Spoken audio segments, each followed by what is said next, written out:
Hi, welcome back guys. What if Deku was trained by multiple people? Now before starting, please give this video a like and subscribe to the channel if you want more videos like this. Now let's get into the fanfic. 9-year-old Izuku Midoriya was a scrawny, quirkless kid with no friends. But that didn't really matter to him. He was going to be a hero no matter what anyone said. You see, people always imagine heroes to be someone like All Might, someone who can blow up a block of buildings with one punch. But to Izuku, a hero was someone who helped people no matter what. He didn't care that Kaken called him useless, or his mom treated him like he was made of glass, or even that his teachers messed with his grades. If he could help even one person, he'd be okay. Izuku was walking home from the store after buying a snack, and walked past his neighborhood park. He heard the sounds of kids playing, and he tried to ignore the sad feeling in his chest. He let himself think about the different heroes he'd seen on the news recently, to distract himself. The rabbit hero Mirko had just moved to Musutafu. She was super cool and would definitely be a top hero in the next few years. Izuku started thinking about her quirk, and he almost missed the cry of pain coming from the park. When he looked to his left, he saw a girl with a deer mutation quirk being pushed down by a group of kids. They were calling her mean names and she began crying. Izuku didn't even have time to think before he was running towards the group. Rumi had just gotten off of her patrol and couldn't wait to get home. She kicked a few asses today and now her feet were killing her. There was a bowl of fresh carrots and a few beers calling her name. She was taking her usual shortcut through the local park when she noticed a group of asshole kids pushing a little girl down and circling around her. Rumi felt rage filling her, as memories of her own childhood filled her head. Images of kids pushing her around and making fun of her quirk pushed her forward, ready to step in to protect the girl from the group of bullies. Before she could get too close though, a scrawny little kid with green hair jumped in front of the girl. The kid was clearly scared, but he stood his ground and told the bullies off for messing with the girl. The group just laughed at the kid and went to hit him next. Luckily, Rumi was fast as hell, so she jumped in front of the little shit that was about to push the kid and gave him one of her signature glares. "Oh my gosh, it's Mirko," one of the kids yelled. They started swarming her and asking for her autograph, and it pissed her off. Why would I give my autograph to a bunch of assholes who were just messing with other kids? She crossed her arms over her chest to look even more intimidating.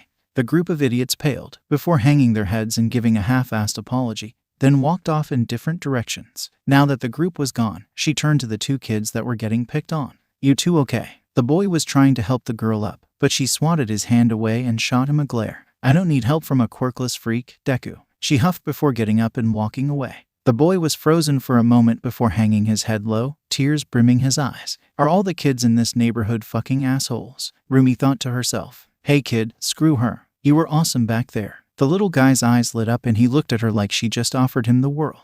"Ah, really?" The boy stuttered out. "Yeah, bullies suck. How about I walk you home, kid?" The boy bobbed his head up and down quickly, his curls bouncing on his head as he gave her a bright smile. "Oh okay, as long as it's not too much trouble." The boy wrung his hands nervously. "Nah, it's no trouble at all." Rumi normally didn't like kids too much, but something about this kid really spoke to her. Someone who was clearly spit on by the world, but still stepped in to help when it was needed. As they walked towards the kid's apartment building, she realized they lived down the street from each other. She watched him walking next to her and felt a new feeling blossoming in her, one of protectiveness. In her 21 years of life, she never felt the urgent need to keep a kid away from assholes before. The kid, Izuku is what he told her to call him, paused for a second, clearly wanting to ask something. She patiently waited as he worked up the courage to ask her his question.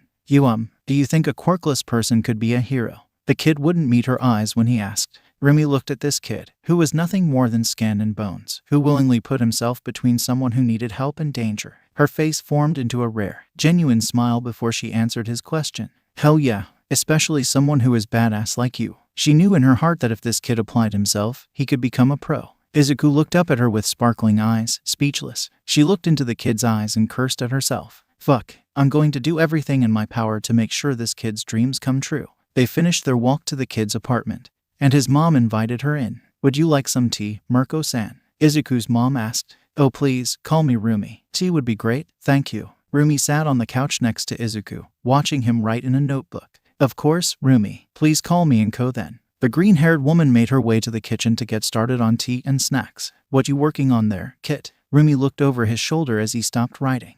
"Oh, I like to analyze heroes, so I write down facts about them and any questions I have about their quirks. I have one on Uifiao and Tosate. This kid is full of anxiety. I need to make sure to help him with his confidence." "Yeah, let me see what you got." She watched as he flipped through the pages until he landed on her pages. Rumi was currently ranked number 40 and finally had her own agency so that she could work alone.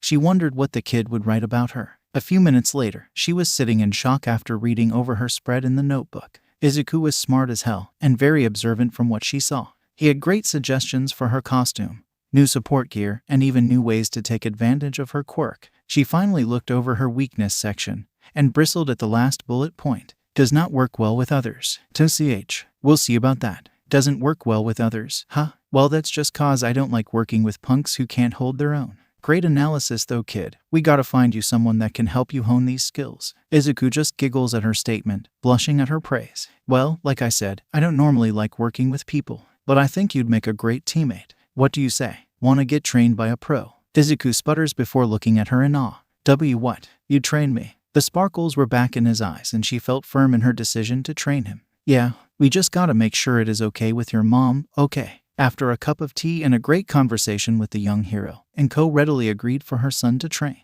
They set up a schedule, meeting every day after school and her patrol, and everyone went to sleep that night with a new sense of satisfaction. 6 months later, Izuku felt like his thighs were going to fall off, but he knew this was just a sign of hard work. Every day after school, and even on the weekends, he would meet Rumi for various types of training. She had him lifting weights, working on hand-to-hand combat, and even Parker. Rumi really felt like a big sister to the 9-year-old, and she was also his only friend.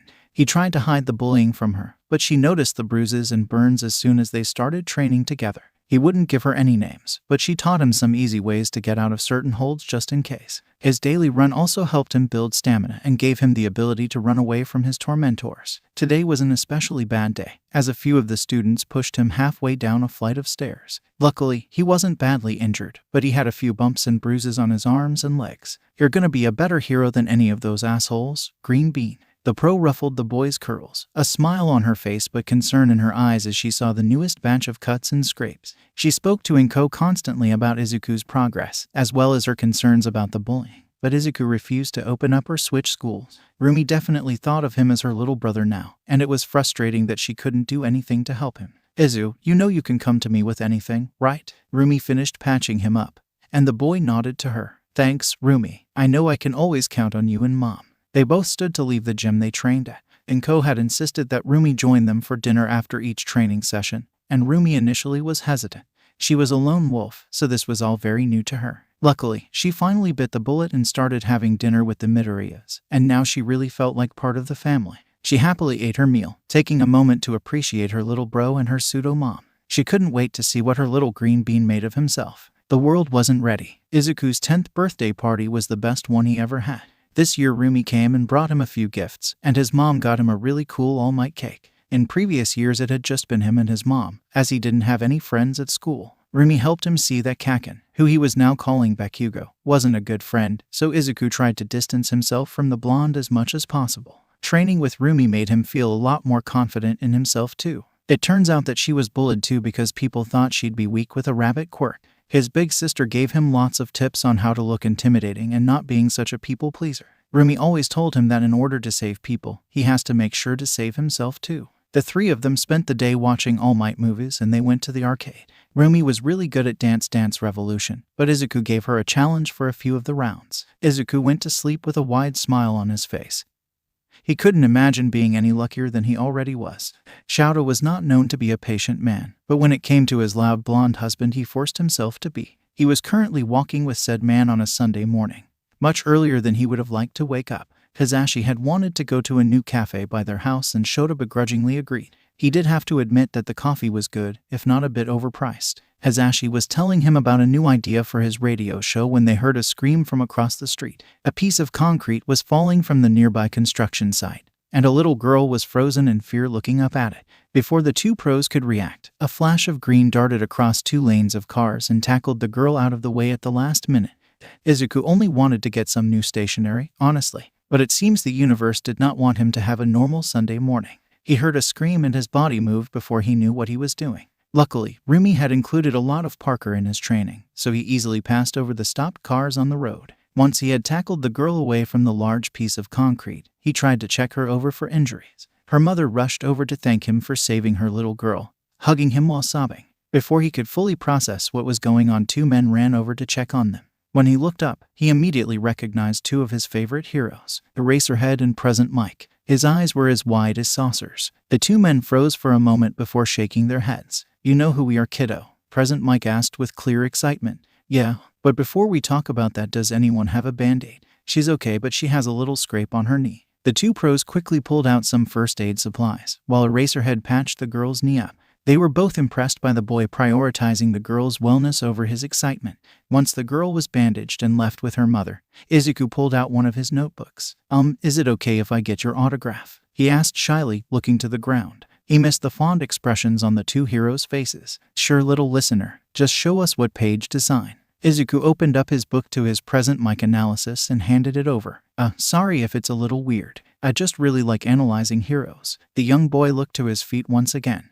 Hazashi was having a very weird day. First, he was actually able to convince Sho to wake up early and go to a new cafe with him, with minimal bribing. Then, they saw a kid who couldn't have been older than 11 pull off a rescue most first-year hero students would have struggled with. To top it off, this little cutie just handed him multiple pages of analysis that could have been professional work. He must have been staring in shock for longer than he thought because his husband elbowed him in his side. He quickly signed it and handed the notebook back to the kid, who opened it up to a new set of pages and handed it to Shota. His fellow hero had a much better poker face while he hid his shock, and instead asked the kid a few questions. "This is a really impressive analysis, kid. Who taught you?" "Oh, nobody. I've just been doing it since I was a little kid. It's really nothing special." Seeing this sweet kid talk down on a really impressive skill broke his heart, and he could see the concern in Shota's face as well. "What's your name?" Shota asked as he finished with the book. I'm Midoriya Izuku. You already know my hero name, but you can call me Aizawa. Do you have some type of analysis quirk?" This kid must have some type of intelligence enhancer. Shota was right. It seemed like something was wrong with that question, though, as a dark cloud seemed to cover the kid. He looked to the ground before whispering something. "Sorry, I didn't catch that, kiddo." Hazashi leaned forward a bit more. "I am QQ quirkless." Hazashi shared a concerned glance with his husband. The quirkless were treated horribly in their society, but it only made this kid's skills even more impressive. Hazashi said as much. "That only makes your rescue of that little girl and your analysis even more impressive." He put on a bright smile, hoping to comfort the kid. His heart grew a few sizes when the kid's eyes filled with sparkle. "Really? You think so?" Shota was the one to respond this time. "Absolutely. Your analysis is better than a lot of the pros I know. And the way you reacted before anyone else was able to, as well as your skill leaping over the cars, was extremely impressive." It was extremely rare to hear his husband compliment someone so much, but he was sure it was genuine. The kid's entire demeanor changed, and his face held a determined expression as he geared up to say something else. "Do you think a quirkless person could become a hero?" He and Shota both said yes at the same time, although he said it with a little more excitement. A tear escaped the kid's eye as he smiled brightly once again, warming Hazashi's entire being. "Cool, I'm going to be the first quirkless hero." Midoriya said it so confidently that Hazashi couldn't help but believe him. Aizawa and Yamada ended up going with Izuku to the stationery store, and Yamada wouldn't let him pay for his new things. He said it was a reward for saving the little girl, but Izuku still felt a little bad. They walked him home, wanting to tell his mom what a great job he did, but Rumi answered the door instead. Even though she had her own place, she liked to hang out at their house most of the time. "Mike." Rumi looked between Aizawa and Yamada in confusion. "Mirko," Yamada exclaimed as well. Rumi ushered them inside and Izuku's mom made them all tea and snacks. When the two heroes told the story of Izuku saving the girl, Rumi gave him a high five. She then explained how she met Izuku and had been training him for a while, and how he was her little brother now. What happened next shocked him. Would he benefit from another trainer? "He has more potential than some of my first years. I'd be happy to help mold it," Aizawa said casually, like he didn't just blow Izuku's mind. "Hey, if you're training the little green bean, I want in as well." Yamada playfully poked his husband in the side. Rumi looked to Izuku and his mom in question, not wanting to confirm before she got permission. Izuku simply nodded his head violently, and his mom gave him a soft smile. "I'm fine with that, as long as my Izuku is safe and you check in with me once a week. I also insist that you come over for dinner when you can," his mom replied to the group. Izuku couldn't help but cheer. He had 3 heroes that actually thought he could achieve his dreams. It didn't matter what Bakugo said, or whatever anyone else said. He had his mom, his big sister, and now Yamada and Aizawa believing in him. He could do it.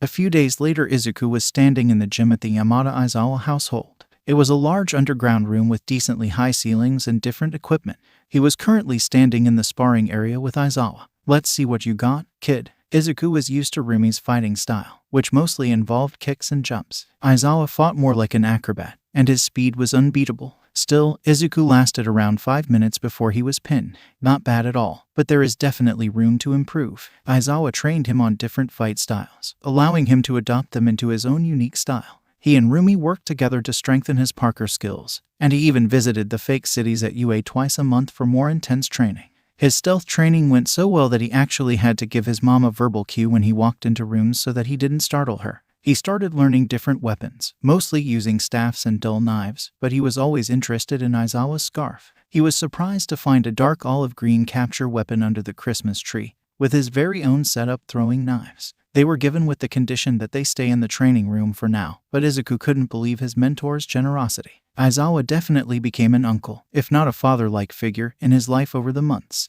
While Aizawa taught him the essentials of being an underground hero, Yamada, who he just stuck with calling Mike, taught him the skills of a limelight hero. He learned how to take down long-range opponents quickly and efficiently, with minimal property damage. He also taught Izuku about the importance of staying positive, even during tough times, because citizens look to heroes for inspiration. So if a hero is freaking out, the citizens are going to freak out. Izuku really liked Yamada's style, which was eccentric and bright. But he also liked Aizawa's black and grays. Yamada and Rumi took him shopping, showing him how to show his personality through fashion. He learned how clothes are supposed to fit, and he even learned how to tie a tie. His new style still showed his personality, but it looked like he actually put some thought into it. His favorite piece of clothing was a leather jacket that matched one that Mike wore. He loved training with the two heroes, but he also really enjoyed sitting in their house and lounging with cats, working on his analysis while he watched TV. Sometimes he would even spend the night. He had his own guest room where he kept a change of clothes and a few extra notebooks. They kept his favorite treats in their house too. He even heard Aizawa say he was hanging out with his nephew when he got a call one day. It made him feel really warm inside, knowing that 2 more adults cared about him. His dreams felt closer than ever before. Izuku checked his book bag one last time, making sure he had everything he needed for his day out. He wanted to find a few villain fights to analyze, and maybe find some new quirks to write about. He made sure his location was shared with his mom, Uncle Sho, Uncle Zashi, and Rumi before he left out for the day. After a few hours, it didn't seem like he'd see anything before he had to go home. He made his way to a small sushi restaurant for lunch, hoping he'd be able to see some action today. Keigo felt like he was on top of the world today. He had opened his very own agency a month ago, and at 18 he had already broken into the top 20. He didn't have any friends or family, but he was living out his dream of being a hero. That was enough. At least that's what he told himself. A loud crash interrupted his thoughts, and he quickly swooped down to the streets below to see what was going on. He landed next to a group of officers that were trying to push the crowd away, and he saw the smoke coming from a nearby bank. "What's the situation, officers?" His eyes were moving a mile a minute, trying to take in the scene in front of him. The villain has a mutant-type quirk that gives him wolf-like strength and appearance. There are 5 hostages, all in the back right corner. Perimeter is secured and we can push back spectators at your notice. The officer showed him a diagram of the bank as he spoke. "Rad. Thanks, officer. I'll take it from here." Keigo leapt up and landed on the roof of the building, looking through one of the ceiling windows. The villain was near the front of the building, far away from the hostages. Amateur. Keigo used one of his feathers to cut through the glass and picked up the piece with a few more. He didn't want to come crashing through and alert the villain of his presence. He landed in front of the hostages and told them how to get out through the back. Once they were cleared, the villain finally noticed the new arrival. "You know, for someone with wolf characteristics, your hearing sure does suck." The wolf man simply snarled and launched himself at the hero. That was a bad decision. He expanded his wings and lifted himself up a few feet in the air, pushing his legs out to kick the man in the chest. The momentum pushed him through the front doors, with the hero hot on his tail. The fight lasted a few more minutes, but it was clear that the man had no fighting experience. While he was getting the last few hits in, Keigo spotted a kid with bushy green hair feverishly writing notes while watching the fight. Interesting. He quickly sent one of his feathers to land on the kid's book bag. He wanted to talk to the fanboy after he was done. Anyone who could focus on a fight while writing deserved a personal hello from the hero Hawks. Once the villain was secured in police custody, Keigo followed his feather to the boy, who was walking away with the rest of the crowd. The hero pulled his wings in and carefully placed his hand on the kid's shoulder, not wanting to startle him. Bright green eyes widened at the sight of the person behind him. "Hawks." The kid was visibly buzzing with excitement. "Hey kiddo, I saw you during the fight and I wanted to ask you what you were writing. It's really hard to pay attention to 2 things at once, but you seem like a pro." Keigo had never done anything like this before, but something about the broccoli boy was intriguing. Oh, this is my analysis journal. My uncles and sister have been helping me to make my notes more organized, so I like to practice with live villain fights. The boy pulled his journal out and shoved it into Keigo's hands. It was open to the most recent entry, dissecting today's fight. This kid couldn't be more than 12, and his analysis was better than some of the people Keigo paid at his agency. This is, wow kid, you hungry? The kid looked at him curiously, but nodded. I just ate, but I can always eat a bit more. The hero laughed before introducing himself. You can keep calling me Hawks, but my real name is Takami Keigo. Keigo's fine with me. The kid gave him a megawatt smile before sharing his own name. Midoriya Izuku, but you can call me Izuku. The pair walked to Keigo's favorite chicken restaurant, with the hero having to stop a few times for pictures and autographs. When they arrived, he waved to the couple that owned the place before sitting at his usual table. He chatted with the kid about his analysis a bit before their food came. A big bucket of fried chicken and a few containers of sides were set in front of him. How much do I owe you, Keigo? The kid started taking out his wallet. The hero waved him off. Kid, I'm a pro hero in the top 20. I am not making an 11-year-old child pay for a meal I invited him to. Besides, your analysis is extremely helpful. That's enough for me. The kid blushed and nodded at the hero's compliment of his skills before the pair dug into their meal. Keigo was so cool. Izuku made sure to text his family that he was okay, and Hawks even let him take a selfie to send to the group chat. Izuku's adopted heroes. Green Bean, hey guys, look who I'm eating lunch with. He thinks my analysis is really cool and said he wants to mentor me. D. Mama Midoriya, wow baby. Tell Hawks he needs to meet with your mother first. But I don't see why that would be an issue. Uncle Sleepy, are you just going to keep collecting pros like this, kid? Izuku laughed at his uncle's question, before confirming that they would be back home in a bit. Once he was finished texting, he wanted to ask Keigo the one question that he had asked every pro in his life. Hey, Keigo. The man finished his bite of chicken before nodding to the boy. What's up, Squirt? Izuku took a grounding breath before he continued. Do you think a quirkless person can be a hero? Keigo stared at him for a few moments, like he was looking for something in his eyes. He must have found it, because he finally replied with a wide smile on his face. Hell yeah, kid. An hour later and they had finished eating, after talking about anything they could think of. Izuku texted his mom to let her know he would be home soon. Hawks offered to fly him home, and how could he refuse? They landed in front of the Midoriya apartment. And when Izuku invited him and he was surprised to see both his uncles and his big sister sitting with his mom in the living room. Oh, hey guys. Keigo was standing in the doorway with a confused expression. You guys are the uncles and sister he was talking about. How many pros do you know, kid? 4 now. Izuku didn't understand the hero's surprise. It's not like he was purposefully collecting them or anything. Hawks, is it? Please come sit. I heard you wanted to mentor my Izuku. Enko smiled sweetly at the hero. Uncle Sho seemed to hide a smirk in his capture weapon as Keigo suppressed a shiver at his mom's expression. It was a joke in their family that Mama Enko was the one you really had to watch out for. Over the past few months, Izuku has learned to really appreciate having an older brother with his own fancy agency. The building had multiple gyms and training facilities, and the cafeteria had the best food ever. He was also happy that his 2 big siblings get along so well. Rumi started coming with him when he was training with Hawks, and the two hung out sometimes after their patrols. His brother and sister were really lonely before, and he was happy they had each other now. Seeing their easy friendship filled Izuku with a bit of longing. He still didn't have any friends his own age. Bakugo had stopped trying to follow him after Izuku began escaping him constantly, but the verbal taunts had not stopped. No one wanted to hang out with the quirkless kid. Although, watching his 2 siblings spar and laugh together, he felt less sad than he might a few years ago. Izuku was sitting at his desk, thinking about his plans for the weekend. He was going to meet up with Keigo and Rumi so that they could go to the new arcade that opened up downtown on Saturday. Then, Uncle Sho and Uncle Zashi said they would take him to the Tokyo Hero Museum on Sunday. Even though he knew they all cared about him, it always surprised him when they wanted to spend their days off with him. He was so excited that he didn't realize he was tapping on his desk until red eyes turned to glare at him. Will you stop being annoying for once, shitty nerd? Bakugo had been a little less aggressive as they got older, but Izuku still had plenty of burns to testify for the blonde's temper. Oh, sorry Bakugo. The explosive boy still flinched a bit when Izuku used his family name, and it filled Izuku with a sick form of glee. You call me useless every day, asshole. Rumi's temper and cursing had definitely rubbed off on him, even though they only made an appearance in his internal monologue. The bell rang and Izuku quickly packed up his things, ready to head home after a long day. He had the next 4 days off of training, after he suffered a minor sprain of his right ankle. His family never wanted to push him too hard. They wanted him to still have a childhood. He was a few blocks away from his house when he sensed that something was wrong. Shitty Deku. So it's going to be one of those days, huh? Izuku had been sparring with Pro since he was 9, but he never used it to defend himself. He believed it would only make things worse if he fought back, and he'd end up suspended. But today he was tired, and he really hoped his ex-friend wouldn't take it too far. His inner roomie was itching for a fight. He felt a burning palm on his shoulder before he was shoved to the ground. When he turned, he found Bakugo standing over him, with a few boys from their class watching in glee. You were extra annoying today, nerd. I think you need a reminder about your place. This was the kid that told him he couldn't be a hero. Someone who got this much joy out of hurting others. On any other day, Izuku would have just taken the beating. But he thought about all of the heroes in his life, people that worked every day to save people, people that believed in him. He thought it was about time that Bakugo learned that Izuku was not weak. Bakugo lunged at Izuku with a right hook, which was exactly what Izuku predicted he would do. Instead of letting the hit land, Izuku grabbed Bakugo's wrist and used his uninjured foot to knock the boy's legs out from under him.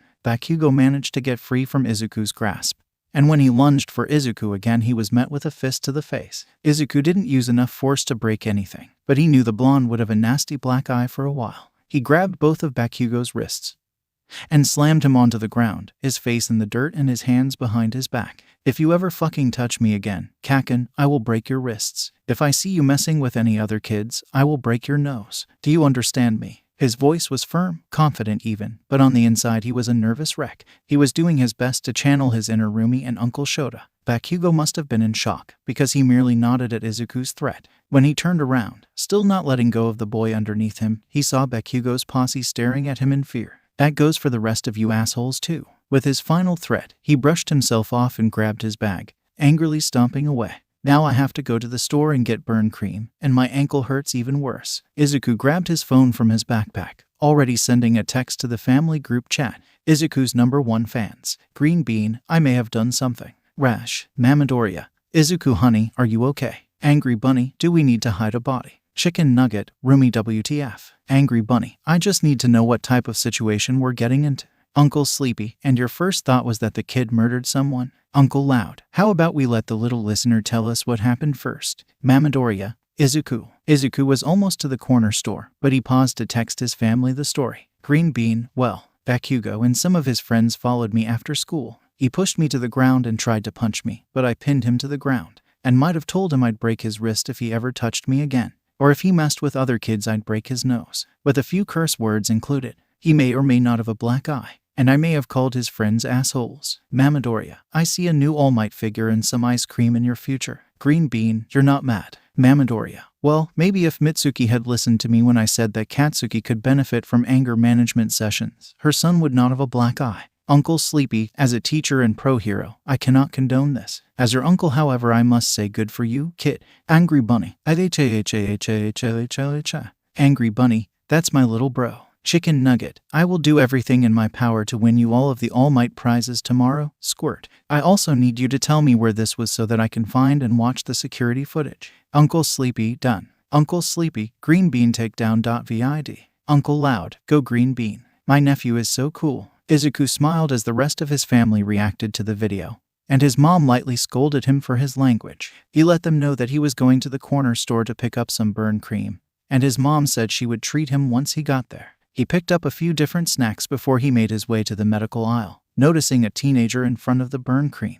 The boy had severe burns all across his face and arms, but Izuku was not going to stare. He knew firsthand how cruel the world was to those that were different. As he picked up some cream and other supplies, he watched the teen stuff a few things in his coat pockets. He's probably homeless, Izuku thought to himself sadly. It was cold outside, and it was probably uncomfortable trying to treat burns in this type of weather. Before Izuku could stop himself, he was speaking to the teen. Excuse me. The boy looked at Izuku in surprise, probably thinking that he was going to call him out for stealing. Izuku got a little closer so that none of the workers would overhear. I'd be happy to buy you anything you need, whether it's medical supplies or food. The older boy simply stared at Izuku for a long time, making it clear that no one had shown him simple kindness. That thought broke Izuku's heart, because he could relate. No one outside of his family was ever nice to him once they found out about his lack of a quirk. After a few silent minutes, the boy spoke again. Why? Izuku thought it over before replying. Because I know how cruel this world can be. Let's grab a few things, then we can get some ramen.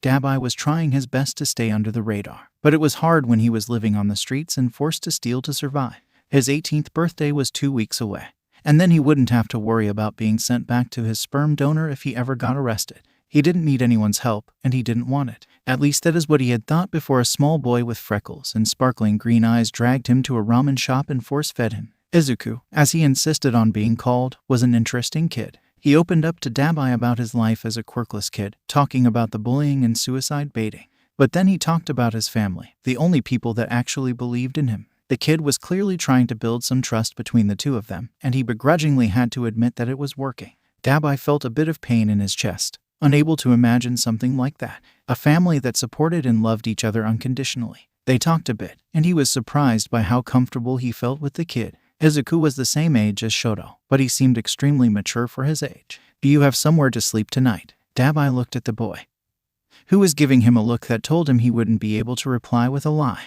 Not really, but I always figure something out." Izuku simply hummed before pulling his phone out. After a few moments, Izuku put the device back in his bag. "You're coming home with me." Dabai felt multiple emotions at the same time, but he refused to feel hopeful. This had to be too good to be true. "What's the catch?" he couldn't help but ask. Izuku gave him another look before responding. "Play video games with me. Keigo kind of sucks, and I need someone to help me beat a few multiplayer levels." The boy gave him a warm smile. "Oh, okay. I never really played them growing up, but I can figure them out." Izuku nodded before jumping off his stool, laying a few bills on the counter and motioning for the teen to follow him. 20 minutes later, he was sitting in a warm living room being fretted over by Izuku's mom, who he immediately took a liking to. It truly felt like everything here was the complete opposite of his former home, his former life. The Midoriyas were warm, and he could feel the love between mother and son. Inko gave him some extra clothes, which apparently belonged to Izuku's uncle, so that he could shower and take care of his burns. The woman gently helped him treat the ones on his back before he slipped on the comfortable cat-eared hoodie. After they settled in, he was expecting them to ask him about why he was on the streets or where his burns came from. But he was pleasantly surprised when they gave him space. He ended up playing Mario Kart with Izuku late into the night. The younger boy said that it was a great entry point for new gamers, getting practice in multitasking and learning the controls. For the first time in his 17 years of life, Dabai felt like a kid. When Shota received a text that Izuku picked up another stray, he was not at all surprised. He truly believes that his nephew will have amassed a small army of loyal followers by the time he was in high school. I can never let Nedzu meet the kid, or his mom for that matter. He had quickly learned that the Midoriyas were extremely kind and loyal, but they could be fierce when they needed to be. He was also certain that they were two of the smartest people in all of Japan. Introducing them to Nedzu may or may not lead to world domination. He and Hisashi had just left the store after picking up a few things for the kid Izuku brought home, including clothes and a few things for his room. Izuku had basically threatened everyone in the chat to ensure that they would not make the kid uncomfortable, and Inko thought it was best for Dabai to meet everyone in small clusters. They quickly made it to the Midoriya home, which was basically a second home to them all at this point, and Hisashi did his best to calm himself down before entering. "I can't wait to meet my new nephew." Shota couldn't help but smile fondly at his husband. They haven't even met the kid, but he already seemed like he was part of the family. When he first laid eyes on the boy, he promised that he would rain hell on whoever had hurt him in the past. Scar tissue covered his entire body, and his eyes held a pain that no 17-year-old kid should know. What he was not expecting was for the kid to recognize him. Eraserhead. The kid's once dull eyes lit up in excitement.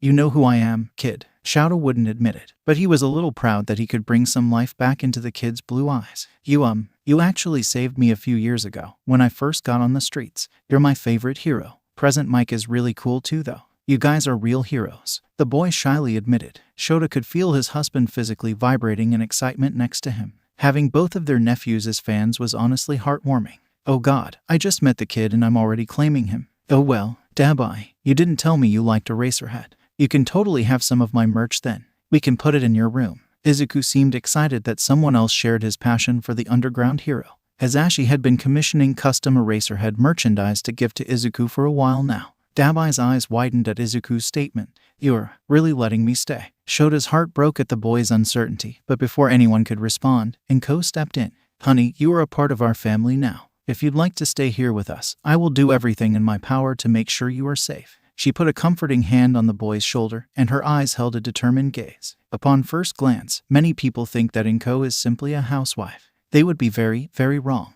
Inko owned a law firm that ruthlessly took down anything from corrupt corporations to abusive foster homes. The only reason that Izuku's schools were still standing was the boy's stubborn insistence that it would only make things worse. Although Shoto was certain if the kid came home with burns or bruises ever again, the school would be burnt to the ground. So when Inko promised that she would make sure this kid was safe, she meant it. Dabai stared into Inko's eyes for a long moment, before his shoulders visibly relaxed. I'd really like that, actually. Izuku was so excited, he had a new brother. Dabai was a little nervous his first week with them, but he has slowly become more comfortable with the family. His mom called a few of her contacts and got new documents made for him, so his last name was officially Midoriya. They hadn't asked about his past, but Izuku knew he would come to them when he was ready. His older brother was enrolled in online school now, and he was working part-time at his mom's law firm helping out around the office. Uncle Sho and Uncle Zashi had come over a few times for dinner, but they had been holding off on bringing Rumi and Keigo over. Those two, especially when they were together, were a little much sometimes. Tonight was the fateful night. His other two siblings were coming over to play video games. They were told to be on their best behavior, but that could really mean anything when it came to the chaotic duo. Dabai was clearly a bit nervous. He was wearing Uncle Sho's cat hoodie that the boy had quickly claimed as his own. He usually wore it when he was feeling anxious or had a nightmare. Whenever he wore it around the man, Izuku noticed his uncle hiding a soft smile in his capture weapon. There was a knock on the door, and Izuku went to let Keigo and Rumi in. He was pleasantly surprised by their calm demeanor as they introduced themselves to Dabai. The older boy had a clear distrust of heroes, so he was happy that his siblings were approaching the situation delicately. After a few hours, Izuku saw that his worries were completely misplaced. As they played a few video games and ate pizza, it felt like Dabai had been a part of their family for years, instead of just a week. Keigo didn't get much of a childhood, with the commission training him daily to be the perfect hero for them. They had backed off now that he achieved their goals, so he was doing everything in his power to make up for lost time. He knew what it felt like to never celebrate your birthdays, to grow up without friends to go to the arcade with, to always have a sense of missing out. That's one of the reasons he and Izuku got along so well, and he could feel a kindred spirit in Dabai as well. The other boy had insisted on watching every training session Izuku had over the past 2 weeks, never taking his eyes off the kid. All of the heroes that worked with the boy were glad to have someone else to help keep an eye on him, but Keigo felt like there was more to it. Rumi had accidentally kicked Izuku into a wall the other day, expecting the kid to dodge. Dabai ran to the boy and blocked anyone from getting near him. He kept screaming that Izuku was just a kid, and he didn't calm down until it was confirmed that their younger brother was okay. His concern seemed to come from experience, not just from his new bond with the green-haired boy. Inko was able to find a doctor to help Dabai with most of his burns, but a few large scars still covered his torso. Burns like that didn't come from just living on the streets for a few years. Keigo wouldn't pressure the other teen to open up, but he'd be there if he needed him to. Their little makeshift family was currently sitting in the living room of the Yamada Aizawa household, ready to celebrate their newest addition's 18th birthday. The only members missing were Uncle Mike and Dabai, who were apparently finishing the birthday boy's look upstairs. Mama Midoriya was putting the finishing touches on the cake with Izuku, while Uncle Shota was talking to her about their progress in adopting a kid. Meeting Izuku and becoming close to him had convinced the couple that they wanted a kid of their own, someone close to their nephew's age. It was a long process, but they were almost done with all the background checks. Rumi was sitting on the couch next to Keigo, her legs bouncing up and down in excitement. Dabai had revealed that this would be the first time he ever celebrated his birthday, and Keigo sadly could relate. His first party was hosted by the Midoriya family only a few months prior. He and the rest of the family wanted to make the event special. Mike made his way down the steps, gesturing to get the family's attention. "Are you ready to see the birthday boy's killer makeover?" The blonde man was loud without even using his quirk, but it fit the occasion. Everyone, even Shota, cheered in anticipation. Hazashi moved to the side, revealing the most beautiful man that Keigo had ever seen. Dabai had always been quite attractive, but now he was mesmerizing. Newly dyed green hair complemented bright blue eyes, which were currently framed with black eyeliner. The leather jacket was wrapped around broad shoulders, and a dark gray t-shirt hugged his body. Black jeans with chains made up the bottom half of the outfit. Keigo noticed, with his breath hitching, that the other man sported a few new piercings. His lip, nose, and right eyebrow sported new rings, while studs dotted both ears. He was gorgeous. Keigo's heart was rapidly beating, and he barely heard the rest of the compliments given to the man in front of him. Izuku and Inko were standing in shock, wide smiles and tears streaming down their faces. Dabai became shy under their gaze, rubbing the back of his neck and looking to the ground with a small smile. I thought since I'm a Midoriya now I might as well look the part." He laughed brightly as he was tackled into a hug by two blurs of green. The official story was that Dabai is Izuku's cousin that was orphaned a few years back and decided to come to stay with his auntie. Though Izuku was already claiming him as his new older brother, and it didn't seem like the newest Midoriya minded that much. Dabai couldn't decide which emotions he was feeling exactly.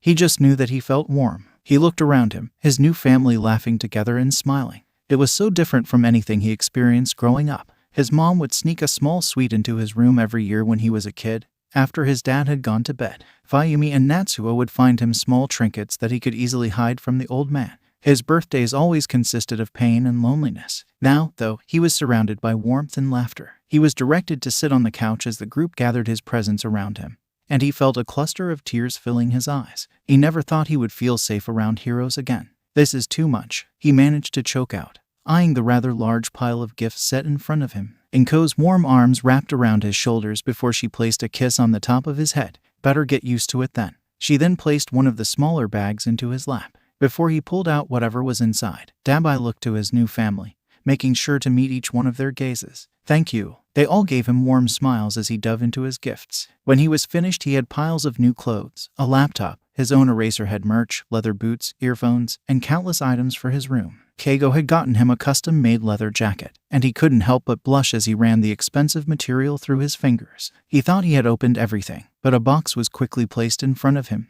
"This one is a bit of a surprise for everyone, but I think you'll enjoy it." Mama Inko had a warm smile on her face as she placed the box in his hands. The group shared a few confused looks before the man began unwrapping the present. When he lifted the lid of the box, a key was revealed. Izuku, who was sitting next to him, looked at his mom with anticipation. "What's this, Mama?" Izuku questioned. Inko's eyes sparkled as she explained the key. "Well, we have such a big family now, and our apartment was getting a bit cramped, so I thought we would all be much more comfortable in a house. What do you think, boys? Would you like to go see our new home?" Cheers of surprise and excitement filled the room. Izuku had wrapped Dabai and Inko in a group hug, and tears fell down all three of their cheeks. He had never really cried until he joined this family, but he was happy to have yet another Midoriya trait. The house was about 10 minutes away from their uncle's place, a bit closer than their old apartment was. It had 5 bedrooms, not including the finished attic space that Inko insisted Dabai have. "You're an adult, darling. You should have your own space to enjoy." Inko said that the finished basement could be the boys' space, and they were already planning out what they would have down there. Izuku's room was much larger than his room in the apartment, and he knew he could fit a larger desk and some workout equipment in the extra space. The rest of the family was exploring the house, but Dabai was just staring at the key he was gifted. "They want me. They want me to be a part of this family, and they've only known me for a little under 2 weeks. Determination filled him. He would tell them about his past. He knew this family would accept him. He wasn't ready to tell them exactly who his father was, but he could at least tell them his story. "Mama Inko, once we're done here, can we all go back to Uncle Shota and Uncle Hisashi's house? I think it's time I told everyone about my past." He had approached Inko as she looked at their new backyard, and she turned to him in surprise. She quickly wrapped him in one of the warm hugs he was growing attached to, squeezing him once before she replied, "Of course, sweetheart. I'll let everyone know. I'm happy you trust us enough to share." His eyes teared up at the unconditional support this woman had shown him in his time with the family. It was no wonder that Izuku was such an amazing kid. His mom was an angel. Dabai still loved his own mother, and he missed her every day. But Inko held another space in his heart. She was quickly taking over a motherly role in his life. After everything he went through in his life, he thought he might just deserve a little happiness after all.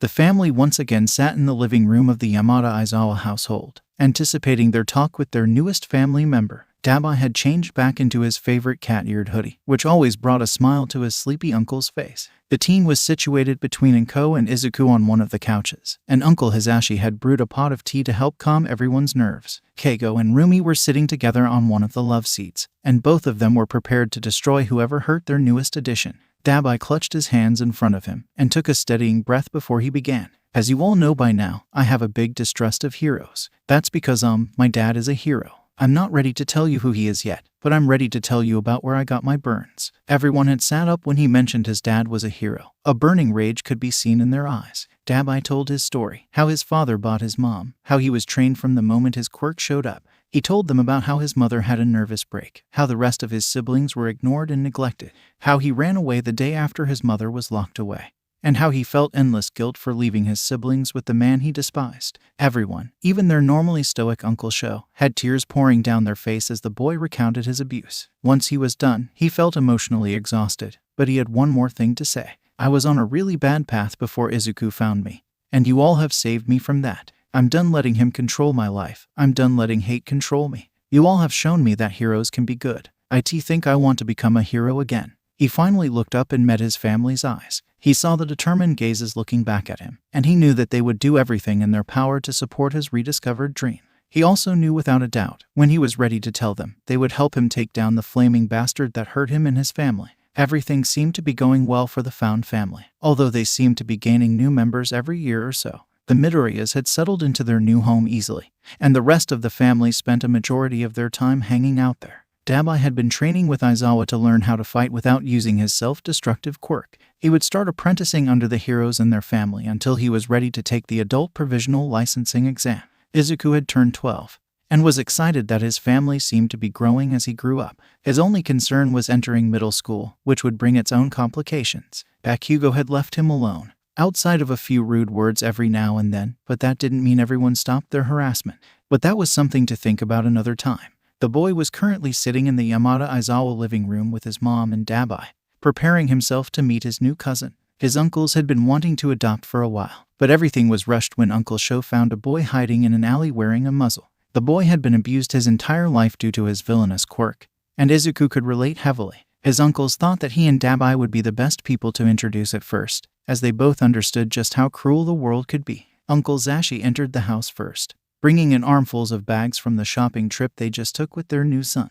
Izuku knew from experience that the blonde man could go crazy when he had a new person to shop for. Okay, listeners, Hitoshi likes to communicate using sign, but he can hear what you're saying. It might be nice if he saw you signing back to him though, so that he knows you understand. I'm gonna go put these upstairs, but Sho should be bringing him in any minute. Izuku was trying to contain his excitement, not wanting to startle the boy. He was excited to learn more about his quirk and practice his JSL. Dabai put a grounding hand on his knee, helping him calm down a bit. A few minutes later, Uncle Sho walked into the house followed by a tall purple-haired boy with violet eyes. He looked extremely nervous, and Izuku noticed the scars on his neck and cheeks from being forced to wear a muzzle throughout his life. Izuku greeted him in sign, letting him know his name and welcoming him to the family. Dabai and their mom quickly followed suit, and a bit of the tension in Hitoshi's shoulders drained. He greeted them back, before being led into the living room to take a seat. Slowly, conversation broke out between the group, especially when Zashi came back downstairs. Izuku found out that his cousin really liked cats and coffee, just like his new dad. They talked about underground heroes and their mutual admiration for Eraserhead.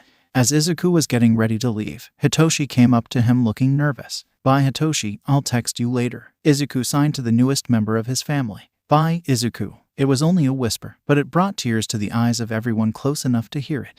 "Purple problem child, Zuku, wanna come over to watch hero vids later?" Papa and Dad said it was okay. Green problem child, "Yeah, thanks for inviting me, Toshi." Hitoshi had been with his new family for a few months now, and while he was still mostly communicating in sign, he felt comfortable enough to speak from time to time. For the first month or so, he fully expected to be sent back to foster care, or to be forced to wear a muzzle again. He never expected every single person in his family to love and accept him unconditionally. Izuku was his cousin, but he was also his best friend. The green-haired boy understood him in a way few others could. They were each other's first friends, and Izuku never once treated him like a future villain in the making. He was already getting used to all the new parts of his life. Training and naps on the couch with his dad, shopping trips and baking with his papa, waking up with cats surrounding him and the smell of fresh coffee filling the house, learning how to analyze heroes and playing video games with Izuku. Arcade trips and sparring competitions with Rumi, Keigo, and Dabai. Warm hugs and support from Auntie and Co. All of them believed he could be a hero, and were helping him train to reach his goals. He would never take his family for granted. Izuku and Hitoshi had just finished watching the fight between a new hero and a group of small-time villains when Uncle Zashi came into the living room with an excited smile. "Hey kiddos, our friend Tensei is in town for a bit and was wondering if he and his brother could stop by. Tenya is your age, but if you'd rather us meet somewhere outside of the house, we could do that too." Mike knew that the boys were hesitant about people their age, never knowing when they would be ridiculed or accepted. Hitoshi signed his concerns to the man. "Will he be okay with our quirk status?" A determined gleam filled the hero's eyes at his son's question. "If he's not, then he will not be welcome in our home. We got your backs, little listeners." He ruffled both of their hair affectionately. "I'm fine with it if Toshi is. If he's mean to Toshi, I'll just kick his ass." As Izuku got older, he had picked up Rumi's unfortunate cursing habit, but only utilized it when necessary. Someone potentially being quirkist against his cousin seemed like the perfect opportunity for a well-placed curse. I'm going to let the curse go because I agree with the sentiment. While I probably shouldn't endorse you beating up another kid, I will let you use your discretion if he is being quirkist to you or Hitoshi. If Sho or your mom ask, I didn't say anything, okay. The boys nodded to show their understanding, and Izuku was excited to potentially make a new friend. But if this Tenya kid was an asshole, he'd happily use him to practice the new flip Rumi taught him the other day. Izuku and Hitoshi sat in the living room with Sho, Zashi, and Midnight, or Auntie Nimiri as she insisted on being called, had been over more after Hitoshi was adopted. She also went to school with Izuku's uncles and was a teacher at UA. Although Izuku didn't see her as much, he still really enjoyed her company, and he was currently helping her redesign her costume a bit. So, Izuku, Shota told me you recently added throwing knives to your training.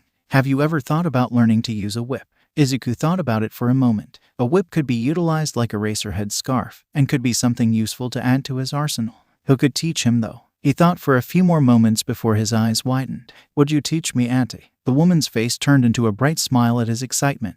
She wouldn't admit it out loud, but she had been trying to find any excuse to spend more time with her nephews. Of course, Hitoshi, you're more than welcome to join as well. I'll talk to the rest of the family to figure out when we can start. How does that sound? The boys nodded in excitement. Hitoshi had quickly joined Izuku's training when all of the heroes found out about the boy's dream to become a hero. Since Izuku had been training for years, they started him out at the basics, but he was learning quickly. He had yet to win a spar against Izuku, much to the purple-haired boy's chagrin. Their discussion of training was interrupted by a knock at the door, which Zashi got up to answer. TNSEI. Mike almost activated his quirk in his excitement to see their friend. HIZASHI. The man screamed back. The two men scrambled into a hug, falling onto the floor in their glee. Shota rolled his eyes and went to grab his husband and best friend off the ground before they broke anything. Once they were calmed down, they entered the living room for introductions. Izuku and Hitoshi had already made a deal that if the conversation turned to quirks, Izuku would reveal his quirklessness first. If either of the brothers reacted poorly to this, they would leave and Hitoshi would keep his quirk to himself. The boy was still getting used to having love and support. There was no reason to expose him to hate anytime soon. Are these the kids I always hear so much about? Tensei gave them a bright smile after he finished greeting Shota and Nimiri. Yeah, this is our son Hitoshi and our nephew Izuku. Boys, this is our good friend Ida Tensei and his little brother Tenya. Mike introduced everyone. The boys politely bowed and were quickly mirrored by the two brothers. It is nice to meet you both. I look forward to making your acquaintance over this visit. Tenya spoke robotically, swinging his arms in mechanical movements. Izuku was a little surprised by the boy's formality, but wrote it off. He had plenty of weird personality traits. He wouldn't judge someone for theirs. The group fell into easy conversation before Tensei brought up Izuku and Hitoshi's training. So how is training going, boys? I hear you have quite a few pros teaching you. It is really impressive that you are this dedicated at such a young age. The older Ada brother had an infectious energy and smile, and Izuku could see why so many people enjoyed being his sidekick. There was something about the man that made you automatically trust him. Izuku was the first to reply, letting Hitoshi think over his words for a moment.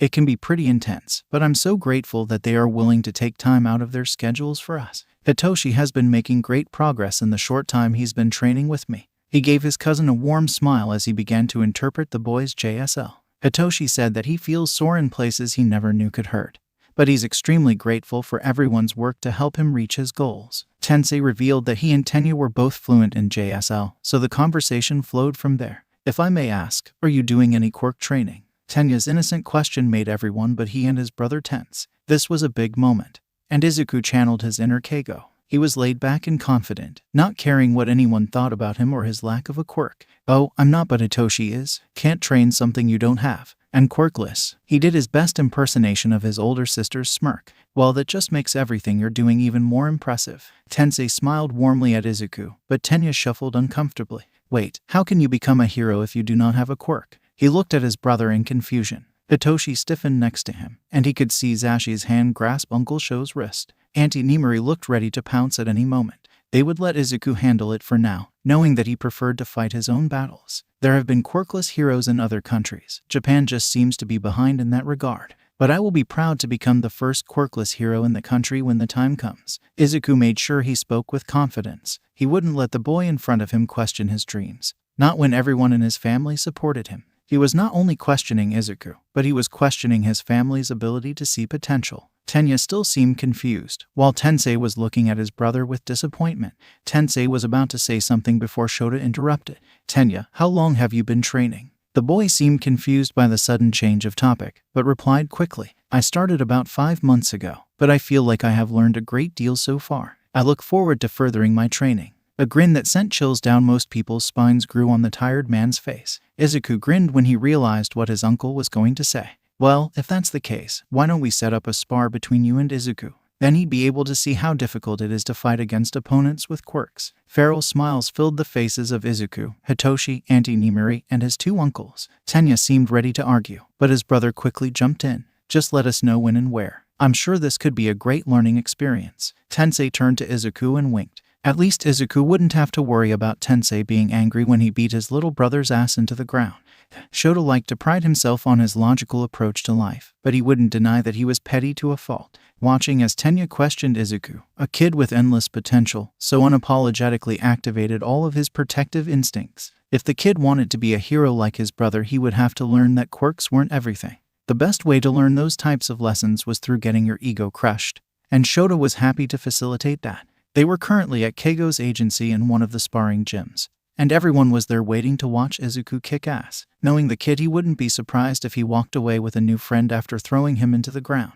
Izuku was currently completing his warm-up stretches while they waited for the Idas to arrive. Hey guys, Tensei called as he and his brother entered the gym. Tenya looked concerned, like he was worried this fight would be unfair. Little did he know he was the one that was actually at a disadvantage. Shota and Hisashi had been talking about Izuku for a long time, so Tensei knew the boy's combat capabilities. At 12 years old, he was able to pin his pro-hero family members every once in a while. Shota knew his friend also wanted his brother to be humbled, and they would all enjoy watching it. The boys finished up their warm-ups after 20 minutes, and then the show was ready to start. The boys walked over to their respective corners before the match began, Izuku looking confident yet focused. Give him hell, Izuku, Rumi whispered in his ear before sitting back down. Hisashi was the one to call the start of the match, and Izuku immediately became a blur of speed. Before Tenya could even make his first move, he was pinned to the ground with Izuku's knee to his chest. The kid's mouth was gaping and his eyes were wide, shocked by the speed of his opponent. Izuku stood, his expression neutral as he helped the other boy up.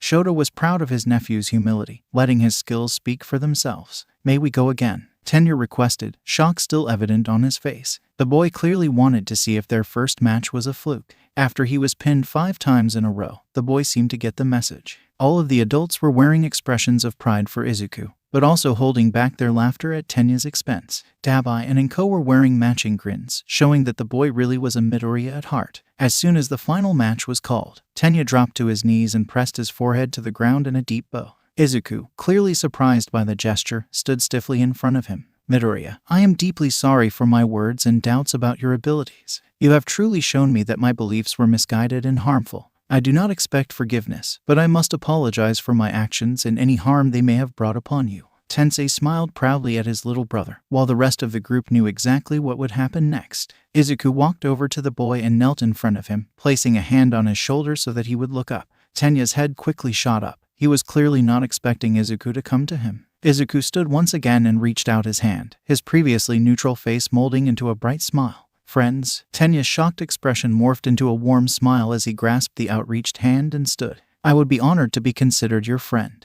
Izuku called Hitoshi over, the 3 boys chatting as the adults watched on. Tensei discreetly handed a few bills over to Shota, shaking his head and all. When you said that kid could befriend anyone, I really thought you were lying. Shota pocketed the bills and watched as his nephew and son welcomed Tenya into their lives. That kid's gonna change the world one day. Keigo prided himself on being cool under pressure. Even the most powerful villains never made him crack. But apparently, his chill personality was limited when it came to Midoriya Dabai lifting his shirt to wipe the sweat from his brow after an intense spar. He felt his jaw drop open, and he had to quickly shut it before the blue-eyed man looked his way. I am a hero, I need to get it together. His heart felt like it would burst out of his chest at any moment, so he turned away from Shota and Dabai's sparring session. If he didn't, he was fully convinced he'd pass out at any moment. The number 3 hero taken out by a crush, wouldn't that be something? It was difficult to keep cool when the muscles on the green-haired man were growing more and more defined over his months of training. He was letting his hair grow out a bit, keeping it out of his face in a small bun while he fought. He had been finding his own style, with the help of Hisashi, and it was all slowly becoming far too much for Keigo's poor heart to handle. He didn't even know if Dabai liked guys, and even if he did, would he want to be with someone like Keigo? After Heroes had failed the man so much, he'd probably never want one as a romantic partner. But that didn't mean Keigo's traitorous heart got the memo, so he was resigned to silently pining over the older Midoriya brother until he got over it.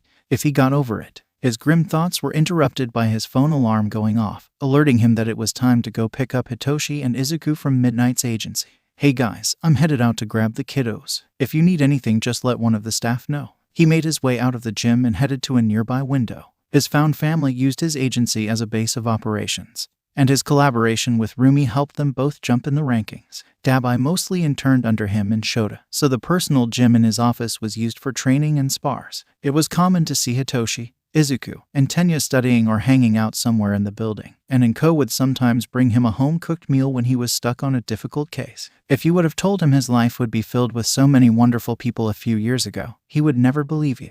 He smiled as he pressed a button on the wall and the window opened, allowing him to jump into the air and make his way across town. Being in the air always made him feel so free, and he did a few spins to humor the citizens looking up at him with admiration. He landed in front of Midnight's agency, quickly entering the building before a crowd could form around him. Luckily, he remembered to bring a disguise this time, as Hitoshi still got a little anxious when fans crowded around any of his caretakers when he was with them. After greeting the receptionist, he made his way to the gym where the boys were having their first lesson in the art of whips. As he approached the door, he had to hold in his giggles when he heard the commotion inside. "Oh, that hurt, you dick," Izuku's voice shouted, quickly followed by Hitoshi's cackling. "Izuku, while I appreciate the passion, watch the language." Nimari tried to chide, but the laughter in her voice showed that she was amused by the kid's insult. "I wonder where he learned that type of language. Maybe a certain rabbit hero that we know." Keigo chuckled as he entered the room. "It couldn't have been my sweet older sister. She would never use such language." Izuku clutched his chest, his tone sarcastic. "My mistake. Rumi is the most innocent one out of all of us." They all snorted. "Before we head home, why don't you show me your skills with your whips?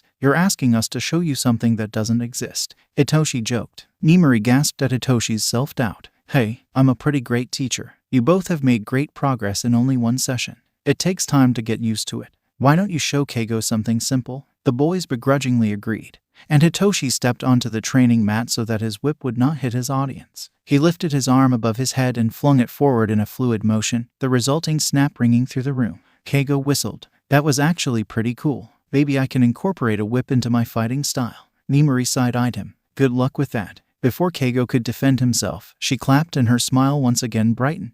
"All right, little Izuku, it's your turn." Hitoshi and Izuku switched places, and Izuku's brow tightened in concentration. Keigo expected some complex trick from the child genius. The kid soaked in information like a sponge. He learned new moves in less than a day, quickly incorporating them into his fighting style as though they had always been there. He had no doubt that he would take to his newest weapon with the same skill. Oh, how wrong he was. Izuku's arm snapped forward, but the whip seemed to have a mind of its own. Instead of straightening out all the way, it snapped back halfway through its arch and hit him in the middle of his forehead. Nimari ran to him in concern, but Hitoshi and Keigo were on the ground cackling at Izuku's misfortune. They knew he was fine, although his pride was probably more than a bit bruised. After his aunt checked him over, he gave the two figures on the ground an unamused glare. "You two are the worst." Hitoshi shrugged, while Keigo stood and ruffled Izuku's hair. "Sure, we are squirt. Now, who wants ice cream before we head home for dinner?" Izuku strays. "Uncle Sleepy, would everyone be available to come over for dinner tonight? Hazashi and I have something exciting to share. Mama Midoriya will be there. Dabai is with Rumi, but he said he'd be home in time for dinner, so I believe he will be there as well. Angry Bunny, me and the Emo Midoriya will be there." "Emo bro, I still resent that nickname. Chicken Nugget, if I can deal with Chicken Nugget, you can deal with being called Emo. I'll be there. Tensei and I are still going over the case, but we'll be done before dinner time. Zoom zoom, Tenya and I will be there." Izuku was curious. What could his uncles be announcing tonight? Are they getting another kid? He knew he had to go to the only person who might give him insider info. Problem children. Green problem child. Toshi, do you know what the dinner is about? Purple problem child. My lips are sealed. Blue problem child. Izuku, surely you can wait until dinner time. Green problem child. Tenya, you overestimate me and my patience. Blue problem child. I sometimes forget how chaotic you are. That is my mistake. Izuku chuckled at Tenya's response before pocketing his phone. It seemed that he really would have to wait until dinner, based on Hitoshi's response. Ugh, I guess I'll go on a run or something so I don't obsess over it. A few hours later, he sat on the floor of his uncle's house with Tenya and Hitoshi, waiting for the adults to join them in the living room. Izuku was practically buzzing with anticipation. "Alright, dinner should be finishing up soon, so we'll make our announcement and then dig in," Mike announced to the room, much louder than necessary. Dabai ruffled Izuku's hair as he walked by, and warmth blossomed in the boy's chest. He couldn't imagine his life without his older brother, and he hoped he would never have to. Once everyone was sitting, Shota and Hisashi made their way to the front of the room. "I know that Rumi, Keigo, and Tensei received invitations to UAS Sports Festival this year, but they are not allowed to bring guests." Izuku remembered everyone's disappointed faces when they found out they would not be able to attend as a family. "Cheer up, listeners. Today we got confirmation that your favorite uncle is announcing the fest and can bring whoever he wants." Mike made jazz hands to make it clear he was talking about himself. Shota rolled his eyes fondly as the rest of the room cheered. "Really? We get to go to the sports festival?" Izuku was jumping up and down, having dragged Hitoshi and Tenya up with him. All three boys had wide smiles on their faces, excited to spend the day together and with their families. "Yeah, and you get to sit in a super cool VIP section with the UA staff. They've been dying to meet the three of you." Mike wrapped the three boys in a hug, gesturing for Shota to join as well. The man begrudgingly made his way over, but the way he melted into the hug revealed his true feelings. Keigo, Rumi, Tenya, and Hitoshi spent the night at the Midoriya household the day before the sports festival. Izuku would always be grateful that the two top 10 heroes still made time to hang out with him even with their busy schedules. He was especially excited to analyze the heroes in training he saw today, and Uncle Sho said that if he did a good job he'd use the analysis to help his students. They were all going to meet at UA a few hours before the festival started so that Izuku could meet the rest of the staff. He was instructed to steer clear of the principal, for whatever reason, but he would always trust both of his uncle's judgment. Tensei met them at the house, and the kids were shocked to see a limo waiting out front for them. "I thought we should ride into your first sports festival experience in style." The man waved his arms wildly at the giant car, and everyone laughed as they saw the disco ball creating sparkles around the interior. "Only you would rent out a limo for a school competition." Dabai tried to sound unamused, but it was clear that he was trying to hold in his laugh as Rumi and Keigo made ridiculous poses in front of him. "You're just not used to riding in style, boy." Rumi popped one of the bottles of apple cider and filled up a glass, passing it to Inko before distributing the rest of them. "This is awesome." Izuku cheered as he clinked his glass with Hitoshi and Tenya. "You kids are in for a real treat. The sports fest is always a wild time. I wonder what Nedzu cooked up this year." Keigo had a mischievous glint in his eye, and Izuku once again wondered what the principal of UA was actually like. The limo ride over was chaotic, with spontaneous sing-alongs to whatever was playing on the radio as well as Tensei and Rumi having a tickle fight. Tenya made sure to let them know how childish their antics were, but his smile gave away his amusement. When they pulled up to the arena, Izuku was surprised to see other limos in front of them, wondering if the occupants were heroes or wealthy families. He saw Dabai tense as Endeavor, the number 2 hero, exited his limo and made his way inside. Note to self, we must avoid Endeavor at all costs today. Dabai still hadn't revealed who his father was, but Izuku had his suspicions. Once the truth came out, he'd happily help take down the abrasive flame hero. When it was their turn to exit, the flashing of cameras made Izuku and Hitoshi hide behind Keigo's wings. When they were safely wrapped inside the familiar feathers, the group made their way inside the building. "Sorry about that. I should have warned you there would be reporters." Tensei apologized with a grimace. Izuku briefly wondered if Bakugo would see pictures of him surrounded by heroes and friends, and chuckled when he imagined the explosive tantrum it would cause. He had kept his training and family a secret from his classmates in elementary school, not wanting to deal with accusations of lying or creating fairy tales. The truth would eventually come out, but he was happy to keep his family to himself for now. There were so many people who believed he could be a hero. Why taint that with the taunts and ridicule he experienced from his classmates and teachers? He was shaken out of his thoughts when he saw his uncles walking towards them with smiles, or in Uncle Show's case a grin hidden in his capture scarf. "Are you guys ready for an awesome day?" Mike used his quirk on the last part of the sentence, causing the group to cover their ears. He blushed and smiled sheepishly. "Sorry about that. I'm just super excited to introduce the family to everyone here." Shota gave his husband a disapproving look before gesturing for the group to follow him. "The 2 rules for today are to keep Izuku away from the rat god principal and to not embarrass us." Instead of looking at the 3 children, Shota shot a pointed glare at Keigo, Rumi, Tensei, and Dabai. "Hey, I get dragged against my will into their chaos. Don't blame me, Uncle Sho," Dabai proclaimed as his friends laughed around him. Everyone knew he enjoyed being included in their antics, especially anything involving Keigo. "I wish they would just confess to each other already. All this pining is ridiculous," Izuku thought to himself as he watched Keigo smile at his older brother. The 2 older men might think they were being subtle in their crushes, but they were not. His mom was already taking bets on how long it would take them to finally get together. They made their way through the vast hallways of UA, a building Izuku was vaguely familiar with. Some of his training involved visiting the campus, specifically its giant cities, but they hadn't used the gyms here since Keigo came into their lives. After a few minutes of walking, they made it to the teacher's lounge. Everyone is really nice, but if you guys start to feel overwhelmed, just let us know. We can keep touring the school or sit in a quiet classroom if anything becomes too much for you. Mike smiled at the three boys, showing that he was being genuine in his offer. All of the adults put the boys' well-being first, something they were very grateful for. They were led into the room, and a group of heroes sat around a table with tea and snacks ready to enjoy. "My boys." Nimuri leaped up and hugged them. Tenya chose not to join their whip lessons, but their aunt also taught them about hero personas and identity. They learned about the spectrums of sexuality and gender, consent, and anything else she thought would be appropriate for 12-year-old boys. It was nice to have role models that were women, especially when they were as strong as Rumi, Nimuri, and Inko. After the group hug, they made their way into the room to meet the rest of the heroes. Izuku began nerding out about their quirks almost immediately, asking them to sign his analysis pages on them.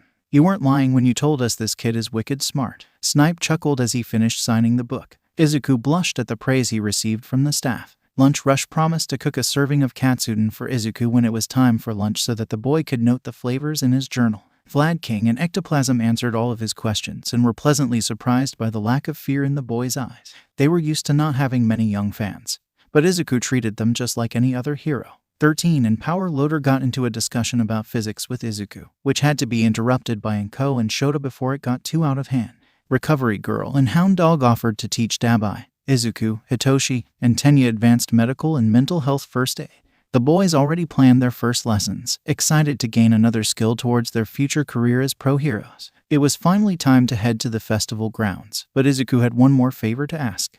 Snipe, do you mind if I ask you a question?" Izuku's confidence had improved greatly over the years, but he was still a bit nervous around new people. The staff all knew he was quirkless, and they had been very kind so far, but that could be because his entire family was there to watch over their interactions. "Absolutely, little cowboy. What can I do for you?" The man's mask covered his expression, but the hero radiated kindness and patience. It definitely helped Izuku steel his nerves. "I'm very interested in learning gun safety and potentially incorporating them into my fighting style. Would you be willing to give me a few lessons?" He hoped his request wouldn't be too much, but his uncles assured him that Snipe would appreciate his interest. "Absolutely. As long as your mama is okay with it, I'd love to take you on as a student." He had expected the response to take a little bit of thought, but the man responded almost immediately. Izuku's face broke out into a bright grin, excited to work with another mentor and learn a new weapon. "Thank you. My mom is okay with it, but she would like to speak to you before we set up lessons. It doesn't have to be today, though. We might be able to find some time in between events, but I'm happy to talk to her whenever you need me to." They followed the rest of the group into the hall to start making their way over to the VIP area. As Izuku sat surrounded by people that cared about him, getting to know his new mentor and watching young heroes in training showing off their skills, he couldn't help but feel like his dreams were closer than ever. Arima Isamu, otherwise known as the pro hero Snipe, was a tough teacher. Guns were a dangerous weapon and he'd do everything in his power to make sure his students were safe when using them. He would not tolerate students goofing around and endangering others. He always expected new students to be fearful when they first picked up a gun, especially for a kid as young as Midori. For years he's heard about the boy, and he was surprised when Aizawa said the kid had more potential than most hero students that came through UA. It was rare that the grumpy hero gave such high praise, especially for a 12-year-old. Isamu had been curious, and after meeting the boy he wanted to learn more. When the kid asked him for gun lessons, he jumped on the opportunity. The little sharpshooter clearly had discipline and passion, and Isamu would be honored to help hone his skills. It didn't hurt that Midori Enko was a kind, strong, and beautiful woman that he had immediately taken an interest in. He was waiting at UAS gun range and was pleasantly surprised when his new student arrived 10 minutes early. It seemed he had adopted Eraserhead's mantra that being on time is being late. "Hey, cowboy, are you ready for your first lesson in gun safety?" He gestured for the boy to follow him into the building. "Yeah, I've been doing a lot of research over the past week and I'm excited to see what is applicable." He pulled a notebook out of his book bag, and Isamu was starting to sense a theme. The analysis he had on the UA staff was impressive, better than some professionals. This new journal must be for breaking down the skills he'd learned in training, and Isamu was once again impressed. Not many students took training that seriously. He could already tell why Eraserhead and Mike had such a soft spot for the green-haired boy. "Wow," Midoriya exclaimed as they walked into the main area of the shooting range. UA didn't spare any expense when it came to training facilities, and the range was no exception. Isamu chuckled as he watched his student turn in a circle to take everything in. 30 lanes were lined up against the far end of the building, perfect for testing out a range of weaponry and targeted quirks. Screens at each station gave you feedback on your performance and gave suggestions on how to improve. A bulletproof window separated the main area from the weapons room, where a variety of guns and other ranged weapons sat on display. This was his happy place, and he was excited that the kid appreciated it. Now, I want you to get a firm foundation before we move on to weapons with more firepower. Let's start you off with a 9mm and move up from there. They entered the armory and picked out a few guns for him to try. After about 2 hours of practice, it was clear that Midoriya was a natural gunslinger. Isamu quickly realized over the course of the lesson that he not only gained a new student but potentially a son as well. Deku, I mean Midoriya, please come here for a moment, his homeroom teacher requested with a sickly sweet smile. He had learned over the past few weeks that this meant he was about to be humiliated in front of his classmate. Yes, Nakamura-sensei. He tried to project as much innocence as he could muster. If he showed the tiniest bit of annoyance, this entire situation would end up with him suspended or worse. Please explain to me how you got a perfect score on the last math test. She pushed the paper towards him, her voice carrying around the room. Everyone quieted down so they could hear the conversation. I studied for it, sensei. He couldn't help the sassy retort, annoyed at his teacher once again questioning his intelligence. The woman's smile fell, a grimace replacing the fake concern originally painting her face. Well, I am not sure how someone as developmentally stunted as yourself could get the highest score in your class without cheating. I also don't appreciate your attitude, Midoriya. Why don't you go to the principal's office and see what he thinks about this? His stomach clenched, knowing that he'd be subjected to in-school suspension. They never let him carry out his suspensions at home, knowing it'd be a break from his torment. Yes, sensei, he ground out, rage filling him. His family had told him countless times that he should leave this school system, but he knew he had to be strong. This was only a fraction of what he would experience as a quirkless pro hero. As he walked to his desk to grab his things, he mentally went over the process of taking apart and rebuilding different guns, a habit he had gotten into when he needed to calm down. A foot shot out in front of him, but his instincts were far too quick for that. He accidentally stomped on it, grimacing at the yelp his classmate let out. Sorry, he let out, immediately feeling guilty at purposefully hurting someone else. The other boy looked at him with wide eyes for a moment, clearly seeing him in a new light for the first time. Izuku moved on before the interaction could go any further, grabbing his things and making his way to the principal. He slid into the bathroom to send a quick text to the family group chat. Izuku strays. Green bean, I'm probably going to be late for dinner, getting sent to the principal's office for getting a perfect score on my math test. Yeehaw, why do I have a feeling this isn't so the principal can congratulate you on your performance? Green bean, apparently it's suspicious that someone so developmentally stunted got such a good grade. Uncle Loud, little listener, you shouldn't force yourself to deal with this. Please let us help you. Uncle Sleepy, who said that to you? I need a name. Imobro, they said what? Angry Bunny, do you want me to pick you up Suku? Maybe I can teach them a little lesson. Chicken Nugget, somehow, Rumi using that emoji is terrifying. But I agree with the sentiment. Zoom zoom, Izuku. There is a place for you with Tenya and Hitoshi at Saume whenever you want it. You don't have to deal with this treatment, kiddo. Green bean, if I can't handle this, how can I handle being a quirkless pro? Izuku pocketed his phone, leaving the restroom so he wouldn't be too late for his impromptu meeting with Principal Tanaka. He noticed a few new texts in their problem children chat, but he'd deal with those when this was over. He appreciated that his family always had his back, but they could never really understand his point of view. No matter what, there would always be people that would use his quirkless status as a reason to hate him. He refused to give them the satisfaction of letting it get to him. Your form was a little sloppy this round. Uncle Shota reached his hand out to Dabai, who was sprawled out on the floor in the gym at Keigo's agency. The man helped him up to a sitting position before walking towards their bags. His training initially brought back memories from his childhood, but therapy paired with the encouragement of his family helped him move past it.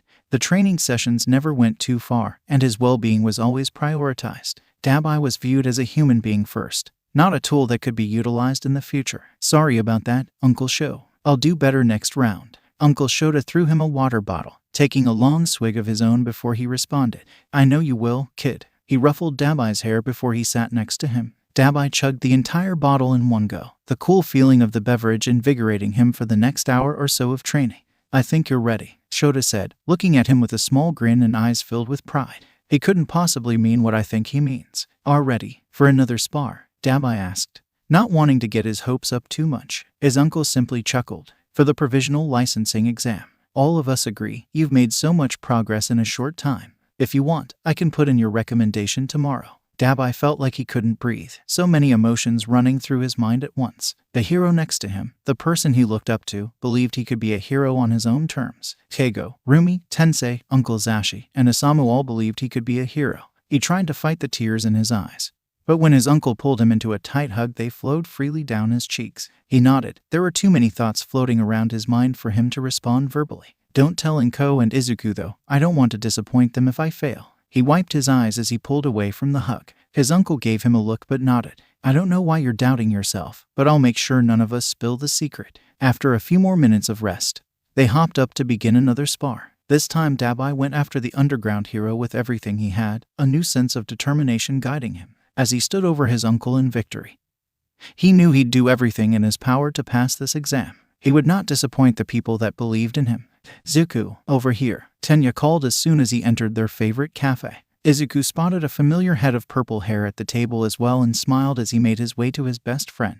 Oh, little Izuku, how are you, kid? Mr. Kobayashi called from behind the counter. Hi, Mr. Kobayashi. I'm doing well, how is business? Izuku gave the man a bright smile. He and his mother had been going to this cafe for years, and the Bakugus had joined them numerous times after the boys played together at the neighborhood park. Sometimes the familiar smells and decor made his heart ache, but he had friends who actually cared about him and accepted him. He would never regret standing his ground against the explosive blonde, but he occasionally missed the days when things were simple between them. He finished walking over to his friends, grinning when he realized they had already ordered his favorite combo of taro boba and red bean matcha. Thanks, guys. He took an appreciative sip of the purple drink before asking them about their days. Although the three boys went to 2 different schools, they still hung out almost every day. On the days they couldn't hang out or study together, they filled the group chat with stories about their days and memes. Izuku was impressed by how quickly Tenya and Hitoshi had grown out of their shells. He felt like their friendship had done so much to build his confidence around people his own age, and he hoped he had helped them in some way as well. They chatted about their school days, Tenya and Hitoshi explaining that their English teacher went off on unrelated tangents every class. Izuku talked about the hero that visited his class that day. The woman, who went by the hero name Ivy, knew Rumi and Keigo very well. She realized Izuku was their kid brother, but luckily didn't say anything in front of the class. When she asked to speak with him after, he was met with glares from his teacher and classmates. He left that part out of the story, though. He also left out that he received detention for taking attention away from the students with powerful quirks and tricking a pro hero into thinking he was worth speaking to. The atmosphere was relaxed. They were the only customers in the cafe at the moment. When the bell above the door rang, Izuku didn't even think to turn around. Deku, a familiar voice called behind him, and his body instinctively stiffened when he heard the nickname. Bakugo had left him alone ever since their confrontation, sticking to the occasional verbal insults. The bullying still persisted even without the boy's direct influence, but at least he no longer had to feel explosions against his skin on a daily basis. Oh, Bakugo. Izuku briefly acknowledged the boy behind him, watching as Hitoshi and Tenya scowled. They had never met Izuku's ex-childhood friend, but they had heard the stories. Who are these extras? Bakugo glared at the strangers, clearly trying to hide his curiosity. These extras are my friends. Izuku couldn't mask the irritation in his voice. He wanted to escape the torment he experienced at school, and now it was glaring at him and his friends. Yamezawa Hitoshi, pleasure to meet you. The last part of the sentence was spat out. The displeasure in the purple-haired boy's voice was apparent. Ida Tenya. Tenya introduced himself stiffly. His usual propensity for politeness had been forgotten in the face of his best friend's bully. Why are you hanging out with a quirkless loser like Deku? Bakugo growled out, sending a pointed glare at the green-haired boy. It'd be a little strange for me to not hang out with my own cousin, but I'd probably still be best friends with Izuku even if we weren't related. Hitoshi emphasized his real name, clearly irritated with the insult the blonde was using. While Hitoshi and Izuku weren't blood-related, they still considered themselves family. Izuku was proud of Hitoshi for speaking so much to a stranger. The once mute boy had grown so much in his time with Shota and Hazashi.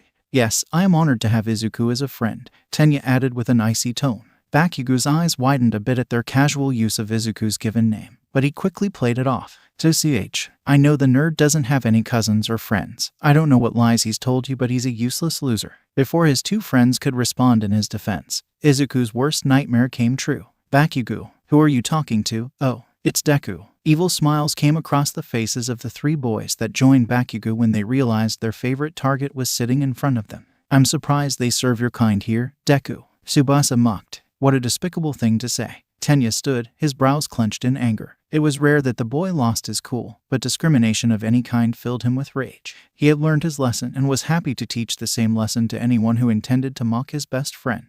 "I think it's time for you all to leave," Hitoshi growled, his glare reminiscent of Uncle Shota's. "Guys, it's okay. Their words don't bother me anymore," Izuku lied, hoping the group of bullies would leave so that they could go back to enjoying their drinks and conversation.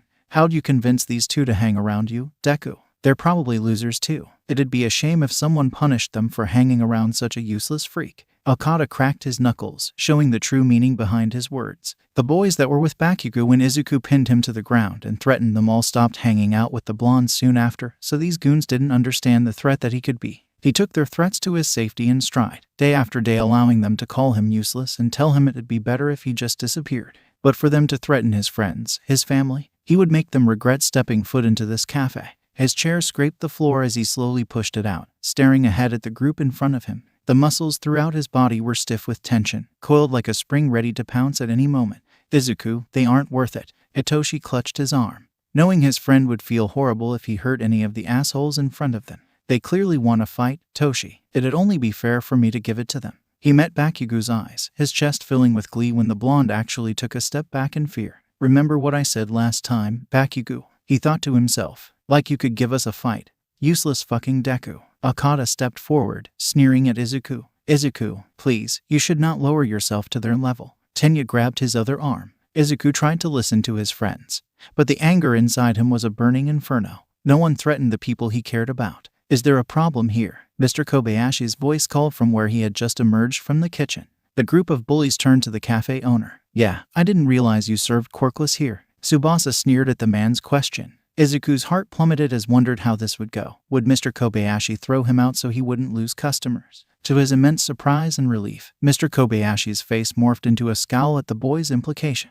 "Everyone is welcome here, except those that want to cause problems with other customers. I suggest you boys find somewhere else to get an after-school treat." The man's towering form straightened, showing he was not going to back down. The group rolled their eyes and made disgruntled comments as they left, shooting Izuku and his friends one last glare before exiting the cafe. Bakugo was the only straggler, looking conflicted as he left. "Are those the type of people you hang out with now, Katsuki? I'm very disappointed." Mr. Kobayashi looked at the boy, the one he had watched grow up over the years, with pain in his eyes. "I hope you learn sooner than later what type of person you really want to be, for your sake." The explosive boy stared at the man for a few moments before sucking his teeth and leaving. The tension slowly left Izuku's body, but he and his friends sat in silence as they all processed the interaction that had just occurred. He knew they would once again ask him why he didn't just leave Aldera, and he would have to argue his point yet again. Mr. Kobayashi placed a plate of assorted matcha in front of them, letting them know it was on the house. As the three boys dug into their treat, Izuku felt overwhelmed with emotional exhaustion. "Are we sure this is a good idea?" Hazashi asked as they stood in front of the Midoriya household to pick their nephew up. The blonde shifted with anxiety, looking as though he regretted their decision more and more at every passing moment.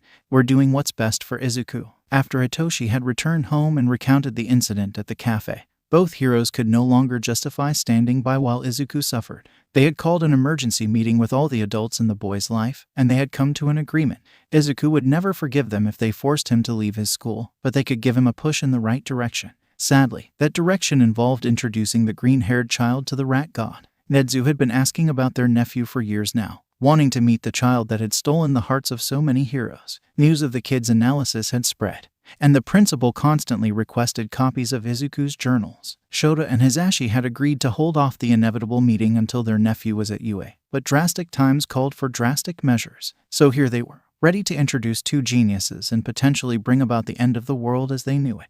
Well, it was worth it if Izuku was happy. At least, that's what Shota told himself as he knocked on the door. Dabai answered a few moments later, wearing Shota's old cat-eared hoodie and present Mike sweatpants. The outfit warmed his heart, and his husband's if his teary-eyed expression was anything to go by. They were so grateful that their nephews looked up to them as heroes, and were always working to be worthy of that admiration. "Sup?" Dabai took a sip of his coffee before gesturing for the pair to enter the home.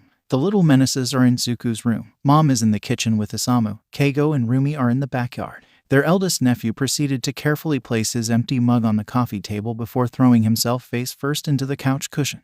It seemed the teen wanted to fully enjoy his day off from training. Not that Shota could blame him. Hitoshi was already here, having spent the night with Izuku and Tenya so they could help the freckled boy organize his notebook. The rest of the family seemed to live in the Midoriya home more than their actual houses, and could often be seen wandering around or causing chaos. "Oh, hello. I didn't realize you two were here already. We must have lost track of time." Inko had just emerged from the kitchen, closely followed by Snipe. Shota was still getting used to seeing his colleague out of costume, but he was a nice addition to the family. Isamu's dark blue dreads were pulled into a bun on the top of his head, and the man wore an oversized red sweatshirt with matching sweatpants. It almost looked like he had stayed the night, but Shota would store that information for later. Inko deserved to have a life outside of raising her children and fighting corruption, and he wouldn't judge her for who she chose to live it with. "No worries. Dabai let us in. We wanted to get here a little early so we could say hi to everyone." Hazashi moved in for a hug, using his height to squeeze Inko tightly. Mama Midoriya's hugs were truly the best thing on earth, and everyone in the family took advantage of them when they could. "I'll grab you two some coffee while we wait for the boys to come down," Snipe offered, walking back into the kitchen while Inko smiled at his back. "Boys, your uncles are here." Inko called up the stairs as Hazashi and Shota settled into the love seats next to the couch Dabai was currently passed out on. A few moments later, 3 pairs of footsteps could be heard descending the stairs. Hitoshi and Tenya appeared first, greeting the men normally before settling into their own seats. Izuku, the gremlin that he was, had to make a dramatic entrance. He began running as soon as he came into view, leaping over the couch and crashing onto his older brother with a beaming smile on his face. Dabai let out a pained groan as the green-haired boy settled into his back, nuzzling into the fluffy fabric of his hoodie. The older boy opened his mouth to argue but sighed in defeat a few moments later. "Why can't you ever just ask to cuddle like a normal little brother?" Dabai reached back and ruffled his hair affectionately while the rest of the group giggled at the display in front of them. Izuku gave him a cheeky smile, rolling off of the couch and onto the floor in a smooth motion. The kid's movements sometimes reminded Shota of an agile cat, and the thought always brought a smile to his face. "Hey, it's more fun when I can terrorize you a bit, and it helps with your training." Izuku dodged Dabai's attempt to tickle him before settling in on the floor in front of Hazashi's seat. "Who are we terrorizing?" Rumi's voice called from the back of the house as she and Keigo made their way into the living room.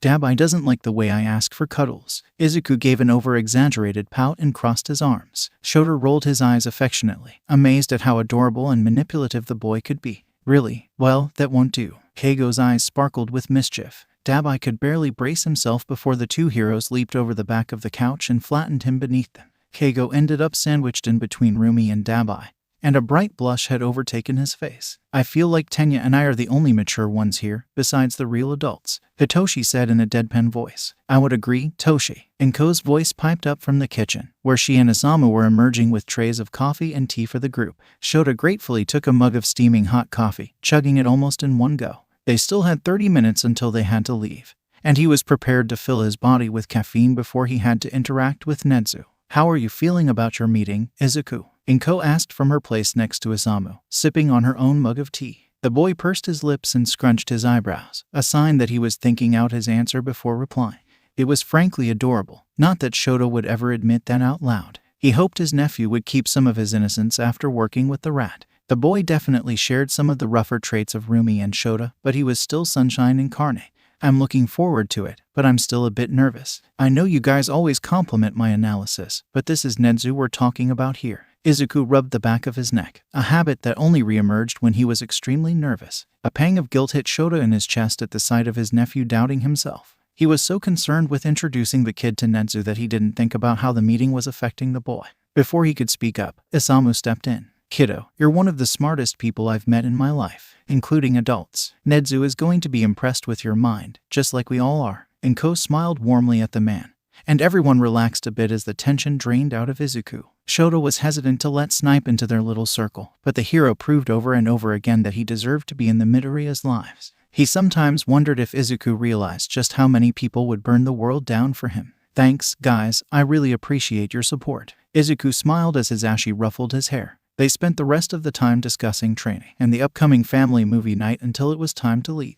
Hitoshi and Tenya would stay at the Midoriya household so they could be there when Izuku returned, ready to hear a thorough play-by-play of the meeting. Keigo and Rumi had a shared day off, so they would hang around to terrorize Dabai and ready themselves to support their little brother. Hazashi hopped into the driver's seat of their car while Shota settled in up front, giving Izuku a soft smile in the rearview mirror. The boy had made Shota soft, but only for his family. If only his students could see him now, smiling and singing along to Hisashi's terrible American pop playlist. He'd have to make sure to seem extra grumpy next time he was in front of his class, just to even out the energy. He spared one more glance at his nephew in the back seat, smiling brightly and singing at the top of his lungs. The kid would be okay, they would make sure of it.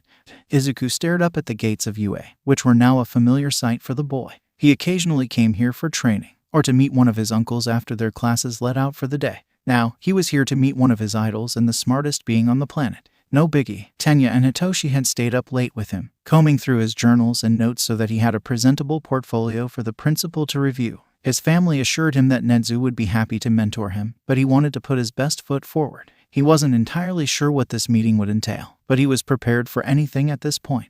Nezu was famous for being chaotic and unpredictable. Ready to go, little listener. Uncle Zashi came up behind him and placed a hand on his shoulder, which helped him to relax a little bit. He reminded himself that his uncles would be there every step of the way, so he nodded and followed them onto school grounds. Izuku had seen most of the campus at this point, but had been purposefully steered away from the principal's office and most of the main building. He knew his uncles were just being protective, but he was curious as to why he had been kept away from Nezu for so long. As they made their way through the maze-like building, he went through everything he knew about the mysterious head of UA. Nezu had been experimented on by a group of cruel scientists, a background that would have given him every right to hate humanity. Instead, he used his intelligence to help pave the way for the next generation of heroes. He was known for enjoying a bit of chaos and messing with his staff, but overall leaned more towards chaotic good than evil. As they walked down the hallways, Izuku noticed a few hidden cameras eyeing them discreetly. He chose to wave at them, wondering if there was a security guard on the other end that watched the students day by day. On the other end of the feed, Nezu sat grinning into his tea, already intrigued by the boy that noticed cameras no one else seemed to find. They finally made it to their destination, and Izuku waved to the last camera he saw. He hoped the security guard felt acknowledged for all their hard work, keeping the students of UA safe every day. His uncles stared at him with wide eyes as the door opened, a cheerful voice greeting them as they stepped into the large room. "Hello, you must be Midoriya Izuku. I have heard so much about you." The principal was much shorter than Izuku was originally expecting, but he hid his shock and greeted the man politely. "It is nice to meet you, sir. Thank you for agreeing to meet with me and look over my notes." Izuku bowed slightly, unsure of how formal his greeting should be. "None of that. We're all friends here, Midoriya. Come and sit. Would you like some tea?" The principal gestured for the seats in front of him, and when Izuku accepted the offer of tea, a pot seemed to appear out of nowhere. He settled in, sat in between his two uncles, and began taking out the notebooks he chose for the occasion. He placed them on the desk in front of him before picking up his mug, using the heat to ground himself. He wasn't as nervous as he thought he would be, but this was still a big moment for him. His family always complimented his analysis, but validation from the Nezu would be the final push he needed to truly believe them. "I'm so happy your uncles finally agreed to let us meet. I've been looking forward to reading your analysis for quite some time. Let's take a look, shall we?" Nezu's grin widened a fraction before he grabbed the journal on top of the stack. They sat in comfortable silence for a few minutes as he worked his way through the pile of notebooks, his smile growing as his tail wagged faster and faster. Once he was finished with the final journal, he gave a content sigh and took a sip of tea. "Well then, you surely did not disappoint." Nezu clapped his hands together as he shot a pleased smile towards the boy in front of him. Izuku took in a deep breath for the first time since they entered the room, preening under the positive attention. Uncle Zashi reached out and squeezed his wrist in support. "Thank you, sir. That really means a lot coming from you." Izuku smiled shyly before asking his next question. "Do you think I could be a hero, even if I'm quirkless?" Nezu responded almost immediately. "Of course, especially with a mind like yours. UA would be honored to help train the first quirkless hero." He was shocked by how quickly the principal responded, although he had learned to expect this answer from the heroes in his life. He fought to control the tears forming in his eyes, and steeled himself for his last question. "I'm really happy to hear you say that. I was wondering, if you had any extra time, would you be willing to help me hone my analysis and strategy skills? I also want to create a code for my notes so they can't be used against any of the heroes. I think analysis will be my ticket to becoming the best hero I can be." Nezu's smile grew impossibly wider, and Izuku thought he saw Uncle Sho shiver out of the corner of his eye. He must be seeing things due to his nerves. "I am certainly interested in mentoring such a talented mind. Midoriya, I would like to go through a few tests to see where your skills are at, but first I have a question." Izuku wondered what the principal could ask, hoping this wasn't the moment that would make or break their tentative relationship. "Of course, sir. Ask away." Izuku's hands were sweating as he went over possible questions in his head. What hybrid am I? Nezu asked, voice laced with curiosity and a hint of smugness. Izuku furrowed his eyebrows, confused by the simple question. Surely anyone could see what the man was, but from the looks on his uncle's faces that did not seem to be the case. A sudden surge of confidence filled his chest, knowing that he might actually be intelligent enough to not waste Nezu's time.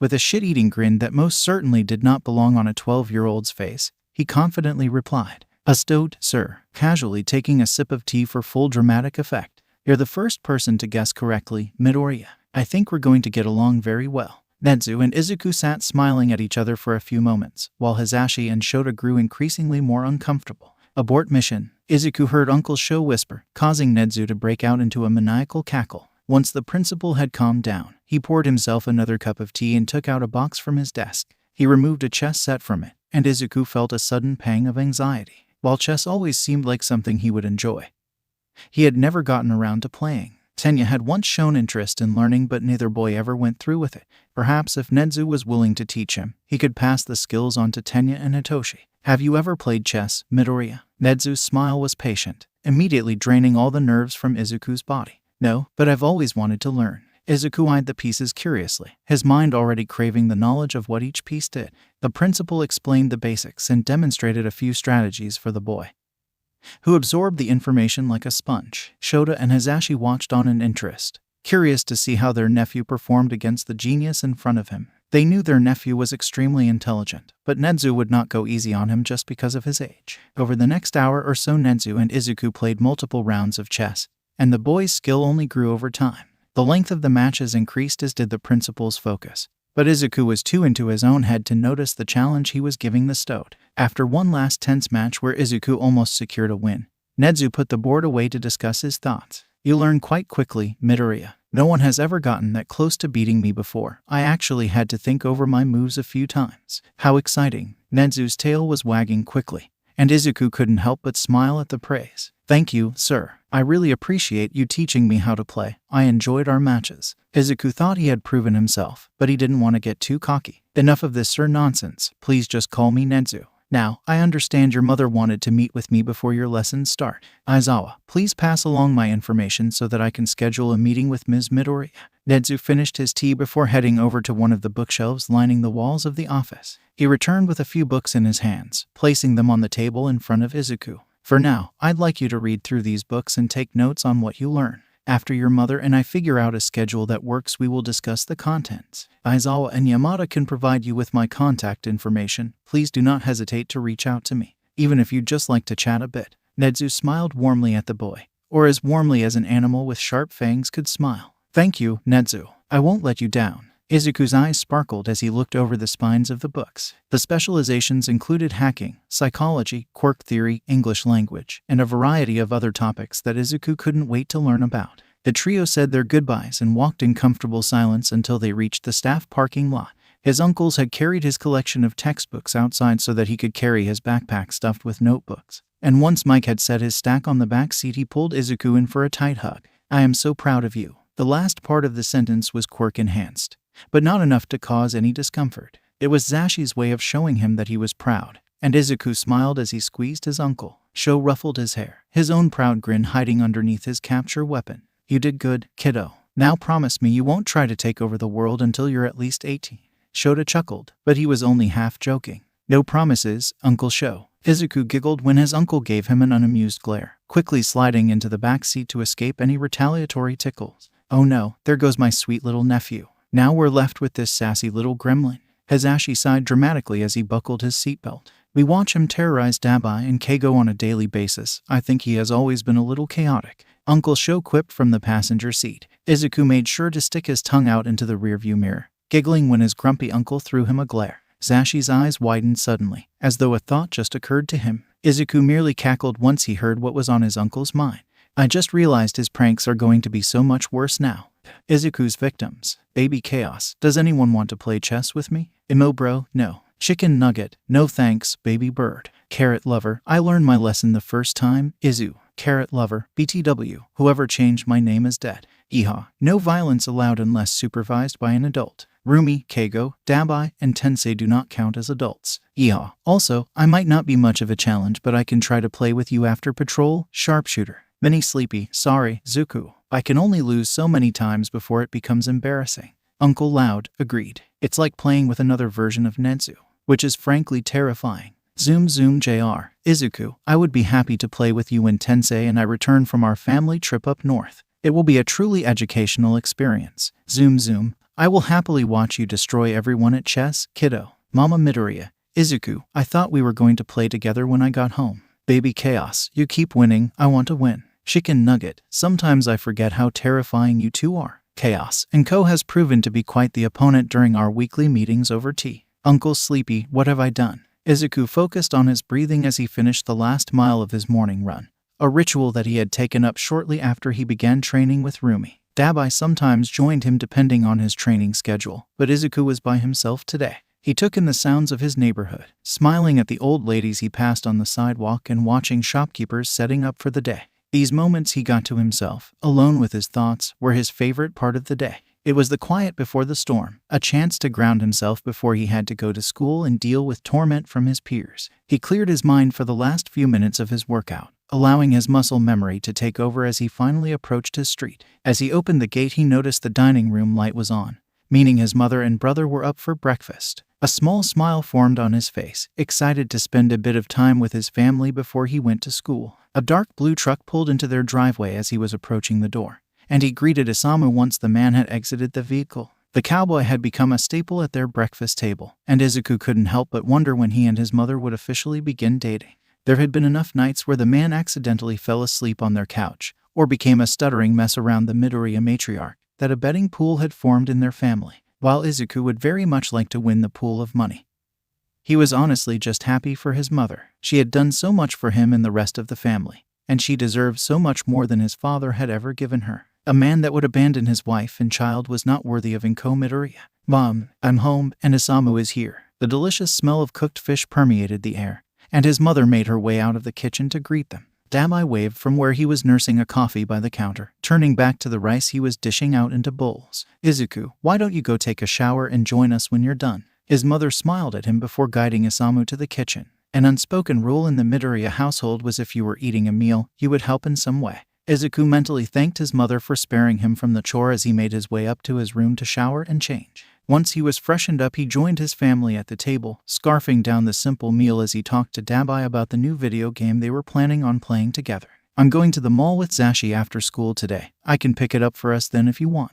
Izuku offered as he got up to wash and dry his dish. Sounds good, Squirt. Then we can play this weekend when Tenya and Toshi come over. Dabai lightly pushed him with his hip, forcing him to scoot further down the counter so that he could wash his plate. Hey sharpshooter, do you need a ride to school? Isamu asked as he entered the kitchen, carrying both his and Inko's plates to wash. This was another addition to his daily routine, getting rides from the blue-haired man every once in a while. Izuku had grown fond of the Western music playing softly in the background as they chatted on the way to school. Normally he would take him up on the offer, but today he had a bit of energy to dispel before he began his day. Thanks Isamu, but I'll pass today. I want to walk off some of the leftover energy from my run. The hero simply nodded, ruffling Izuku's hair before joining Inko in the dining room to chat over their coffee. It amazed Izuku how quickly this man had formed a place at their table and in their hearts. He finished putting on his uniform and grabbing what he needed for the day, kissed his mother goodbye, and headed out for school. Dread filled his stomach as he thought about what he would face throughout the day, but he steeled himself and kept walking. Or Toshi and Ten, you're right. Should he just give up and go to Sumi or attend homeschool? Wouldn't that make him weak? He was so lost in his own thoughts he didn't pay attention to where he was going. And before he knew it, he was pummeling into another body in front of him. His hand reached out instinctually, grabbing the person before they fell to the ground. When he looked up to apologize, he was met with burning red eyes boring into him. Of course Bakugo would be the person he almost knocked over. Sorry, Izuku said flatly, not really meaning his apology. The blonde glared at him, rubbing his shoulder but straightening himself up when Izuku glanced at it. The other boy seemed like he had a question on the tip of his tongue, but he shook his head and scoffed instead. Watch where you're going, loser. With that, Bakugo turned and kept walking. Izuku rolled his eyes, annoyed that this was the way his day had started off. I hope he changes his ways before we get into high school. No one needs a hero with an attitude like that. He made sure to stay far away from the blonde as he walked the rest of the way to school, taking a deep breath before he entered the building. His senses were on overdrive, constantly searching for anyone waiting to attack or harass him. The years of training with his family really helped him in this regard. Once he made it to his classroom, he sighed in relief, grateful that no one had messed with him before he could get to his desk. He should have known better than to let his guard down. His book bag was yanked from his back, and he watched in silent horror as it was dumped out into the hallway. The Hawk's pencil pouch that Keigo got him for his birthday spilled open, and his pencils slowly rolled away. He stood there, completely frozen as other students began kicking his notebooks further down the hallway. The taunts and insults thrown his way weren't reaching him. The only sound he heard was the blood pumping in his ears. A deep rage filled his gut, pulling there before it permeated throughout his body, threatening to overtake him. There were no thoughts in his mind outside of getting revenge for the treatment he was forced to endure. Before he could move and do something he would inevitably regret, a familiar blonde bent down to pick up his book bag. The action shook Izuku out of his anger-fueled daze, and he watched as Bakugo stood with the bag and waved it around.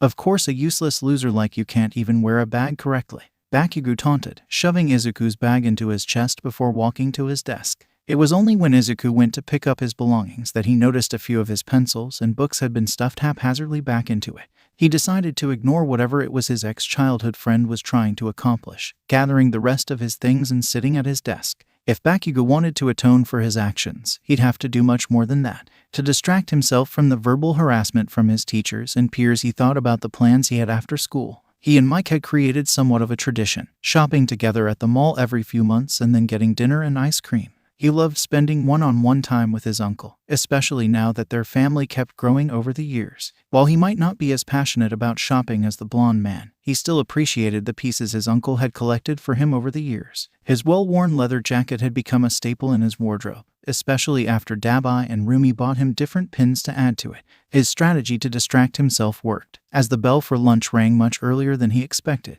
he carefully gathered his things and walked in the opposite direction of the cafeteria. Early in the school year, he realized that eating in the lunchroom would only result in his food being messed with, so he quickly found a secluded place to enjoy his meals. He huddled into his hiding space beneath one of the stairwells, unfolding the blanket he had left there a few weeks ago so that his uniform wouldn't get dusty. The bento his mother made him smelled delicious, and he grinned at the note she had left him that morning. "Don't forget how much we all love you, Izuku." Mom. Izuku thought about the family he had created over the years, and how much support he really had behind him. He could never let them know how bad it really was at school. It would only prove that he wasn't worth the effort they had all put into him and his training.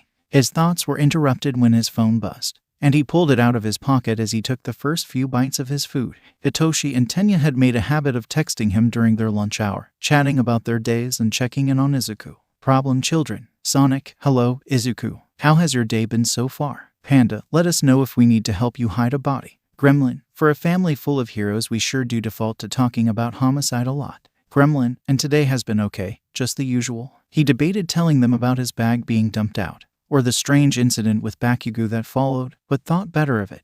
They didn't need to be burdened with his issues, especially when there wasn't anything they could do about it. They texted for a while, talking about plans for the weekend and any cool hero fights they had seen recently. Tenya and Hitoshi sent him a selfie of the two of them eating together, smiling brightly for the camera. A pang of sadness filled Izuku's heart, and for a moment he imagined himself at the table with them. Before the lunch period was over, Izuku pulled up his conversation with Rumi. He loved all of his family members equally, but she was the first person to actually believe in him besides his mother. They had a different relationship than he had with Keigo or even Dabai, as she had been with him since the beginning. Little Bunny, hey sis, just wanted to see how your day was going. Big Bunny, it's a boring day, but hopefully I'll be able to kick some ass at some point. Hope you're having a good day at school, Zuko. He knew she was on patrol, so he wouldn't bother her with his conflicted emotions. Just texting her made him feel a bit better, reminding him that he had people in his corner looking out for him. As he walked back to class, he checked his phone one last time, seeing that he missed a text from his uncle. Presentation Michael, hey kiddo, want me to pick you up from school today?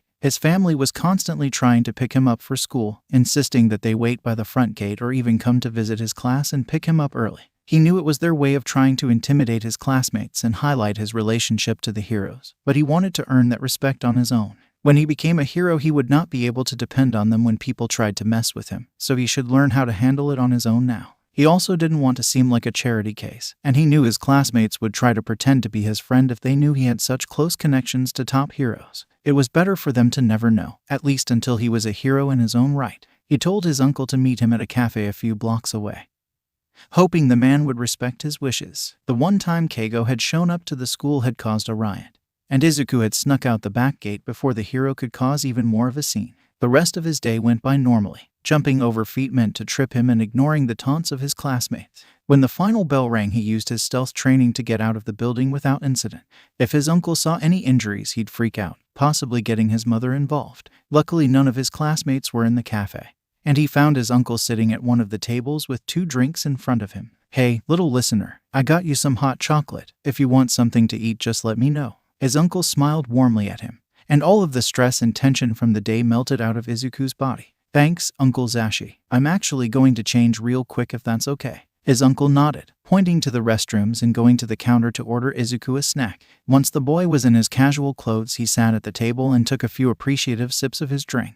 They relaxed there for a bit, catching up and enjoying their treats before heading to the crowded mall. "Do you need anything specific, or would you just like to shop around?" Mike asked, eyes roaming the shops in front of them. Izuku thought for a moment before shrugging. "Let's just see where the day takes us." They decided to go to a hero store first, trying to find any merchandise that caught their eye. Izuku's room used to be an All Might shrine, but his idolization of heroes had been tamed over the years. He viewed heroes as humans, just like everyone else. His room now had his family's merchandise in it, and he always felt surrounded by love whenever he was at home. He ended up scoring an official Eraserhead poster, a rare find for the underground hero.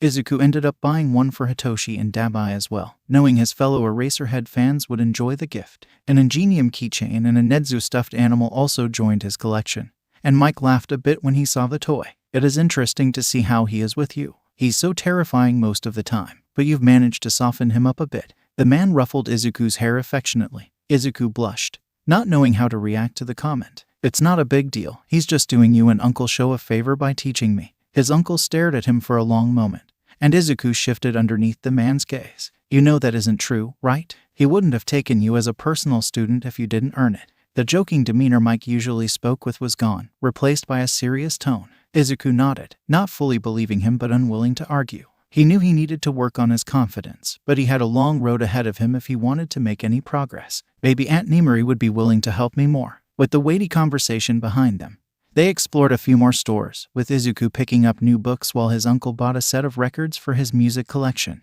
After another hour of shopping, they decided to make their way to the food court for a greasy dinner. It was always a nice treat to deviate from their hero diets every once in a while. "I already know what you're going to get, so why don't we meet by the ice cream place when we both have our food?" his uncle offered, and Izuku couldn't help but smile at how well the man knew him. They parted ways, Izuku on his way to the counter that sold his favorite katsudon and Mike to get some type of American fast food. Izuku had just gotten into line when the building began to shake. Screams broke out from one of the nearby clothing stores, and shoppers began pouring out as smoke began flowing through the air. Izuku immediately switched into crisis mode, searching the crowd for his uncle. They locked eyes across the cafeteria, and Mike nodded to him before they both sprung into action and ran towards the commotion. "Izuku, call the police and then help evacuate people. If you have time, send an alert to the family group chat in case any of them are nearby to help. I'm going to see what is going on." His uncle was now in hero mode, quickly taking control of the situation. Izuku found an area away from the stampeding crowd to call the police to alert them of the situation.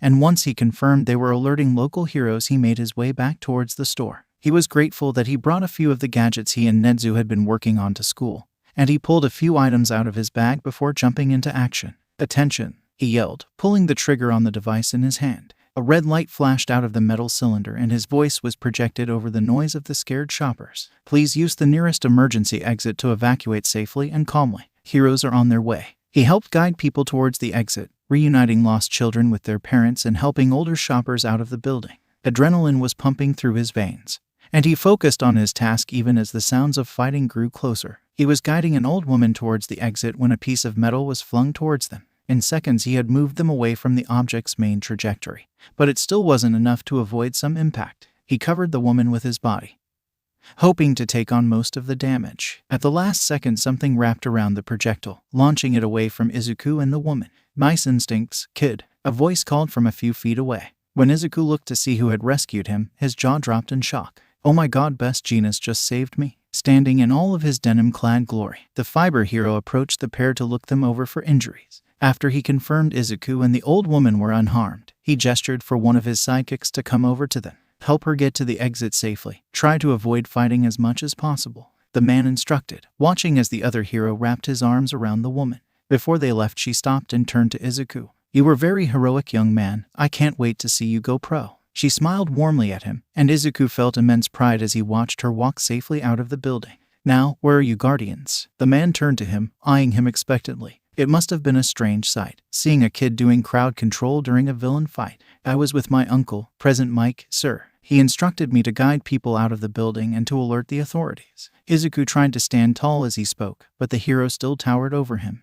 My name is Izuku Midoriya. You can confirm with him if you'd like." The man stared at him for a long moment, clearly trying to figure out why a pro hero would trust a child with such an important task. He must have seen something in Izuku's eyes, because after a while he simply nodded. "Okay, continue what you were doing and stay out of trouble. I'll be having a conversation with your uncle about civilian safety once this is over." The hero jumped back into action, taking down 2 of the villains with ease. Izuku refocused himself, guiding the remaining civilians out of the building while doing his best to avoid fighting. As he was guiding the last civilian out, a dozen red feathers blocked a piece of concrete from hitting him. "I thought we worked on your situational awareness, little bro." Keigo landed in front of him, smiling at the startled civilian and winking at Izuku. "Keigo, I didn't know you were here." Izuku smiled up at the hero, who gestured for Izuku to continue what he was doing. "Don't mind me, you're doing a great job, Zuku." They finished walking the woman outside, and they were both glad to see the villains being rounded up by various heroes in the food court.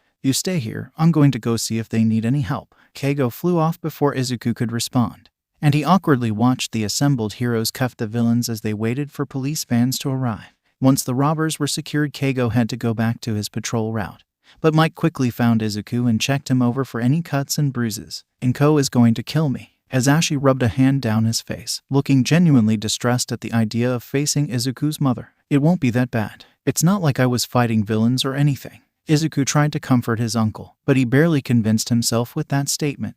"Ah yes, Present Mike. I think we should discuss your decision to have a minor facilitate crowd control during an active villain attack." Izuku and Mike both turned, now facing the towering figure of Best Jeanist. The man looked bored, but his eyes shined with a deep intelligence that had Izuku on edge. Mike immediately stiffened, glaring at the man in front of them. Izuku wasn't aware of any beef between the two, but the charged air indicated that there was more going on here than he might realize. "Hello, Jeanist," his uncle spat, using a tone that Izuku had never heard from the man. This miner has specialized training from multiple pro heroes and was an asset during the initial response to the incident. Izuku knew from the formal language the man was using that he was angry, an emotion he was shocked to see. Asashi didn't do anger, it was all jokes and good vibes. What exactly was going on between him and the number 4 hero to elicit such a reaction? Jeanist simply huffed in response to his uncle's statement before turning in Izuku's direction. He expected to be reprimanded by the hero, or threatened with a vigilantism charge. "Good job, kid." Izuku and Mike's jaws dropped in unison at the compliment. "I am sorry you had to be involved, but you kept a cool head and got everyone out safely." Jeanist reached his hand out, looking to shake Izuku's hand. The boy lifted his hand slowly, still processing the turn of events. He didn't expect to be praised by the hero who was chastising his uncle only moments ago. After a few moments he was finally stable enough to respond. "Thank you, sir. I only did what my uncle and the rest of the family have been teaching me." Izuku gestured towards Mike, who was carefully watching the interaction. The denim hero eyed Mike suspiciously, before turning to Izuku. He stared at him for a few long moments before nodding, like he had come to some type of decision. "Well, I would like to see you continue to grow." He reached into his pocket, pulling out a sleek case and reaching for a business card. "Here is my contact information. I'd like to see what you can do and potentially take you on as a mentee." Izuku took the card, his hands shaking from nerves and excitement. "I think you'd benefit from learning from someone with less tacky taste." The word was pointed towards Mike, and Izuku grew a bit defensive. "My uncle is a really great mentor. He's taught me a lot over the years. I'll take you up on the offer, but please don't speak to him that way." Izuku stood up straight, staring the man down even though he was filled with nerves. The small smile on Zashi's face made it all worth it, though. Jeanist raised his eyebrows in surprise, clearly not expecting that type of response. He glanced between the Izuku and Mike a few times, before his face broke out into the first smile Izuku had seen from the man. "You have guts, kid." He gave Izuku an appreciative nod. "I'll be sure to show your uncle a bit more respect in the future. He has clearly taught you some valuable skills." Izuku looked up at the man, contemplating his next question. "I do have one more thing to ask you, sir." The hero gestured for him to continue, so Izuku clenched his fists and asked the question that would make or break this agreement.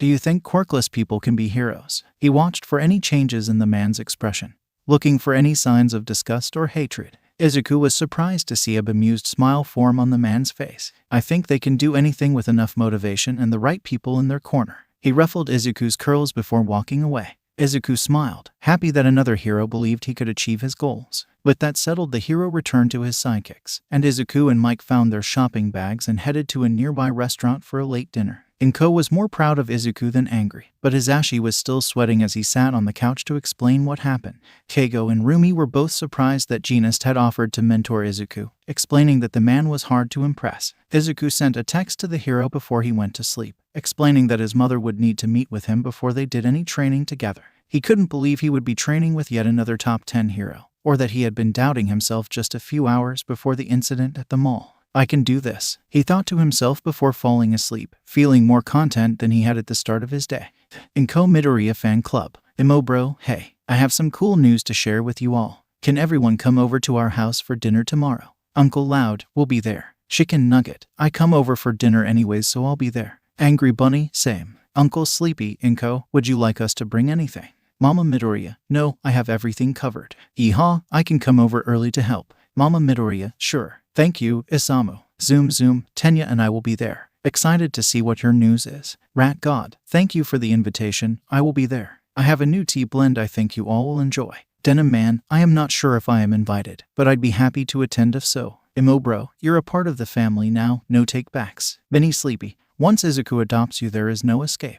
Yeehaw, you all make the little sharpshooter sound so scary. Chicken Nugget, he is. Angry Rabbit, he is. Imo bro, he is. Zoom JR, he is. Benny Sleepy, he is. Green Gremlin, really guys. Dabai stood in his room, checking himself over for the 100th time as he stared in the mirror. He shouldn't be this nervous to talk to his family, but the news he had to share was life-changing. His hand dived into his pocket, checking to make sure his freshly laminated provisional hero license was still there. Knock knock. He turned towards the door, already knowing who was on the other side. Come in, Uncle Sho, he called out, nervously adjusting the sleeves of his black dress shirt. The man entered the room with a bemused smile on his face, watching as his nephew paced around like he was about to go on trial. You okay, kid? His uncle crossed the room to place a hand on his shoulder, and he felt a bit of his anxiety melt away. Dabai could only nod, too nervous to respond to his uncle's question. I know you're nervous, but you earned this. Everyone is going to be so proud of you, okay? Dabai once again nodded, not meeting the man's eyes. Hey, look at me. He finally locked eyes with his uncle,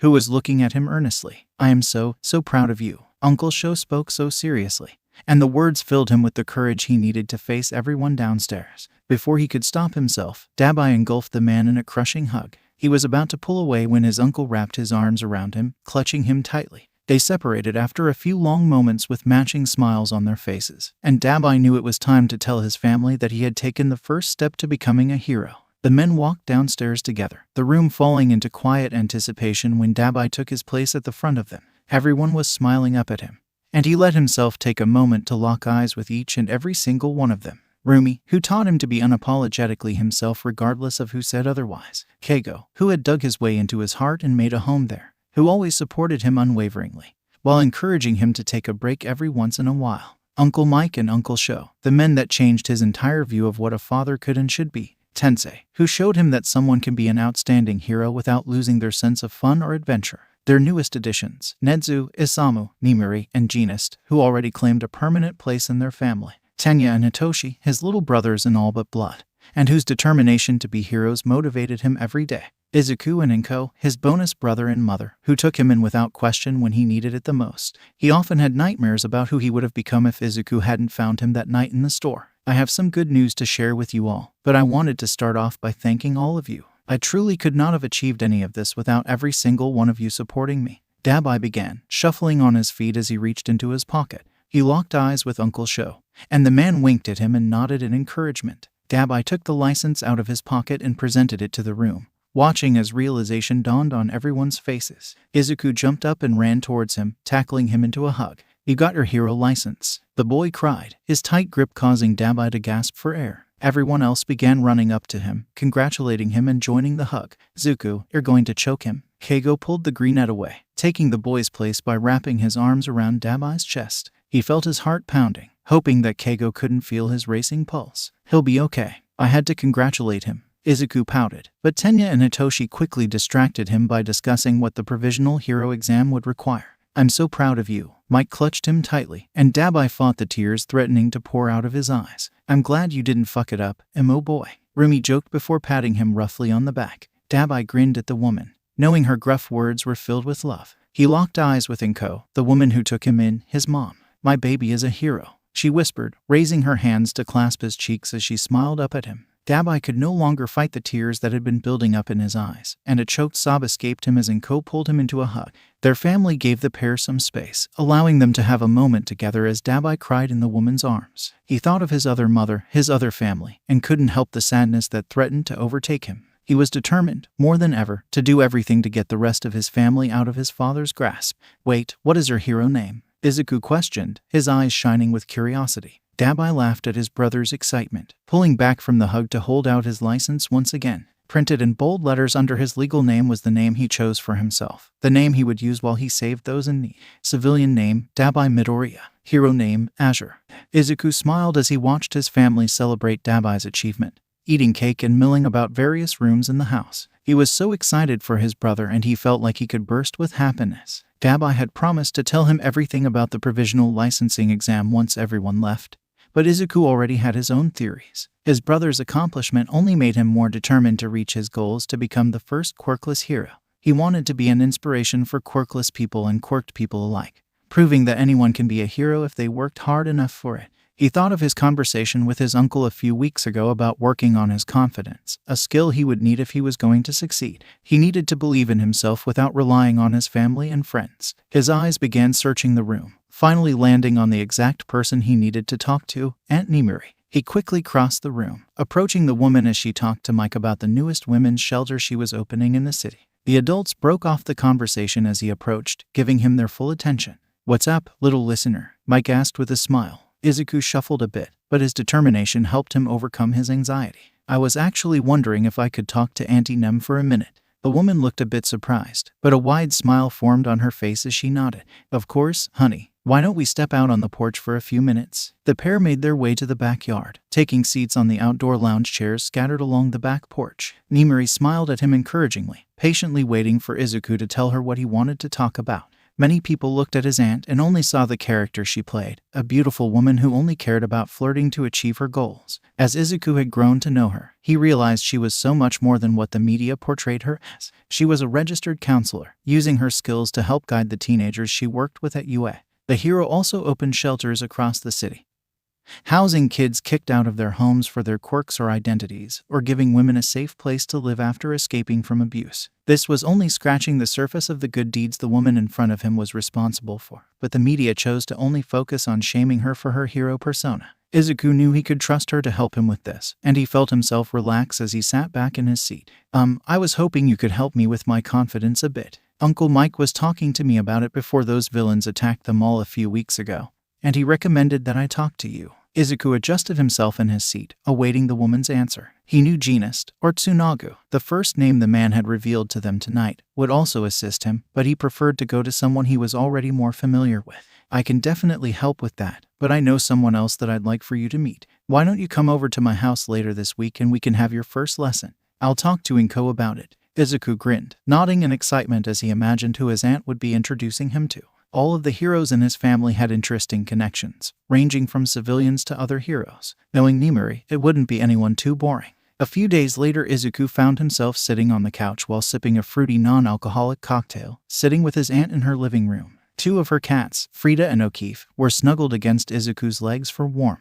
Nimuri's house was very cozy, the seats made of dark red velvet covered with fluffy pillows and blankets. Her house always smelled like a mix of spices and coffee, and Izuku always felt comfortable here. He was happy to be spending more one-on-one time with his aunt, especially now that she had agreed to help him with his self-confidence. She was sitting across from him in one of the lounge chairs, her long hair pulled up in a bun and a pair of glasses hanging low on her nose as she turned a page of her book. They were both in sweats and hoodies, staying comfortable as they waited for his aunt's guest. There was a knock on the door, and Nimuri jumped up with excitement as she strode across the room. The door opened to reveal a woman with bright green hair that immediately dove through the doorway to give his aunt a hug. "Nem," the woman exclaimed, quickly pulling his aunt in for a quick peck on the lips. Izuku sat in stunned silence, realizing that this woman was his aunt's girlfriend. When the woman pulled away from the embrace, he finally recognized who she was, and his jaw dropped even further. Ms. Joke was his aunt's girlfriend. He stood, his body vibrating with excitement as he walked over to introduce himself to the hero. She was one of his absolute favorites. Her bright smile and light-hearted attitude always inspired him. Her fighting style was an interesting mixture of martial arts, all perfectly crafted to ensure that she could still use her quirk mid-fight. She turned to him, her smile widening even further as she opened her arms for a hug. "Is this little Izuku? I've heard so much about you, kid." Izuku stepped into the hug, already feeling comfortable around her. Nimiri was smiling at the pair, clearly pleased that they were already getting along so well. "Nice to meet you, ma'am," Izuku said, trying to be polite as they stepped out of the hug. "Oh no, I'm not that old. No need for all the formalities." Ms. Joke ruffled his hair fondly. "You can just call me Emmy, okay?" Izuku nodded, excited to refer to yet another pro by their given name. "Why don't we go sit in the living room?" Nimiri suggested, guiding her guests to sit while she grabbed them something to drink and snack on. They chatted for a bit, with Emmy asking Izuku about training and school before patiently answering all of his questions about her quirk. He enjoyed watching his aunt send loving glances towards her girlfriend as they talked. It was very clear that she was smitten. He had known that his aunt was seeing someone, but she had yet to introduce her to the family. After this, Izuku would make sure that Emmy was invited to all of their family gatherings moving forward. "So, I heard you wanted to work on your confidence?" Emmy finally asked, easing her way into what would probably become an uncomfortable conversation for the teen. It wasn't easy being vulnerable, especially with someone you just met. "Yeah, something like that." Izuku rubbed the back of his neck, unable to make eye contact with the two women as he spoke about his complicated relationship with self-worth. He explained what growing up quirkless had been like, how his closest friend became his biggest bully, the long nights wondering if he would ever reach his goals. There were days where he didn't believe he was worth the energy his mentors put into him, and he still doubted his ability to become a hero. The two women listened quietly, their eyes filled with understanding and empathy. He wasn't expecting to share so much so soon, but he trusted that they wouldn't judge him for his doubts and feelings. "Sometimes it is hard to imagine there ever being a quirkless pro hero," he said, his head hanging as he stared at his feet. "No one thought I could be a hero with a quirk like mine, but look at me now," Emmy replied, and Izuku's head shot up. He had seen comments on messenger boards saying people with quirks like Ms. Joke shouldn't be heroes, but he had never thought about the real-life harassment the woman probably faced on a daily basis. "No one believed in me either, not even my own family." Nimiri frowned into her cup of tea, and in that moment Izuku wished he could find his aunt's family to give them a piece of his mind.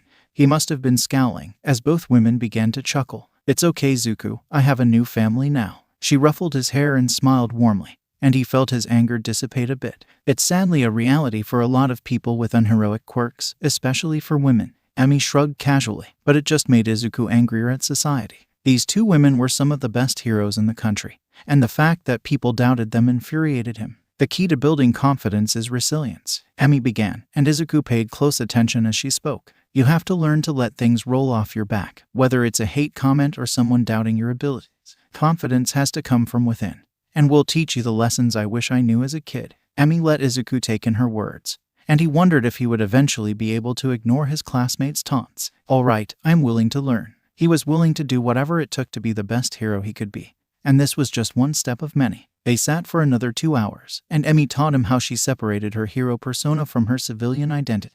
It helped her disconnect from any negativity that came her way, whether from the media or trolls on the internet. Nimiri talked to him about how her hero persona made her feel empowered, and that Izuku should create an identity that makes him feel invincible. She told him the importance of being yourself unapologetically, as well as the difficulties that came with it. They had agreed to meet once a week on Sundays, and their lessons would range from conversations to going out in public to practice the skills they went over. He felt re-energized, ready to face the world and prove anyone who ever doubted him wrong. Izuku left his Aunt Nimiri's house, giving his aunt some alone time with her girlfriend.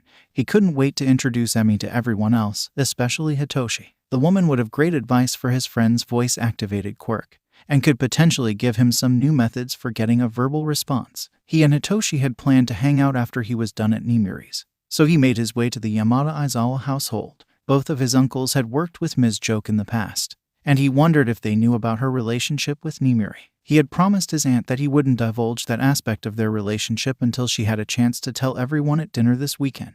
He used his spare tea to enter the house, smiling when a few cats began circling around his legs. A fluffy gray cat was staring up at him, her wide eyes boring into Izuku's soul. "Trash can, I promise I didn't mean to play with other kiddies today. You're still my best girl." Izuku tried to placate the feline that had grown an attachment to him ever since she was found in a garbage can by Shota a few years ago.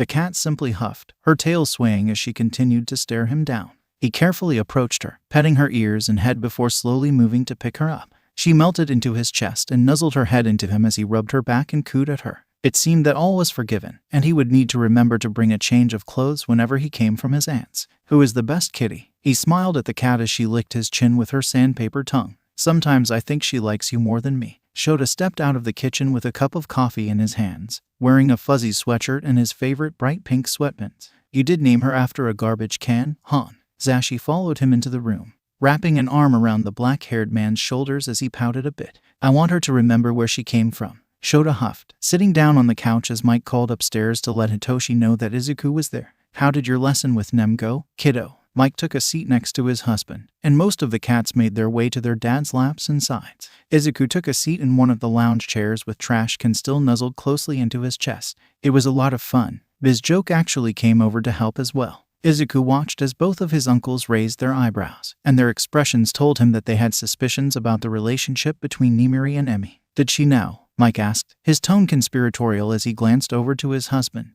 I am not sure what she could possibly offer. Shota grunted, but the small grin on his face was proof that he wasn't being serious. Emi is really nice, Uncle Sho. I was actually thinking about learning some stealth moves from her. Izuku giggled at his uncle's offended expression, while Mike chuckled at his nephew's mischievousness. You wouldn't. That woman wouldn't know what stealth was if it hit her in the face. Shota crossed his arms and pouted, a gesture that looked ridiculous coming from the gruff man. Dad, are you messing with Zuko again? Hitoshi jumped over the back of the lounge chair, squishing Izuku into one of the arms as he made himself comfortable. Why would I ever mess with my nephew? What type of uncle do you think I am? Shota smirked into his coffee, clearly enjoying teasing Hitoshi and Izuku. All right, Sho, enough terrorizing the kids. Why don't you go grab our guest something to drink? Mike pushed his husband up from the couch, the black-haired man grumbling but still completing the blonde's request. As soon as he left the room, Izuku asked a question that had been on his mind since he first entered the house. Does Uncle Sho really hate Emi? Izuku's hands wrung together. He didn't want two of his mentors disliking each other. He already had to deal with the strange relationship between Genist and Mike. Mike's eyes softened at Izuku's concern, but shook his head at the question.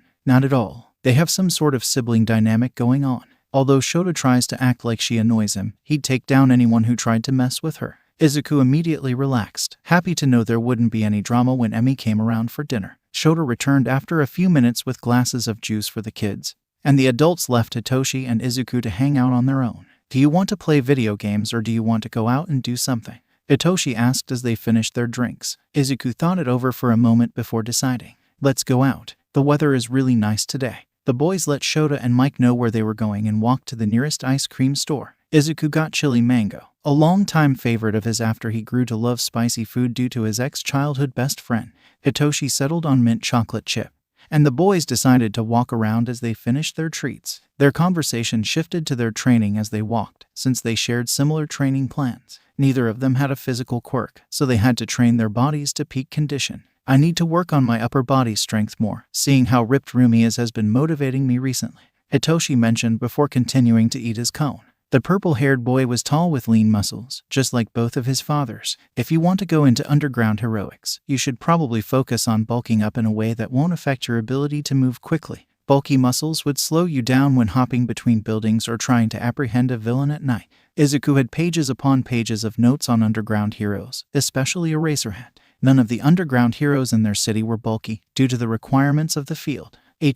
Hitoshi had a contemplative look on his face, passively eating his ice cream as he thought it over. That's a good point, thanks Zuko. The boys continued walking, not really following any specific path as they ate and discussed different heroes that inspired them. They had strayed a little farther than anticipated, but something caught Izuku's attention. Takoba Beach was right in front of them, sprawling piles of trash blocking their view of the ocean and causing a distinct smell to waft through the air with the sea breeze. Izuku watched as a bird picked through the trash in search of food, and an idea popped in his mind. Toshi, you're still going to try to build your upper body strength, right? Izuku continued staring at the trash in front of them, eyeing the countless appliances and other large objects scattering the landscape. Yeah. Hitoshi gave him a puzzled look, confused by the sudden topic change. I think I know something we can do to help with that. I am never listening to one of your ideas again. Hitoshi groaned as he lugged a microwave on one of his shoulders. He was covered in sweat, and Izuku and Tenya weren't faring any better. That's a lie and you know it. Izuku huffed as he threw the large piece of metal he had been carrying into the dumpster near the boardwalk. Tenya was filling bags with smaller pieces of trash further down the beach, taking a break from heavy lifting for the day. When Izuku had mentioned the beach cleanup project to his family, Genist had immediately hired a waste management company to provide them with dumpsters and other necessary materials. Shota and Inko helped them get permission and permits for everything, while Mike tried to convince them to wear matching shirts throughout the project. The man had insisted that it would be an adorable way to promote their good deed, but all three boys had declined. All of the adults helped them out when they could, but the three boys had taken on the brunt of the work. "How are you boys holding up? Do you need to take a break or drink some water?" Isamu asked as he finished throwing a mini fridge into the dumpster. Izuku had always known pro heroes were exceptionally strong, but the days where the pros in his life joined them at the beach solidified that fact in his mind. Watching Rumi deadlift a full-sized refrigerator was both motivating and terrifying, but it helped him set new goals for strength training. Izuku's muscles were sore after hours of cleaning up the coastline, and he wasn't sure if he could go on any further today. One look at Hitoshi was enough for him to know the other boy was thinking the exact same thing. "I think we should call it a day, Isamu," Izuku responded, turning to call out for Tenya to rejoin them. A loud crash suddenly rang through the air, and the trio watched as a tall pile of trash collapsed 20 feet away from them. They were about to write it off as a random incident, but a cry of pain immediately sent them all into rescue mode. Isamu ran ahead of them, while Izuku took out his cell phone in case someone needed medical attention. Hitoshi followed close behind, and Izuku could hear Tenya's engines getting closer and closer by the second. His two friends weren't technically supposed to use their quirks like this, but the adults tended to look the other way during an emergency. As they approached the collapsed pile, a pink blur suddenly shot out, almost tackling Izuku before he moved out of the way. He immediately fell into a fighting stance, unsure of what exactly they were facing. A pink-haired girl around his age stood up from a few feet away, brushing herself off before glaring at Izuku. "Are you the ones who have been taking away all of the baby-making materials?" She crossed her arms, deepening her scowl as she awaited a response. Isamu and the three boys stared at her in shock, all frozen in place as they tried to process what she was saying. Tenya seemed to break out of the daze first, giving her a disapproving look before responding. "I beg your pardon," he exclaimed incredulously, and Izuku wouldn't be surprised if he gave her a lecture on manners and appropriate speech if they let him continue. The girl seemed unperturbed by the disapproving stares the blue-haired boy was sending her way, as she simply sighed and rolled her eyes in annoyance. She was acting like she hadn't said something absolutely ridiculous just a moment ago.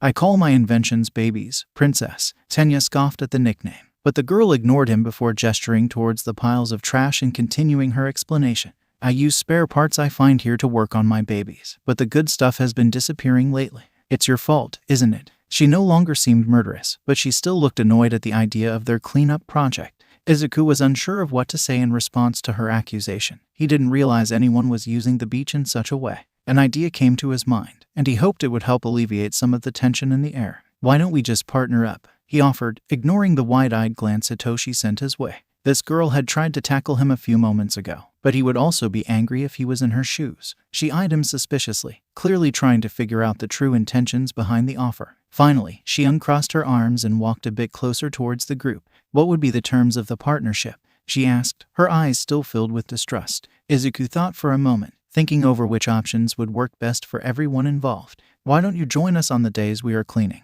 And if you see anything you want, we can put it aside for you." She contemplated his offer before nodding and stretching her hand out for a shake. "Sounds like a plan, Greenie. I'm Mei, future CEO of Hatsum Industries and the best inverter you'll ever meet." Izuku took her hand, surprised by the confidence behind her statement. "I'm Midoriya Izuku." They shook hands before the rest of the group introduced themselves. Mei was surprised to see the pro hero snipe outside of his mask, but she didn't pester the hero with too many questions.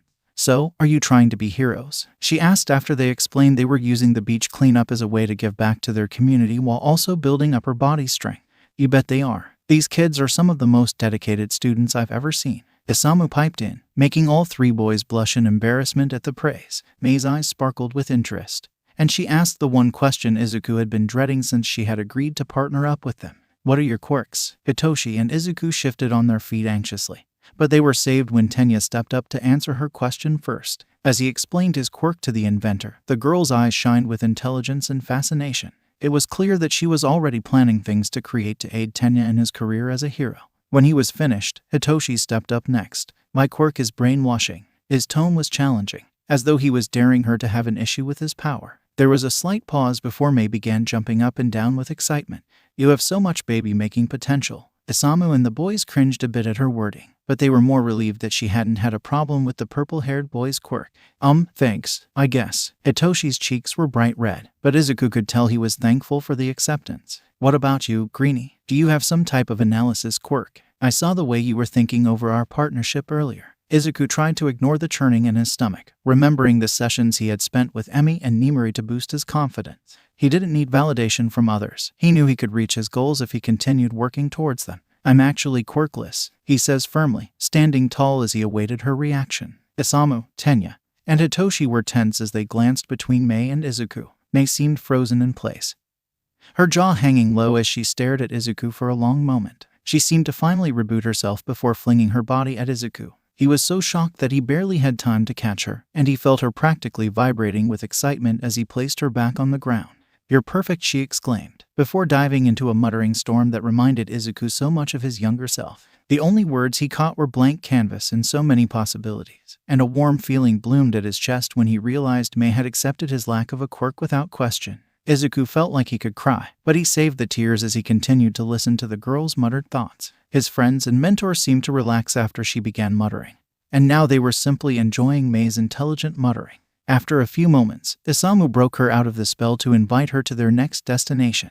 We were just about to go to a nearby cafe. Would you like to join us? The man asked, and Izuku was once again grateful for his kindness. Isamu wasn't an uncle to him, like Shoto or Mike, but he wasn't a brother-like figure either. Izuku was still figuring out their relationship, but he was so grateful the man had made his way into their lives. Mei glanced nervously between Isamu and Izuku, and the boys were completely taken aback by the change of demeanor. The confidence from minutes ago was gone, replaced by uncertainty and nervousness. Izuku didn't know what had caused the sudden change until Mei finally spoke. Are you sure you want to hang out with me? She seemed to be eyeing Hitoshi and Tenya specifically, but her gaze fell on Izuku as well. Izuku immediately glanced at Hitoshi, and an understanding passed between them. They recognized the look she was giving them, as well as the hesitancy in her voice. Before either boy could speak up to reassure her, Tenya stepped in. Absolutely. We are always looking for new friends. Mei relaxed a bit, smiling at the three boys before nodding. Izuku looked at Tenya, once again reminded of how much he had grown from the boy he had met years ago. Just make sure to let your guardians know where you're going. I can give you a ride home after we finish up at the cafe. Isamu assured, but Mei simply shrugged. My folks are out of town. She wasn't making eye contact with the man, choosing to focus on her fingernails instead. Snipe immediately paused, staring intently at the child in front of him as she avoided his concerned gaze.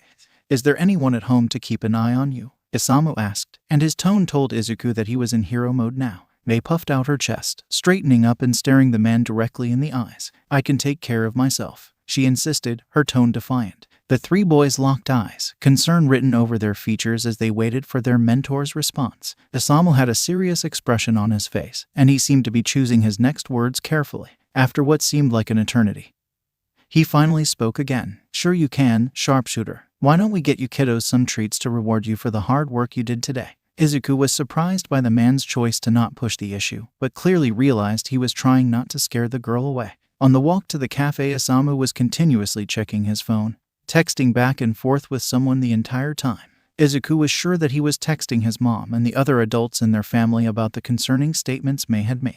When they entered the cafe, Mr. Kobayashi greeted them warmly, ushering them to a table before introducing himself to Mei. Hello, are you a new friend of the boys? My name is Mr. Kobayashi. I am the owner of the shop. Mei seemed a bit shy, but she greeted the man and introduced herself. My name is Mei. I just met them today, but I'd like to think we're friends. She looked at the three boys as though she were looking for confirmation. We are definitely friends, Izuku responded, a bright smile on his face at the idea of another friend. He noticed that Isamu was staring at the cafe owner intently, like he was trying to solve some sort of puzzle. I'm sorry, but do I know you from somewhere? You look awfully familiar, Isamu finally asked, still staring at Mr. Kobayashi. The cafe owner paused for a moment, but he quickly recovered as a wide smile filled his face. I don't think so. I just have one of those faces, I suppose. The man shrugged before walking off, and Isamu kept his eyes on his back until he entered the kitchen. I swear I know him from somewhere, the hero muttered to himself, but he turned to the kids after a moment. Let's get you guys those treats. Mr. Kobayashi knew the boys' regular orders, and he promised to remember Mei and Isamu's orders for their next visit.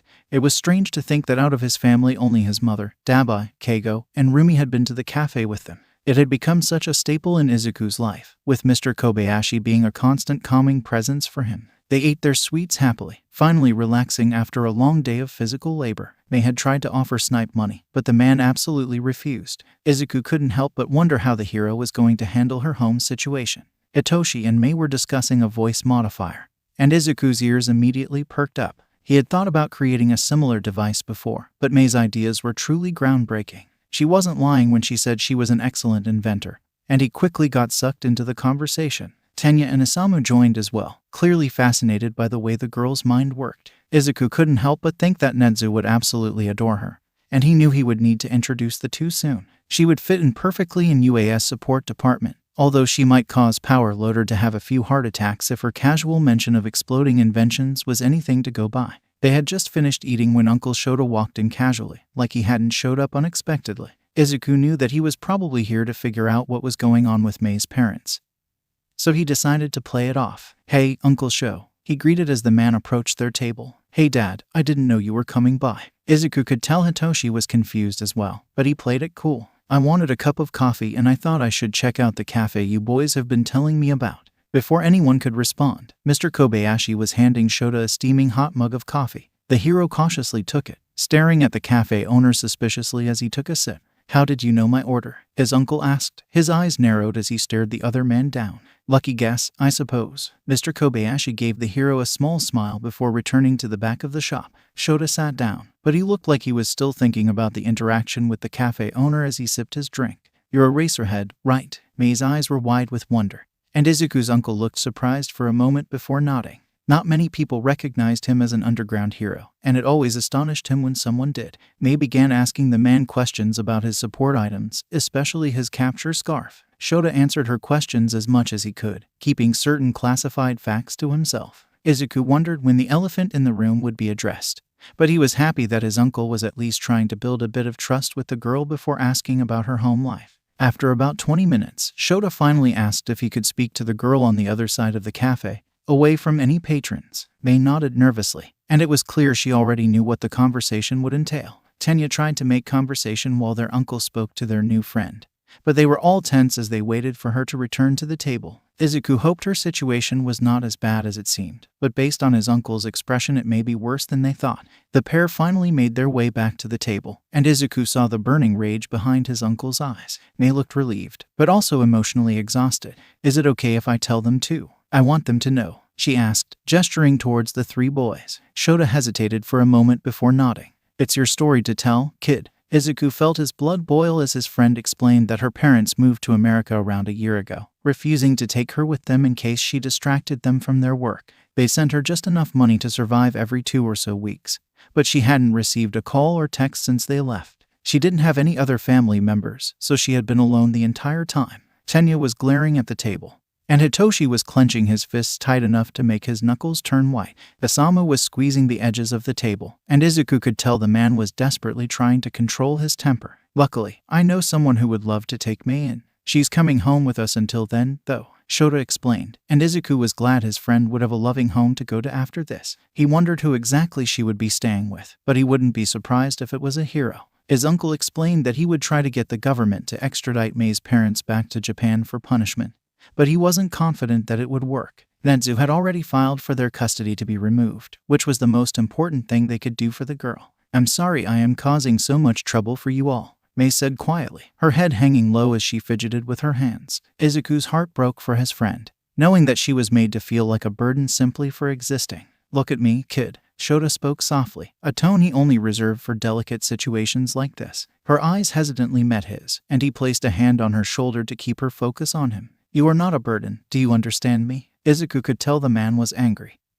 He loved children and hated when they were mistreated. Tears began pouring down Mei's face, and Izuku wondered if that was the first time she had ever been reassured. She launched herself forward, wrapping her arms around the gruff underground hero. The man froze for a moment, but his arms quickly wrapped around the girl's shoulders to hug her back. They all sat quietly, letting Mei calm down a bit before they left. Mr. Kobayashi emerged from the kitchen with a to-go container filled with treats, insisting that they take them home to share. The man always seemed to anticipate their needs like this, and Izuku was grateful as he watched Mei happily bite into a pastry as they left the shop. Isamu grabbed his truck from a few blocks away and drove them to the Midoriya household, where Mike and Inko were waiting for them. Shota explained that they kept the welcome party small so that Mei wouldn't get overwhelmed. "Hello, sweetie. My name is Inko. I am Dabai and Izuku's mother." Inko pulled the girl into a hug, squeezing her tightly before letting her go. Izuku knew his mother's hugs were magical, and he was happy his new friend got to experience them now. Mike introduced himself, and the group made their way to the living room to sit and talk about their next steps. "Now, before we get started, I wanted to see if you'd like for the boys to go upstairs. I know talking about these sorts of things can be difficult,"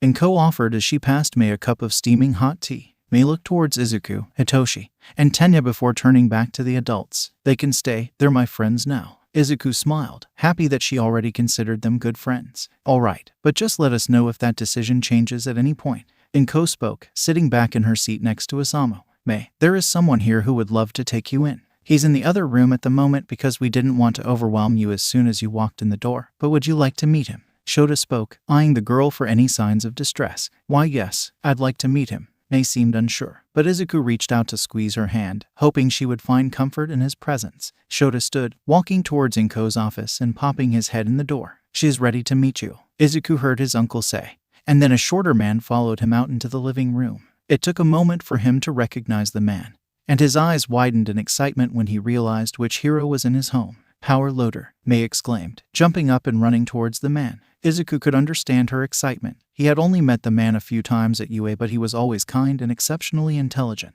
Having a support hero as her new mentor seemed like the perfect option for the girl. "You can call me Higari, kid, especially since you're going to be staying with me, if you'd like." Power loader or Higari graciously accepted the hug Mei was giving him. He chuckled at her excitement, but Izuku could tell he was happy that she was having a positive reaction to all of this. The pink-haired girl pulled away a bit, staring up at the man with sparkling eyes. "You want to be my dad?" The room got quiet, waiting for the hero to respond to Mei's question. The man's eyes softened, and he scratched the back of his neck shyly before responding. "I've been wanting a family for a while, and Isamu told me so many great things about you. I wouldn't force you to call me dad or anything. I can just provide you with a safe and supportive place to stay." The man seemed nervous, and Izuku's respect for him grew even further. "I'd love to stay with you. Do you have tools in your house? What types of workstations do you have?" Unsurprisingly, the girl and the hero dived right into talking about their shared passion for inventing while the rest of the group watched with smiles on their faces. Izuku turned to his mom, but paused when he saw a certain look in her eyes that he recognized well. It was the look she got in her eyes when she was ready to go into battle for a client,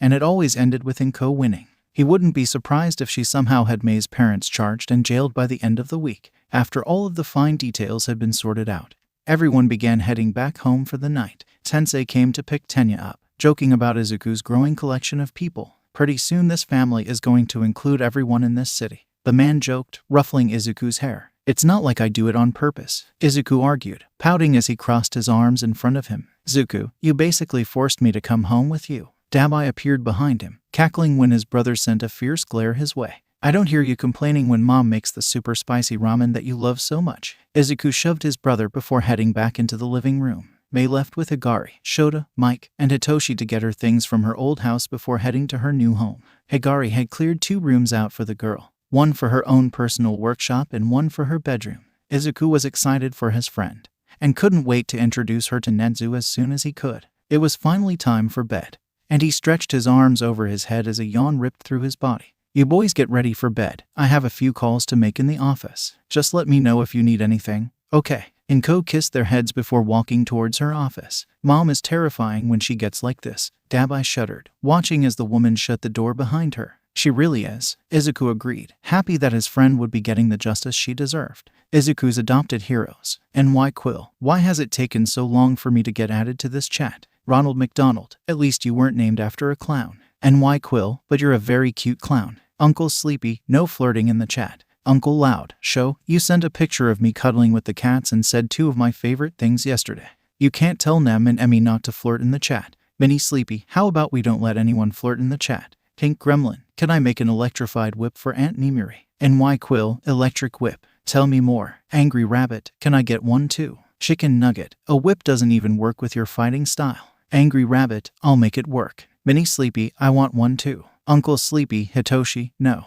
Minnie Sleepy, Hitoshi, "Yes." Green Gremlin, "Mei, when you come to meet Netsu we can talk about making the whips." D. Mama Midoriya, "Make sure an adult is supervising you at all times, kids." Imobro, "Mom, You're letting him make electrified whips. Mama Midoriya, I think it will be a great way for them to use their creativity. Denim Man, I opened my messages to a discussion on electric whips. Green Gremlin, do you want one? I think we could make it out of fabric so you could control it. D. Denim Man, yes. Rat God, I look forward to our next meeting. Children. Dig Dug, I insist on supervising. Pink Gremlin, yay. Yeehaw, I have a feeling the UAS support department is going to be experiencing a lot more explosions now. Zoom Zoom, can I test the electric whips? Zoom Zoom JR, really? Tensei. Izuku aimed his weapon carefully, keeping his eye on the target in front of him as everything else faded into the distance. Silence surrounded him as he weighed the gun in his hand, gauging the perfect moment to pull the trigger. He pressed down, releasing the pressure building up inside himself as the bullet hit the bullseye.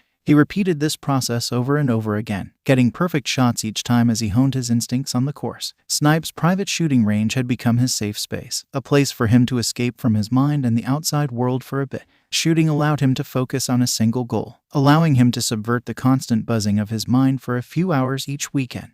He finished off the rest of the targets with ease before he carefully put the gun back in its locked case and removed his protective gear. When he turned around, he was greeted by Snipe, who was smiling proudly at the downed targets. The man usually hung close by when Izuku was on the range, but allowed the boy to do his thing as long as he was being safe. They may seem like an unlikely pair at first, but the two had bonded quickly over their practice sessions and shared meals. Isamu had become a stable force in his life, constantly reminding him of Uncle Shota. You did a great job, sharpshooter. Isamu ruffled his hair as he approached, a sign of affection that Izuku had learned to accept from the taller individuals in his family. I learned from the best. Izuku smiled up at the hero, enjoying his last few moments of peace before he had to step back into the real world for the day. I don't know about that. Snipe smiled shyly. Do you have any more thoughts on incorporating guns into your hero work? Izuku hesitated. He had been thinking more on the subject, especially now that he had really honed his skills and seemed to have a talent for the weapon. Guns were a powerful and useful tool, but they could also cause more harm than good.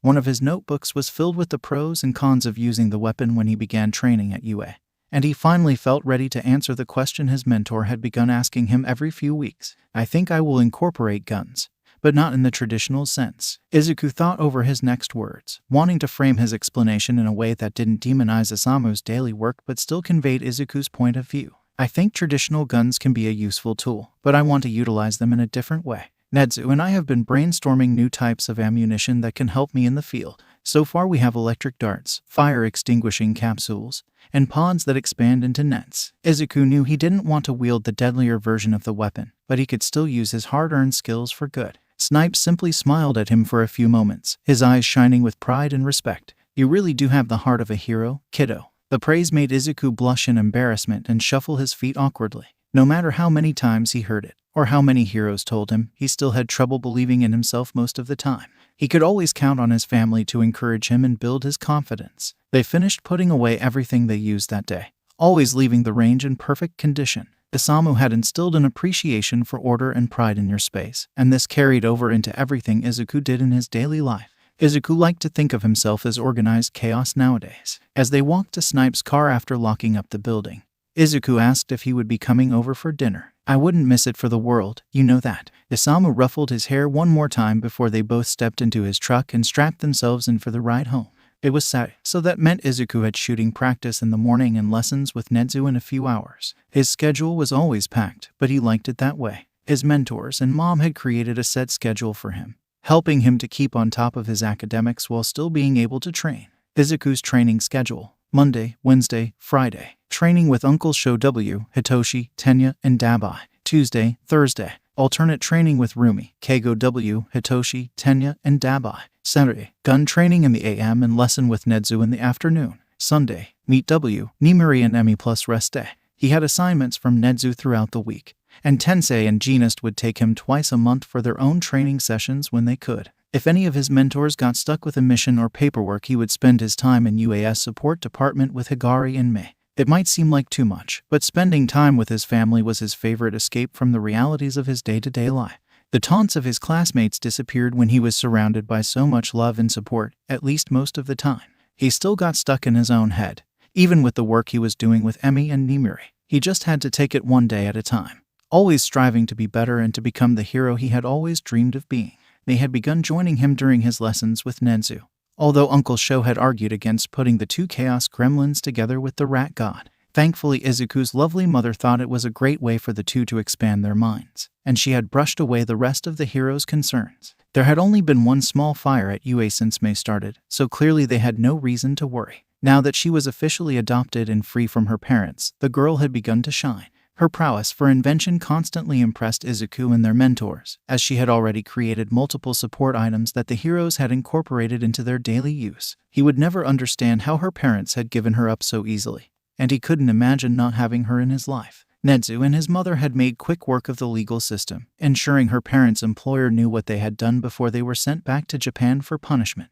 The couple was currently waiting for their sentencing, but Izuku expected that they would be spending a long time in jail. When multiple pro-heroes and the principal of UA condemned someone for child abandonment, the judicial system usually took notice. They seemed to be adjusting just fine, but Hagari still made sure she attended weekly therapy sessions to help her work through any lingering trauma and to help her adjust in her new home. They pulled up to the Midoriya home and Izuku waved goodbye to Snipe before heading inside, ready to relax for a few hours before he had to go to UA. "You asshole, I'm going to kill you," Rumi exclaimed as he walked further into the house, and he paused for a moment to make sure there wasn't a threat of any serious violence. He found Dabai, Keigo, and Rumi sprawled across the various couches and playing Mario Kart. Princess Peach was currently on the screen celebrating a victory, and Izuku quickly understood what had angered his older sister. Before Rumi could make good on her threat, she noticed Izuku standing behind them. "Zuko, want to join us?" she asked as she threw a piece of popcorn at Keigo's head. The blonde glared at her but held off on retaliating, due to Dabai sitting right in the line of fire between the pair. His mother had banned most competitive games from being played inside the house, but she was at the office finishing up a few things for one of her cases. He would have to be the responsible one in this scenario, preventing his older siblings from destroying anything too important. It'd also be fun to run Keigo off the Rainbow Road a few times. "Yeah, I'm just going to shower and change and then I'll be back down." He left his siblings to their play fighting and made his way to his room, ready to take a hot shower to soothe his aching arms and shoulders. The burn after a good early morning training session was his favorite feeling, a sign of his hard work and the progress he had made. The warm water washed over him, allowing him to lose himself in his thoughts as he washed away the grime from the day. When he was finished, he changed into a pair of basketball shorts and a t-shirt, wanting to stay comfortable while he was at home. Mike and Genist had helped him find his own personal style, something he liked to play around with when he was out and about with his friends or family. He was careful to wear a face mask and hat when he was in public with the heroes, not wanting his connection to them to be made public just yet. If his connection to the heroes was made public, he knew people would question his potential acceptance to UA no matter how hard he worked. While his style usually consisted of fashionable graphic t-shirts and his trusty leather jacket, he enjoyed dressing down when he was at home. When he was finished getting ready, he ran down the stairs with a wide smile on his face, ready to bother his older brother. He launched himself over the back of the couch where Dabai sat, landing in the man's lap and sprawling out like a cat. The man grunted at the weight, his long green hair falling into his face from the force of Izuku's landing. Dabai had grown his hair out during his hero training, not wanting to bother with getting it cut every 2 weeks while he was trying to become a pro. His permanently dyed hair was thin and straight, so unlike the thick curls that sat on top of Izuku's head, people easily accepted that Dabai was Izuku's cousin turned adopted brother when they went out with their mom. And Izuku sometimes forgot that it wasn't the truth. He loved his brother dearly, but he also enjoyed terrorizing him whenever he could. "There are so many open seats, yet you chose the only one I'm sitting in," Dabai grumbled, but he didn't move Izuku from where he was laying over his lap. "What can I say? I missed my big brother." Izuku cackled as Dabai tried to push him off, but he made his way to an empty seat as Rumi tossed him a controller. "I guess we're chopped meat, Keigo," she joked, rolling her eyes at the antics of the two Midoriya boys. "I don't know, Dabai's lap is probably comfortable," Keigo said absent-mindedly as he scrolled through the various tracks. Everyone got quiet, waiting for him to realize what he just said. A dark red blush slowly spread its way up his neck as his eyes widened in realization. Dabai was completely frozen as he stared ahead at the screen, his expression resembling a robot that needed to reboot before functioning. Izuku debated on telling the two pining idiots in front of him to get a room, but he chose to be merciful and distract from Keigo's blunder. "I wonder which track you guys will choose." "Not like it matters. We all know I'm going to get first place." Rumi caught on to what he was trying to do, and she started to heckle them all by claiming that she would be the Mario Kart champion. Keigo and Dabai both relaxed a bit, clearly thankful that the other two occupants of the room decided to ignore the awkward moment from before. They played multiple rounds, taking turns choosing the course and changing their characters every few turns. Izuku came out on top almost every time, Much to the chagrin of the three heroes, Rumi was able to beat him twice, a fact she held over the heads of Keigo and Dabai the entire time. Izuku caught both men looking at each other when they thought the other wasn't watching, and he couldn't help but roll his eyes. Hopefully Keigo's accidental admission from earlier would help speed things along between the two of them. He already had to deal with the strange dynamic between his mom and Isamu. He didn't want to deal with watching these two idiots pine over each other as well. Rumi had gotten up to grab a snack, and when she returned she vaulted herself over the couch and landed on Keigo as she casually chewed on her carrots. She winked at Izuku, clearly acknowledging that she had noticed the secretive glances between the two men as well. Really, Rumi, why are you and Izuku such gremlins? Keigo pouted, rubbing his side as Rumi made her way back to her seat. Because you two are so easy to terrorize, she said, fist-bumping Izuku as she passed by. They played a few more rounds of Mario Kart until it was time for Izuku to get ready to head to UA. Mei, right on cue, used her key to enter the house and fetch her inventing partner. What are you all up to? She asked as she entered the living room, watching as Izuku won the final race of their tournament. The three adults all groaned and complained as Izuku casually tossed the controller on the couch and got up to greet his friend. Nothing much, just teaching them how to play Mario Kart. Izuku dodged the carrot that was thrown at his head as Mei cackled at his joke. Clearly they need a few more lessons, she quipped before Izuku pulled them both up the stairs and into the safety of his room. No one would risk taking it too far while in Midoriya and Ko's home, so he knew that none of the young adults in the living room would follow them upstairs. I'm going to change and then we can make our escape. He grabbed a few things from his closet and made his way to the bathroom while Mei began tinkering with something she pulled from her bag. His outfit for the day was a simple pair of black jeans paired with a Ms. Joke t-shirt, a plain black tee with her signature yellow smiley face on the top right breast pocket. When he was finished changing, he grabbed his leather jacket off the back of his desk chair, motioning for Mei to follow him. He let out a sigh of relief when he saw his older siblings had vacated the living room, and he hoped they would forget his joking by the time dinner rolled around. Keigo had the attention span of a bird, but Dabai and Rumi could hold a grudge for a surprisingly long time. He grabbed a pair of yellow sneakers, in the same style as the red pair he loved so much as a kid. He knew they would probably be working in the support studio, but he'd change into his overalls and steel-toed boots when they got to the school. Mei chose to wear her work gear constantly, always ready to jump in and get to work wherever she could. She was trailing next to him as they began the trek to UA, still tinkering with the invention in her hands. Izuku was curious about the device, but he knew she would tell him about it when she was ready. They only had to walk a few blocks to UA's campus, and Izuku was once again thankful that he lived so close. On days where he didn't have to train, he was able to use the facilities, as long as he was supervised by an adult. He also loved to visit Netsu when he had free time for tea and chess, another way for him to spend time away from home and use his mind outside of training. As they were approaching the gates, Mei finally looked up, holding out her gadget towards Izuku expectantly. He took the device wordlessly, looking it over as he awaited her explanation. They had fallen into such an easy pattern with each other, so he knew she was just gathering her thoughts before launching into a description of the device. Power Loader and Netsu had been helping Mei work on her pitches, helping her organize her thoughts and give concise descriptions of her invention.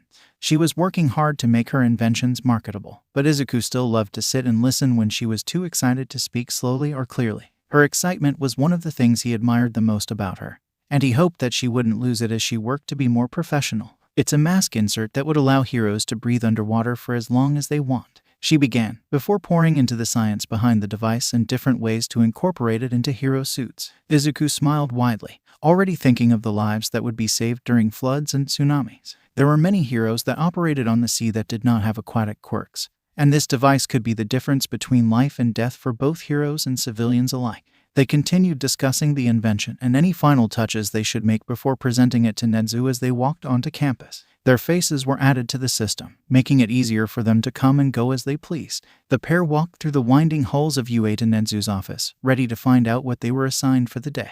They would probably be able to finish the electric whips they had been working on, unless Netsu had a random side project he wanted them to finish first. Hello, children. Netsu welcomed them as they entered the office, waving at the steaming cups of tea already prepared for them. They sat at his desk for a bit, catching up and discussing their latest assignments and readings before going over their itinerary for the day. You are more than welcome to work on your whips in the support department, unless you'd like to work on something else. Their mentor always liked to give them options, never constraining them to one activity or topic unless they wanted to be. Izuku and Mei locked eyes, nodding at each other in agreement without even saying a word. We'd like to work on the whips, they said at the same time, much to the amusement of their mentor. Well, it's settled then. Netsu clapped his hands together before scurrying onto the floor. Off to the support department. On their way to the support labs, Nedzu explained that Power Loader was still at his agency, so the principal would be supervising them during their tinkering. Izuku was looking forward to getting his mentor's opinion on their newest collaboration, especially since it would be used in the field by multiple members of the family. The labs had become a second home to them, a place where they could escape for a few hours and create whatever their minds could come up with. They spent all of her free time here, and Izuku tried to join her when he could. She attended classes at Sumi with Hitoshi and Tenya, a fact that Izuku tried to forget each time they hung out as a group. He was still stubbornly holding on to Aldera.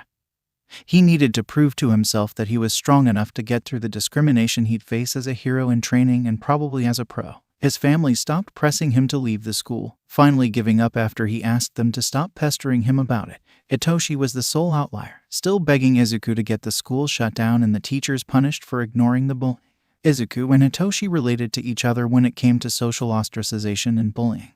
But his friend at least had a quirk. Being viewed as inherently evil was better than being viewed as broken. Izuku and Mei made their way to their personal work table, an area Higari had set aside for them. This part of the support department was off limits to everyone else, as many of the projects they were currently working on were more advanced than the things even the third years were doing. They entered her personal code and used the retina scanner to gain access to their storage locker, pulling out the whips and the various tools they might need for the day. Izuku was giddy at the thought of finishing this project, especially knowing how excited Auntie Nimari was about her new whip. The woman had done so much for him, he wanted to find a way to repay her. They immediately went to work, putting parts together seamlessly as Nedzu watched from the table next to them. The principal had his infamous pot of tea with him, and he enjoyed a cup of it as he watched them work with a small smile on his face. Then he assumed the hero would hate humanity, with all he had been through. The truth was, he actually found them absolutely wonderful and fascinating. He was especially happy when he met humans that could keep up with his intellect, like the two children debating the safest maximum electrical output for their invention. Izuku appreciated Power Loader and Nedzu because they let them solve their problems on their own, only giving hints when they asked questions. This encouraged them to hone their problem-solving skills and figure things out by themselves, making them more independent and quick on their feet during a crisis. After a few hours, they had done everything they could to make the whips functional. Now they were ready for the testing stage. Mei cheered their success, but Izuku kept staring at the various weapons in front of him. There was something missing, but he couldn't place what it was. He suddenly remembered his conversation with Mei from earlier, about her newest water-safe invention. "We should make them waterproof," he blurted out as he tried to sort through the hundreds of ideas pouring through his head.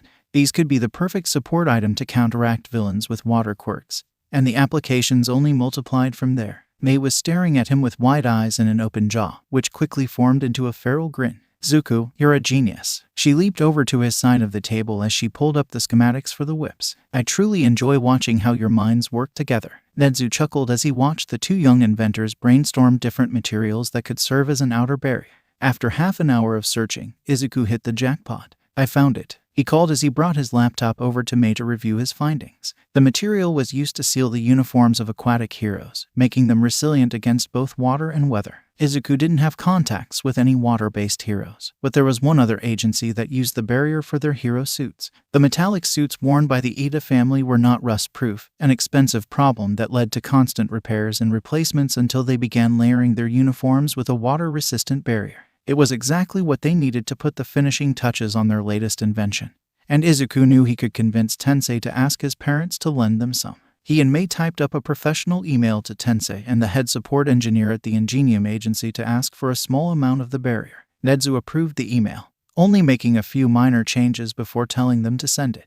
There was nothing else to do but wait, so they decided to call it a day. They put everything back in its place, carefully locking everything up and ensuring that their workspace was tidy. There were rules in place to make sure they respected the workshop, and they'd lose privileges for a week if they left things messy or disorganized. "My dad is back home, so I'll probably spend some time with him before we come over for dinner later," Mei informed him as they left the campus for the day. She had to take a different route to get to her home, so they parted ways with the promise that they'd see each other that evening for their family meal. Izuku couldn't help but smile, feeling satisfied with the progress he made in both his training and his inventing that day. It felt like his goals were getting more and more realistic as the time passed by. When he was a kid, before he met Rumi, becoming a hero felt like an unreachable goal. Now it was attainable, as long as he kept focusing on his training. His thoughts were interrupted by a familiar voice, and ice slivered through his veins as he froze in the middle of the sidewalk. "Fuck off, man," one of his main tormentors shouted as he playfully shoved another classmate on the sidewalk in front of him. They hadn't seen him yet, thankfully, but he was running out of time to escape without being noticed. He darted into the alley to his left, using the fire escapes to quickly climb onto the roof to watch as his classmates disappeared down the street. His heart was racing, adrenaline pumping through him as he willed himself to calm down. Fear was quickly replaced by rage and frustration as he thought over his reaction to seeing two of his bullies out in public. He acted like such a coward, running away and hiding even though he had every right to be out in public. Why did he have to live dual lives, one as a future hero and one as the school punching bag? He sparred with pro heroes, yet the sight of his classmates caused him to cower in fear and run into a random alleyway. The worst part was that he could take his peers down without even breaking a sweat. But he refused to use his training for hurting people. He'd much rather use it for saving. He couldn't let himself stoop to the level of those that tormented him. He'd rise above and prove that he had the heart of a hero. He tried to push away the anger still pooling in his gut, but it continued to grow despite his best efforts. How dare kids like that call themselves future heroes, yet they spent their days torturing someone that they deemed lesser? His vision began to blur as he clenched his fists, only stopping when his nails began to draw blood from his palm. He held his hands in front of him, staring at the tiny rivulets of red that were now running down his wrists. The sight scared him, as though the universe was showing him what his suppressed rage was capable of if he just let it out. What if he was allowed to be unapologetically angry, like Bakugo? How much could he get away with? His phone began to ring, and he answered without looking at the caller ID. "Izuku, are you on your way home?" His mother's worried voice carried over the speakers, immediately soothing him and distracting him from his earlier thoughts. "Yeah, I am. Sorry to worry you," he apologized, not wanting to add to his mother's pile of stressors. He realized he had been standing on the roof for over 30 minutes, stuck in his head as he processed his anger and embarrassment. After he used the fire escape to quickly reach the street once again, he began to make his way back home. The negative emotions that had plagued him earlier were slowly dissipating, but he still felt on edge as he approached his street. His mom, and the rest of the family, would immediately see through his facade if he didn't try to calm down and get out of his head. When he walked in the house, he found it mostly empty. And when he checked his phone, he realized he had missed a text from his mom saying that she was headed to the store to pick a few last-minute things up. He began to ascend the stairs to his room, but noticed Keigo and Dabai on the back porch. His curiosity was piqued, especially when he saw Keigo's feathers standing straight up and the blush covering the spaces between the light pink burns on Dabai's face. He used his stealth training to ascend the stairs without being noticed, making his way towards his window and opening it just enough to hear what was happening down below. He had never been more grateful that his room was positioned to face the backyard. Izuku settled in, ready to snoop in on the men's conversation. "So, what did you want to talk about?" Dabai asked shyly, a tone that Izuku had never heard from his brother before. Keigo's eyes were on the ground, but he looked up as soon as Dabai spoke. His expression made it seem as though he had forgotten Dabai was even there. "What?" Keigo's voice cracked and his wings twitched, causing Izuku to groan internally at the train wreck in front of him. He had an idea of what was happening. And while he was very grateful, it was unbearable to watch these two fumble through a confession like this. Dabai shifted on his feet, clearly trying to figure out what to say. You asked me to come out here with you," he finally responded. "Oh," Keigo spoke abruptly, like he finally remembered why they were there. "Yes, you true." The blonde immediately stiffened, but a small chuckle escaped from Dabai's throat at the other hero's fumbling of words. "Do you mean that I'm right?" he asked, some of the nerves melting from his voice as he chuckled once again at the embarrassed blush forming on Keigo's cheeks. The silence between them was a little less awkward, but Izuku still wanted to run down there and force them to actually talk to each other. Keigo seemed to finally gain some courage after a few moments, and he planted his feet firmly on the ground before taking a deep breath and locking eyes with Dabai. "I do have something I wanted to ask you," he said confidently. And Izuku was a little proud that he had finally gotten his shit together just a bit. Dabai stared at the blonde expectantly, and Izuku held his breath as he waited for Keigo to get it over with already. Would Al gonna date with him? He rushed out, his words barely understandable. Izuku face-palmed, unable to believe this was the confident top 10 hero he watched defeat villains and sweet-talk civilians on a daily basis. "What?" Dabai deadpanned, his brows furrowed with confusion as he tried to piece out what Keigo was trying to say. Keigo took another deep breath and straightened his posture. "Would you go on a date with?" "Yes," Dabai blurted before the other man could even finish. They stared at each other for a long moment, both processing what just happened.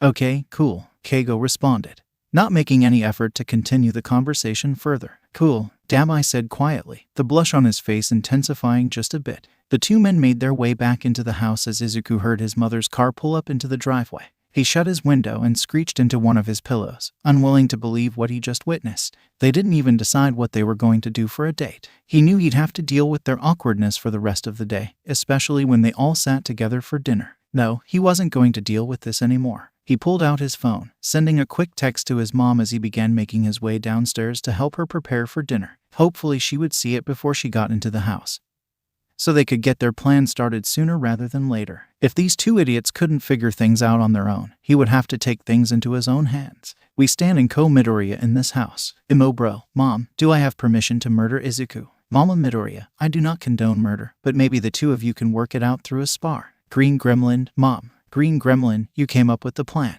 Chicken Nugget, that may be the case, but Inko is also an angel who can do no wrong. Angry Rabbit, strongly agree. Imo bro, don't think I forgot about you, giggling and adding commentary. Rumi, Angry Rabbit, and what are you going to do about it? Chicken Nugget, hey now, let's not get out of hand. We don't need the cops called on us again. Zoom Zoom JR, it is very honorable that you are sticking up for your romantic partner, Keigo. Mini Sleepy, Elmao Keigo is hiding under his wings in the living room right now. Chicken Nugget, shut up. Zoom Zoom, all the kid did was force you two to actually plan a date instead of staring at each other across the table like two lovesick teenagers. NY Quill, and when was the last time you had a date? Sonic, Uncle Loud, and EM. Uncle Loud, you can't just say that. Ronald McDonald, she can and she did. Rat God, I truly enjoy these conversations.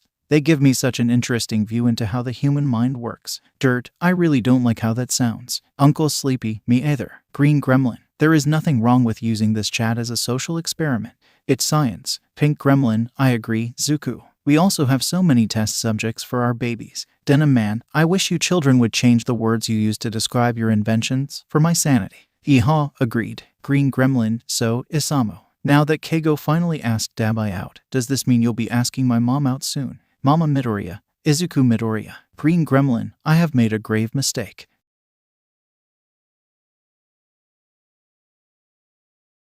Izuku and Mei's test subjects. Denim Man, Dabai and Keigo, good luck on your date tomorrow. Angry Rabbit, Keigo, you better make sure this date is amazing. Uncle Loud, yeah, and don't hurt him. Chicken Nugget, lol. Uncle Sleepy, don't laugh, we are serious. Chicken Nugget, I won't. Ronald McDonald, what's with the question marks? You should be sure that you aren't going to hurt him. Imo bro, guys, please. NY Quill, we are just trying to protect our little baby Imo lesser than 3. Imo bro, I am not Imo. Zoom Zoom, debatable. Zoom Zoom, also, at Chicken Nugget don't hurt Dabai. Dirt, I have access to a lot of power tools, and I am not afraid to use them. Chicken Nugget, guys. Yeehaw, I am not afraid to use my guns if anyone hurts the kid. Imo bro, I am an adult. Mini Sleepy, SHHH, let them terrorize Keigo, it's funny. Chicken Nugget, I am really concerned that you all think I would hurt him. Pink Gremlin, at Rat God, if Keigo hurts Dabai, can I use him for experiments? Rat God, yes. Chicken Nugget, Zoom Zoom JR, please refrain from discussing human experimentation in the chat. Chicken Nugget, thank you, Tenya. Zoom Zoom JR, it would be much easier for you to be caught if there is a written trail. Imo bro, guys, I really appreciate it, but please stop threatening my date. Chicken Nugget, at Mama Midoriya, at Green Gremlin, help. Mama Midoriya, it's okay Keigo. I am sure you know that it would be a big mistake to hurt my baby. Green Gremlin, what she said. Chicken Nugget. Dabai stood in the mirror, adjusting the small bun on his head for what felt like the 40th time since he began getting ready for his day. The green locks were giving him a tough time, naturally, but they finally looked purposefully messy. He touched the burns on his face self-consciously, trying to remember the encouraging words his mom had spoken over the years. She also insisted that Keigo clearly liked his scars, since he was clearly interested in him enough to ask him out. Mike and Izuku had helped him pick out an outfit last night, consisting of black jeans and a gray crewneck sweatshirt with a black button-up underneath. His uncle had helped him put on a bit of eyeliner that morning, insisting that it would accentuate his eyes. He had wanted to get Izuku's opinion once he was ready, but the boy had left with Mei a few hours ago to put the finishing touches on the electric whips that they had been working on.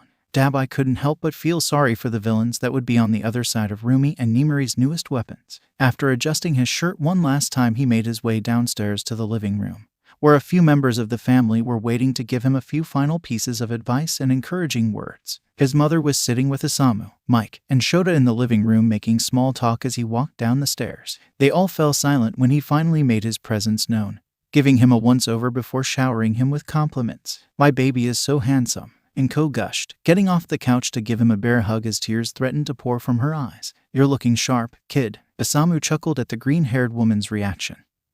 But he smiled warmly at the young man in front of him. "Keigo won't know what hit him," Mike exclaimed, causing Dabai to stuff his face in his mother's hair to hide his blush. "Leave the kid alone, Zashi," Shota scolded, amusement filling his eyes at his husband's teasing of their nephew. Something in his face must have cued the group in on his nervous state, because his uncle gave him a knowing look before placing a grounding hand on his shoulder and squeezing. "You'll be all right, kid," Shota comforted, and Dabai relaxed just a bit. As soon as he was beginning to feel his nerves melt away, there was a knock on the door, causing his heart to hammer in his chest. It was a little strange to hear Keigo knocking on the door of a house he had a key to, but it also showed that he was trying to make this a proper date. Isamu went to open the door, falling into a natural role as the father figure scoping out his kid's date. Dabai couldn't help but grin at the sight, once again wondering when the man would actually start courting his mom. His thoughts were immediately interrupted when Keigo walked into the living room with 2 bouquets of flowers, looking more nervous than Dabai had ever seen him. The blonde was wearing a dark red button-up shirt with a dark blue jean jacket and black pants, with his wings expertly hidden underneath his layers. He had emphasized his naturally lined eyes with even more eyeliner, and Dabai couldn't help but wonder if Rumi helped him choose his outfit and get ready for the day. "Hi," Keigo said reverently, giving Dabai a slow once-over that made his cheeks burn and his heart skip a beat. "Hi," Dabai replied smartly, still staring at the hero in front of him with a dropped jaw and appreciative eyes. Inko mercifully stepped in to break the awkwardness, walking over to Keigo and gesturing to the flowers in his hands. In one hand he held an arrangement of dark red roses wrapped in black paper, in the other he held a bouquet of multicolored carnations. "Keigo, these flowers are so lovely," Inko complimented, clearly trying to lead the blonde to the next part of the courting process. Dabai held his breath as he watched Keigo turn to his mother before hesitantly holding out the carnations.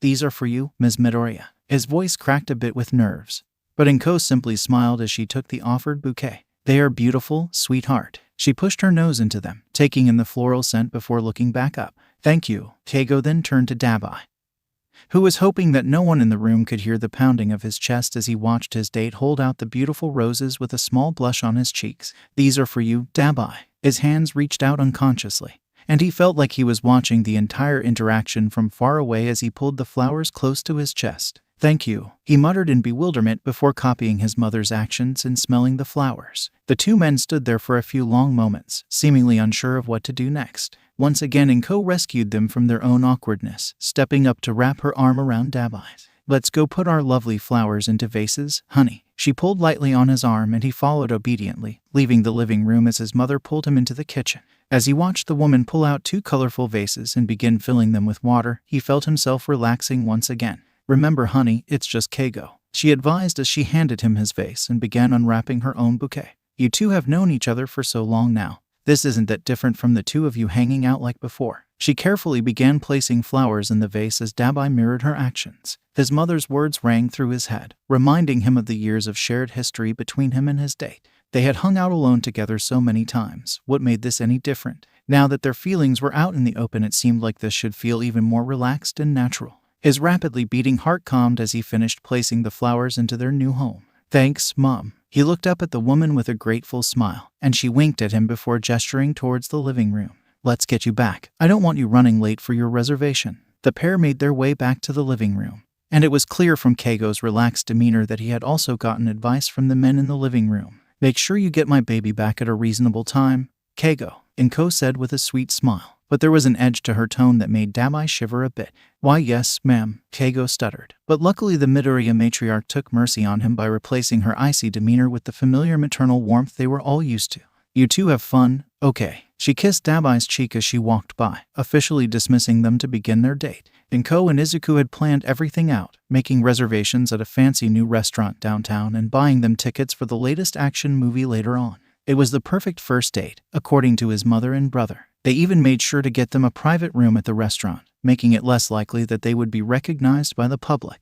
Dabai had made his debut as a provisional hero under both the Hawks and Mirko agencies, which immediately skyrocketed him into the public eye. He had kept his civilian name hidden, and he made sure any defining features that his father might recognize were hidden by his hero suit. He looked so different from the boy that had left the Todoroki household all those years ago, and by some stroke of luck no one from his old life had connected Azure to the missing boy. Fire quirks were fairly common, and his support gear gave him control over his flames in ways he never had when he was still under Endeavor's thumb. Both men settled baseball caps over their heads before securing medical masks to cover their faces. It was best to wear some sort of disguise so that they were able to enjoy their day instead of being hounded by paparazzi or overzealous fans. They had also decided to keep this new phase of their relationship on the down low for now, not wanting to cause any unnecessary stirs until they figured out what they were. The walk to the train station was silent, with both of them shooting tentative glances at the other until they finally arrived on the platform. "You look nice," Keigo said quietly, and Dabai would have missed the compliment if he wasn't paying attention to everything the blonde was doing by his side. "Thank you," Dabai tried to reply confidently, but he barely managed to get the words out. "You do, too," he added, wishing he could express all of the feelings he was currently experiencing. Why was this so hard? The train arrived before they could continue their stilted conversation, and it was fairly packed due to the weekend rush. They ended up standing close together, with Dabai having to wrap an arm around Keigo's waist to make sure they weren't separated. He felt their hearts beating together through their chests, and it brought a sense of calm over him. His date was just as nervous as he was, so there was no point in being awkward or unsure. "You know, I didn't take you for a flower type of guy," Dabai teased, trying to reestablish the sense of normalcy between them. His confidence clearly rubbed off on Keigo, who rolled his eyes dramatically before quipping back. "I had to pull out all the stops to make sure Enko didn't end me on sight." Dabai chuckled, happy that they had restored some sense of familiarity between them, using their common language of teasing to restore their usual rapport. The rest of the train ride was filled with casual conversation and people watching, and they ended up at their stop 30 minutes earlier than they originally planned. With nothing else to do until their reservation time, they decided to explore the area until it was time for them to head to the restaurant. There were street vendors and small shops surrounding them, giving them plenty to talk about and take in as they walked side by side throughout the crowded streets. Their shoulders kept bumping, tempting Dabai to reach out and grab Keigo's hand. He kept hesitating, unsure of what would be considered moving too fast. All of this was so new for him. He had never thought about dating until the red-winged hero had met Izuku and flew his way into their lives. Even then, he never thought his crush would be reciprocated or that Keigo would one day ask him on a date. The one thing that made him feel better was the knowledge that Keigo had never dated either, too busy dealing with the commission's demands until they found another hero to control. His mother and Nedzu were already compiling evidence against them, but it would be a long time until they were able to actually act on it. Dabai made mental notes every time Keigo mentioned a dessert he especially liked, or complimented the color of a fabric or glass sculpture. He would make sure to bring the blonde something the next time they went out, if this date went well. He really hoped it would. As their reservation time approached, they began to make their way to the restaurant. Dabai was thankful that they had a bit of time to explore and get used to being around each other this way, especially now that their conversation seemed to flow naturally. He hoped they wouldn't fall back into their nervous state from before, now that it was just the two of them. They were only a block away when his eyes fell on a poster hanging on a shop's outer wall. He immediately grabbed Keigo's arm and pulled him over, his eyes wide in shock and excitement. The poster was from a promotional photo shoot the Hawks agency had done a month ago, but Dabai hadn't realized anything had been released yet. Hawk stood in the middle of the frame, his wings elongated to their full width and his signature smirk plastered on his face. Dabai thought he looked handsome, but that wasn't the reason he had dragged the hero over. In the upper left corner stood Dabai in his new hero uniform, a simple black jumpsuit with blue and white wiring and a simple black mask that covered the top half of his face. This was the first time he had ever seen himself on any type of hero merchandise, and his heart was pounding in his chest. Old anxieties began to take over his thoughts, and he tried his best to fight them down. What if Endeavor recognizes me? Do I even deserve to be up there? A hand wrapped around his fingers before squeezing it tightly to bring him back down to earth. "You look great. I thought it was a nice shot of you, so I asked them to put it on the poster," Keigo said casually, like he didn't just cause Dabai's heart to melt into a puddle in his chest. "You did this." Dabai's eyes found the poster again, seeing it in a different light now that he knew it was his date's doing. Keigo simply nodded as he smiled at Dabai, clearly pleased at the reaction his gesture generated. The two men stood there for a few moments, appreciating the media team's depictions of the various heroes that worked at the agency with them. It only made Dabai more excited about graduating from being a provisional hero to a fully licensed pro. He loved saving people. It gave his life meaning in a way it never had before. "Hawks looks so good here," a woman's voice interrupted their moment, and Dabai turned his head a bit to find a group of people around his age standing to admire the poster as well. He ignored the jealous pang in his heart, reminding himself that his date was admired by society for both his looks and his heroics. "Yeah, it's like he just keeps getting hotter and hotter," one of the men said with a smirk as he looked the poster up and down. "That Azure guy is something else, though." one of the women said with a grimace, and Dabai's stomach immediately dropped. Yeah, I'm not sure how he is going to be successful with those scars on his face, the original woman said as she looked at Dabai's picture in the corner of the poster. I can't believe Hawks would hire someone like that, the man said with disgust. Dabai was frozen in place. His heart pounded rapidly in his chest as his stomach pooled with acid. He couldn't move, couldn't even react as he overheard the group make more comments about his appearance and marketability. He was so stuck in his own thoughts that he didn't notice Keigo tensing next to him, glaring harshly at the group as they continued ridiculing Azure and praising Hawks. He barely registered Keigo ripping his hat and mask off before standing between the group and the poster, staring them down like they had committed some heinous crime right in front of him. Shut up, now, he commanded, immediately grabbing the attention of everyone surrounding them. Dabai's breath caught in his throat as he watched Keigo fuming in front of him, clearly trying to restrain himself as he confronted the civilian. Azure is an amazing hero in person, the blonde gritted out, causing those closest to him to back away a few steps in shock. You say you don't know how he could be successful as a hero because of his looks, Keigo exclaimed, his glare deepening as he reflected on the group's earlier comments. Despite the fact that he is gorgeous, he is also one of the most passionate and hardworking heroes I have ever had the pleasure of working with. Dabai blushed at the compliment, his eyes darting between the gathering crowd and his date. I think you all should really get your eyes checked, and maybe reevaluate your idea of what a hero is, Keigo shouted, but his eyes widened a bit when he realized how many people had gathered around them. He looked to Dabai, panic evident in his eyes as people began to shout questions at the winged hero. The blonde worked his way through the crowd and grabbed Dabai's hand before pulling them away from the mass of people. It really is Hawks, someone shouted, stirring the gathered people and causing the heads of passers-by to turn. When the mass began to follow them, they switched into a sprint, running in a random direction to put some distance between themselves and the onlookers. Dabai internally wished that Keigo had worn his wings out, if only for the option of a quick escape. The crowd seemed set on catching up to them, and a surprising number of people kept up with their fast pace. After a few blocks, they turned a corner abruptly, ensuring that their chasers lost sight of them for a few moments. Over here, a woman's voice rang out, and they turned to find one of the shop owners waving them inside. The shouts of the crowd got closer, and there seemed to be little choice but to enter the safety of the small restaurant. The two men quickly made their way through the doorway, followed by the older woman as she shut the door behind them. The restaurant was tiny but not uncomfortable. The cozy decor and dimmed lighting made it seem like you had stepped into someone's home for a dinner party. The smell of spices wafted through the air, making Dabai's stomach growl in hunger. They had definitely missed their reservation by now, and he had not eaten anything since breakfast in order to prepare for their dinner. The sounds of voices passing by the shop put him on edge, but the owner simply flipped the sign to closed and locked the door behind her. Go on, take a seat. It seems like you will have to wait for them to lose interest in finding you, she ordered as she made her way to the back of the dining room. Dabai and Keigo obeyed her order, if only for the possibility of escaping the crowd pursuing them. They sat at the closest table and immediately opened the menu, neither ready to talk about the impassioned speech Keigo gave before they were chased. The woman came back out of the kitchen carrying 2 glasses of water, placing them before the men as though they were regular customers. Would you like something to eat? She asked, her eyes sparkling with a kindness that reminded Dabai of his mother. He looked at Keigo for guidance in the situation, but secretly hoped they would stay to eat here. Would you mind giving us a few minutes to look over the menu?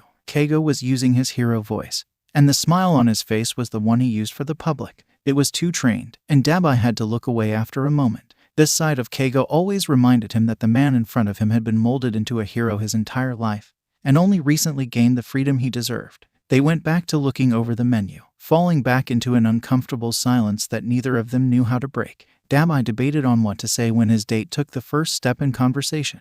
The salmon looks good, Keigo said before taking a sip of water, but Dabai refused to go back to the awkwardness from before. So, you think I'm gorgeous? He asked casually, but he had to control his laughter when Keigo nearly choked on his beverage. The blonde looked away sheepishly, a pretty blush forming on his cheeks as he thought over his response. I did say that, didn't I? Keigo looked embarrassed for a split second, before the confident man that Dabai had grown to know seemed to blossom before his eyes. His date leaned forward on his hands, shooting Dabai a cocky smirk. You didn't seem to mind it, though, he stated coolly, causing Dabai's heart to explode in his chest. This man was going to kill him one of these days. Dabai quickly gained control over himself, unwilling to be the only one flustered between the two of them. What if I liked it? He leaned forward just enough so that their noses were only an inch or two apart. Keigo spluttered a bit, pulling back as Dabai chuckled a bit at his victory. Once the other had collected himself a bit, things seemed to return to their normal playfulness yet again. They decided what they wanted to eat, choosing to share a few things so that they could sample multiple dishes at once. The menu was filled with dishes straight out of a mother's kitchen,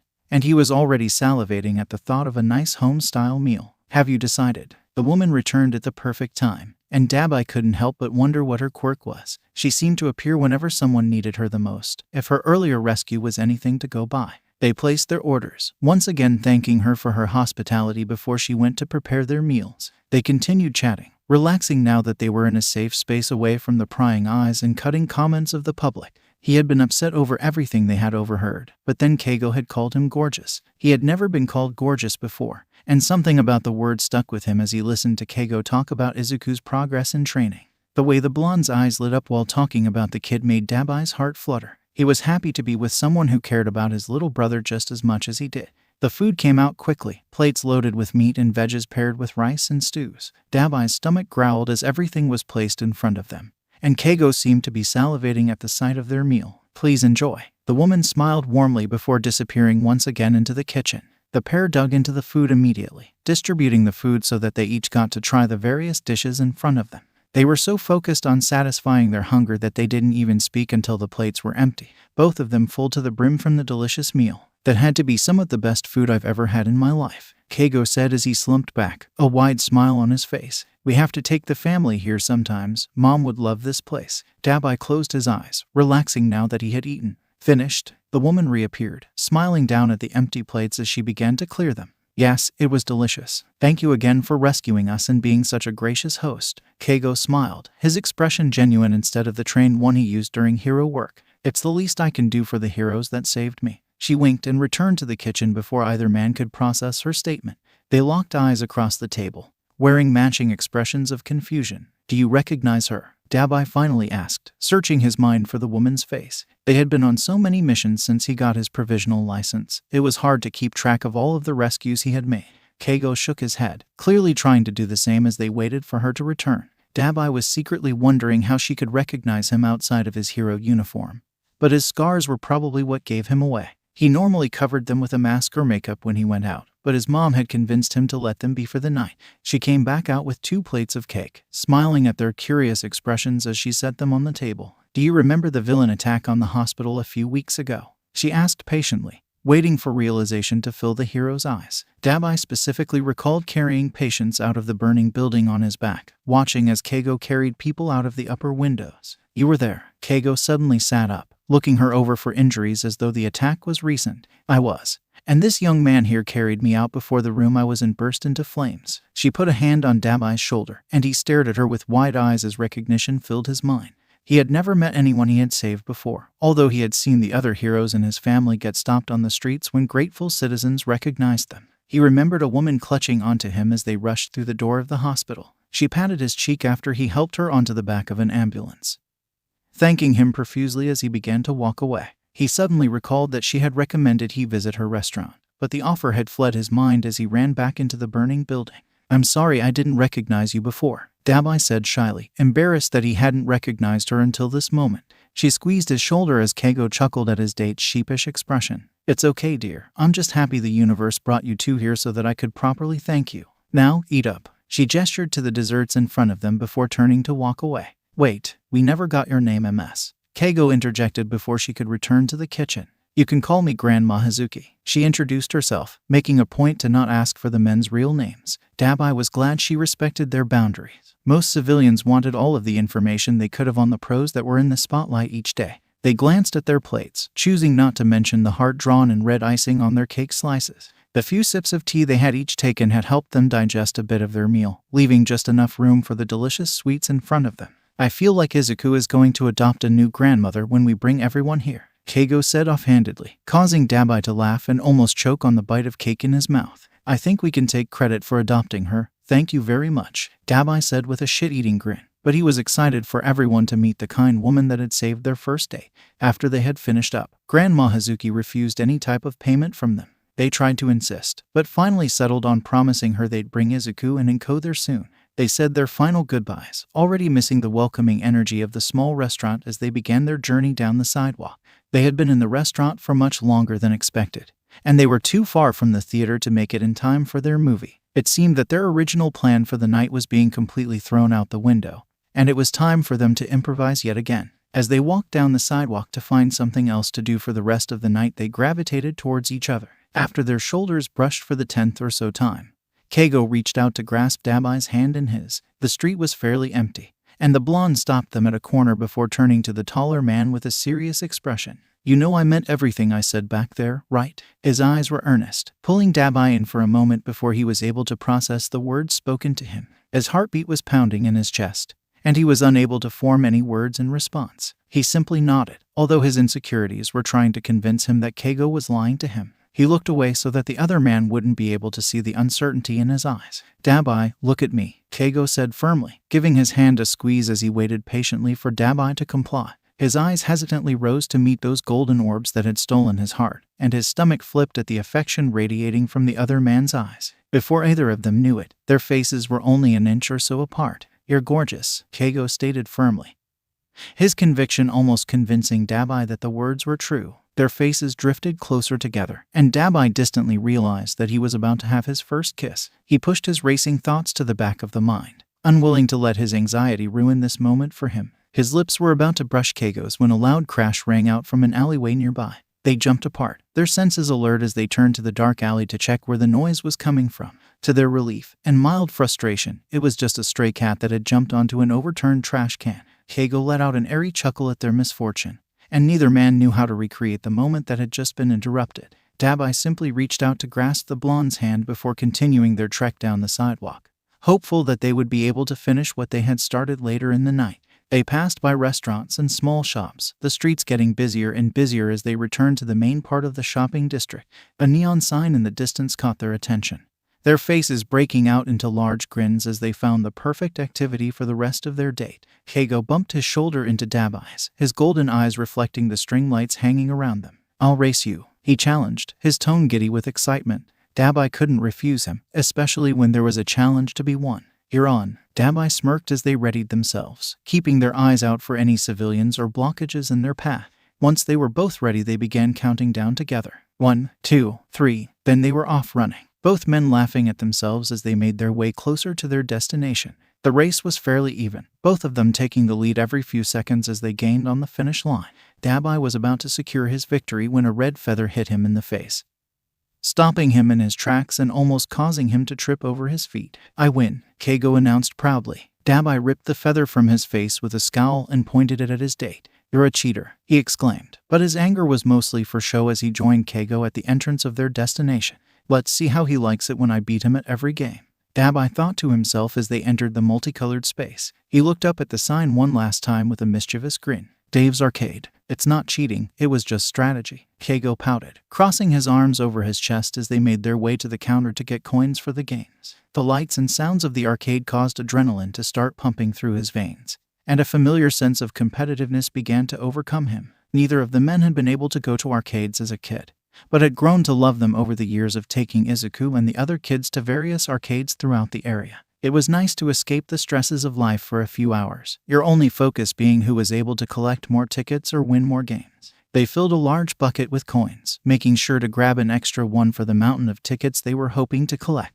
"Where to first?" Dabai asked as he scanned the area for anything that caught his interest. Keigo suddenly grabbed his hand and pointed in the distance, where an air hockey table sat waiting for them. "Think you can beat me, Birdie?" Dabai asked cockily, confidence filling him for once. "Let's find out, hot stuff." Keigo winked, causing Dabai to lose his cool for a moment before he pulled them to the table. They immediately chose their sides and put coins in, grinning as the game came to life. There was a fierce competition, with neither one of them taking it easy on the other. The puck flew across the table at high speeds, forcing both of them to be on top of their game as points were scored and goals were blocked. The score was tied, and Dabai kept his eyes trained on the puck to ensure his opponent wouldn't win.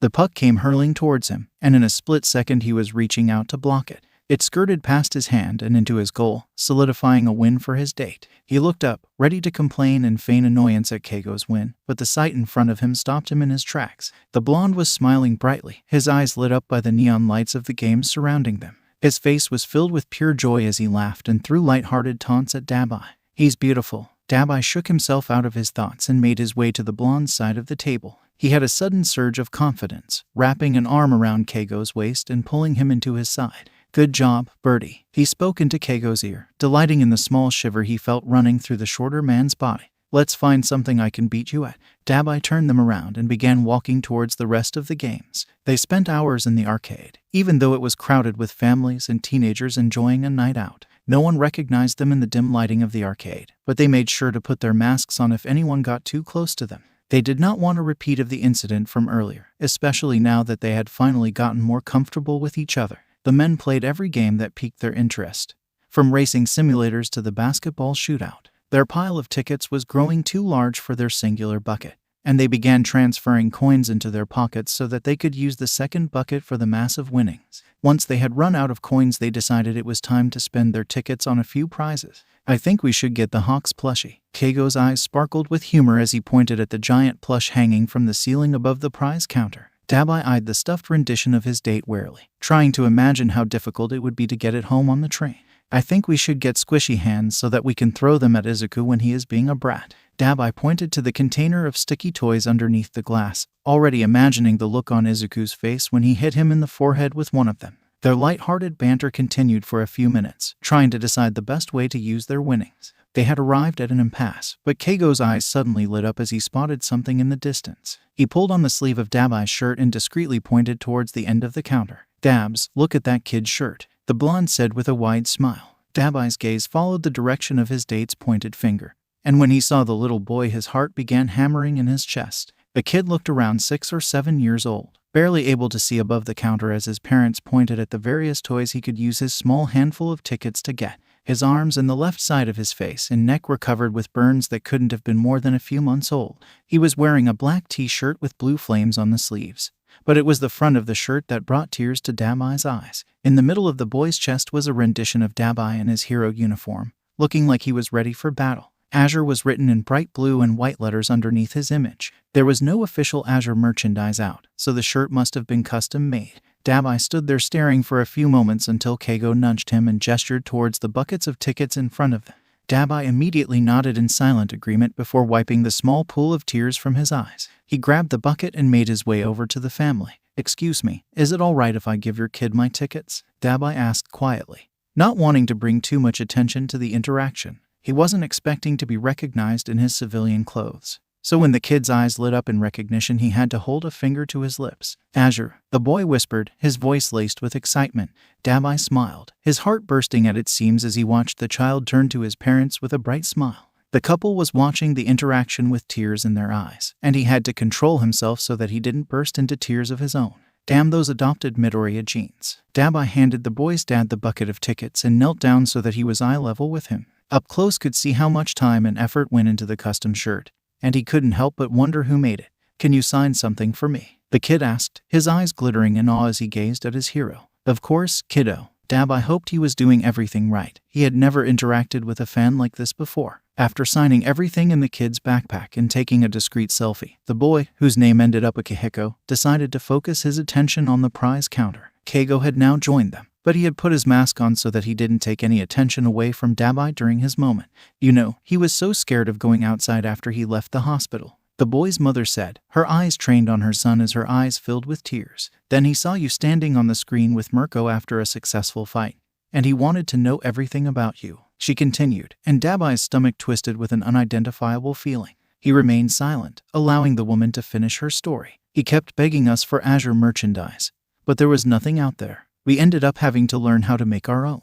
She gestured to the t-shirt, and Dabai was no longer able to control the tears in his eyes. He never thought he'd be able to inspire anyone as a hero, especially not like this. A hand slipped through his, squeezing tightly in a show of support as Keigo stepped next to him. Dabai's inability to speak in the moment must have been obvious, as his date took over the conversation from there. Keigo ended up with their contact information and the beginnings of a merchandising deal using the mom's designs. He also invited the family to tour his agency and spend a day with Azure in the near future. Dabai was able to say a few goodbyes before they parted ways with the family for the night. It never gets old, Keigo said contemplatively as they walked out of the exit and into the cool night air. Dabai thought about the mother's story, and about all of the other kids out there that might need a hero that looked like him. He'd try his best to be the type of hero they deserved. I'm sure it doesn't, he finally replied, a small smile on his face as he thought over the events of the day. The night air felt good on his skin after a few hours spent in the crowded building.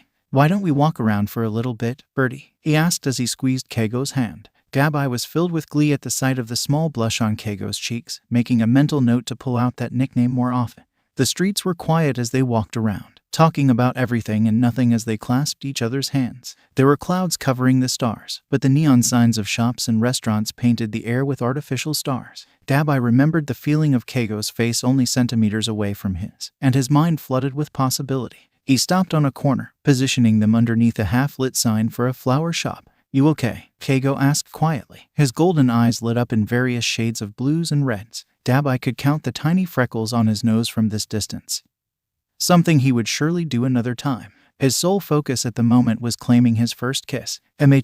Dabai replied, his eyes trained on the other man's lips. Keigo seemed to realize what was happening, as his eyes began to dart between Dabai's lips and his eyes. Their faces inched closer and closer together, the anticipation of the moment overtaking them both. Dabai swore he could feel the seconds passing by as his eyes fluttered shut, his lips only a breath away from Keigo's. A drop of water hit his eyelid, causing his eyes to flutter open and his movements to stop as more droplets began assaulting his face. Keigo moved back a step before looking up at the sky, which seemed to choose that moment to unleash a torrent of rain that began assaulting them from every direction. "Follow me," the blonde yelled, grabbing Dabai's hand and pulling him before the other had time to react. They ran for a few blocks before coming across the park they had passed earlier, and Keigo pulled them through the entrance and up the steps of a nearby gazebo with ease. They were both panting a bit from running in the rain, but before they knew it, laughter overtook them both. It seemed the universe did not want them to have their first kiss tonight. Dabai felt like he was soaked down to his bones. His clothes and hair stuck to his skin uncomfortably as he bent over with laughter. Hanging out with the Smile Hero had taught him that the best way to get through life was to find joy in the bad moments.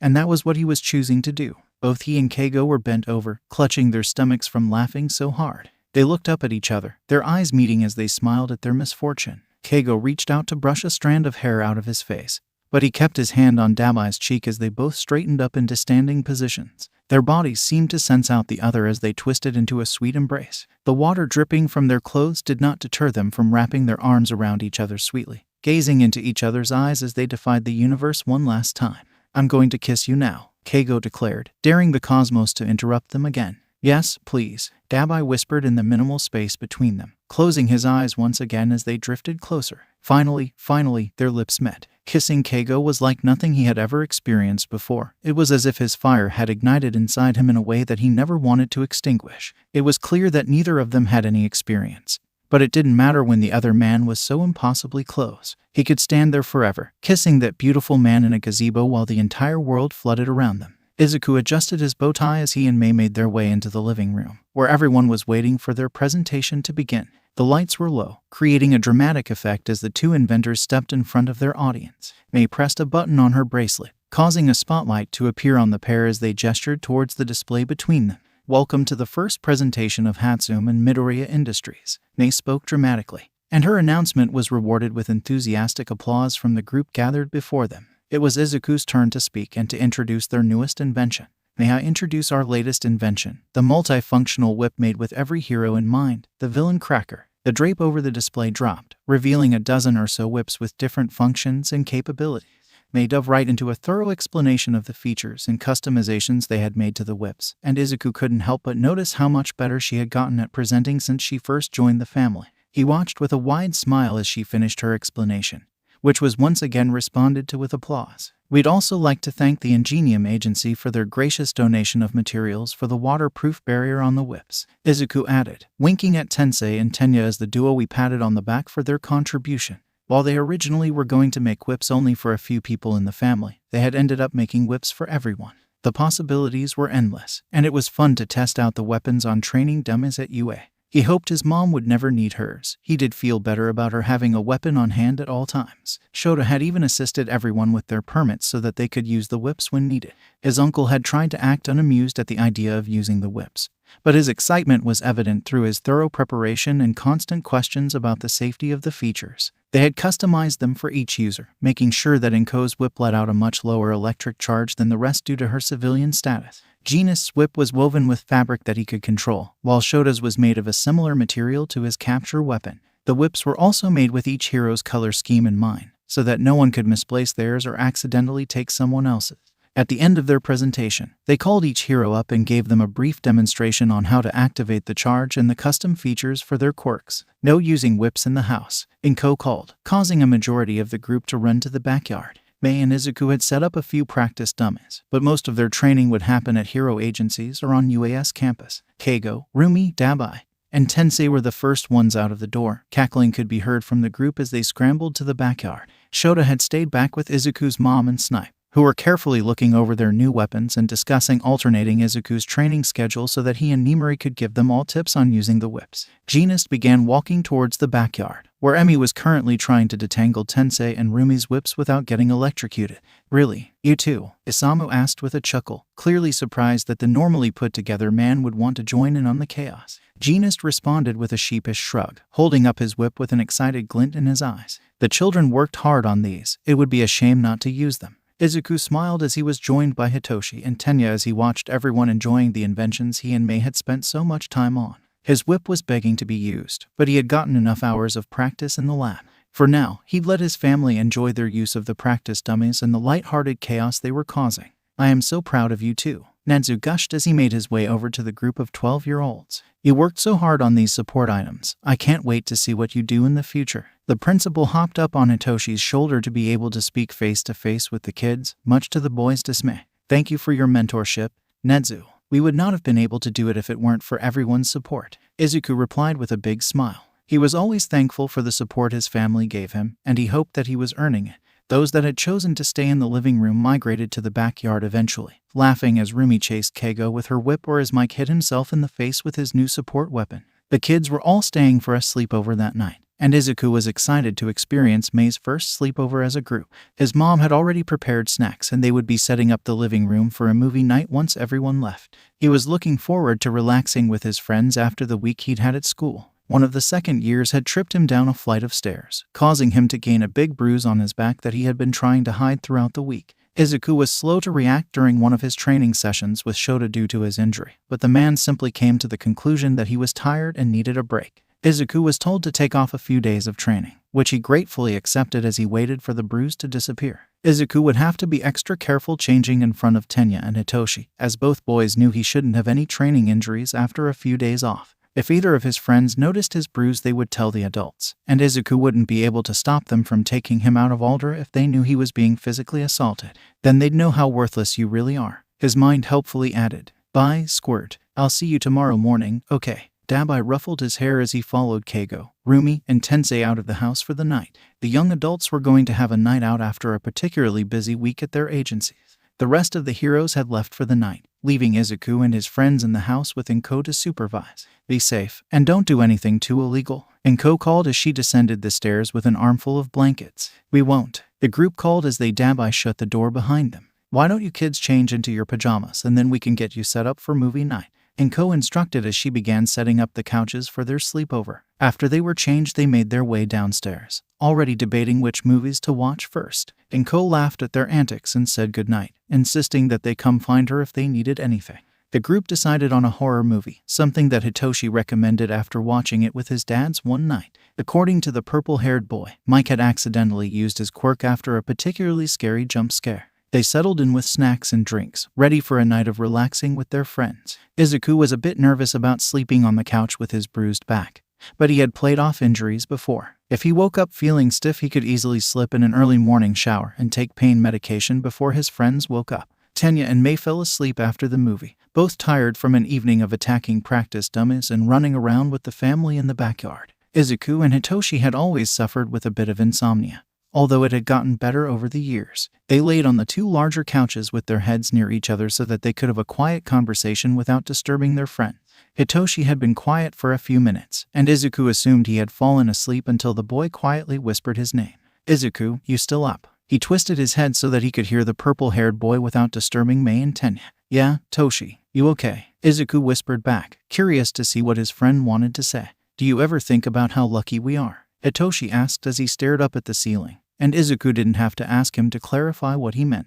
For a quirkless kid and a boy with an evil quirk, they were living a pretty amazing life. Most kids in their situation would be abused or neglected, tossed away by society without ever being able to achieve their dreams. Hitoshi had told Izuku and Tenya about his early childhood, being forced into a muzzle and forbidden from speaking to other children. Izuku's dad had left the moment he found out he was quirkless, and his mother had been nothing but supportive of his dreams. They had created their own family over the years of accidentally adopting people, but he still didn't have any friends at school. The ache in his back was a painful reminder of his daily reality, where most of the world believed he wasn't even human. "Yeah, we are lucky," Izuku responded half-heartedly, his mind reliving all of his most painful moments, losing his childhood friend, who went from Kaken to Bakugo, the taunts from his teachers, the physical abuse from his peers. "Do you ever think about the other kids? The ones like us?" Hitoshi's question broke Izuku out of his thoughts. He was the only quirkless kid that he knew, but there were kids at Aldera with less than favorable quirks like Hitoshi. He had seen a girl with a knife-based quirk getting harassed in the hallway just a few days ago. "Of course I do," Izuku responded quickly. He was constantly thinking about other quirkless kids, the ones that needed someone to stand up and fight on their behalf.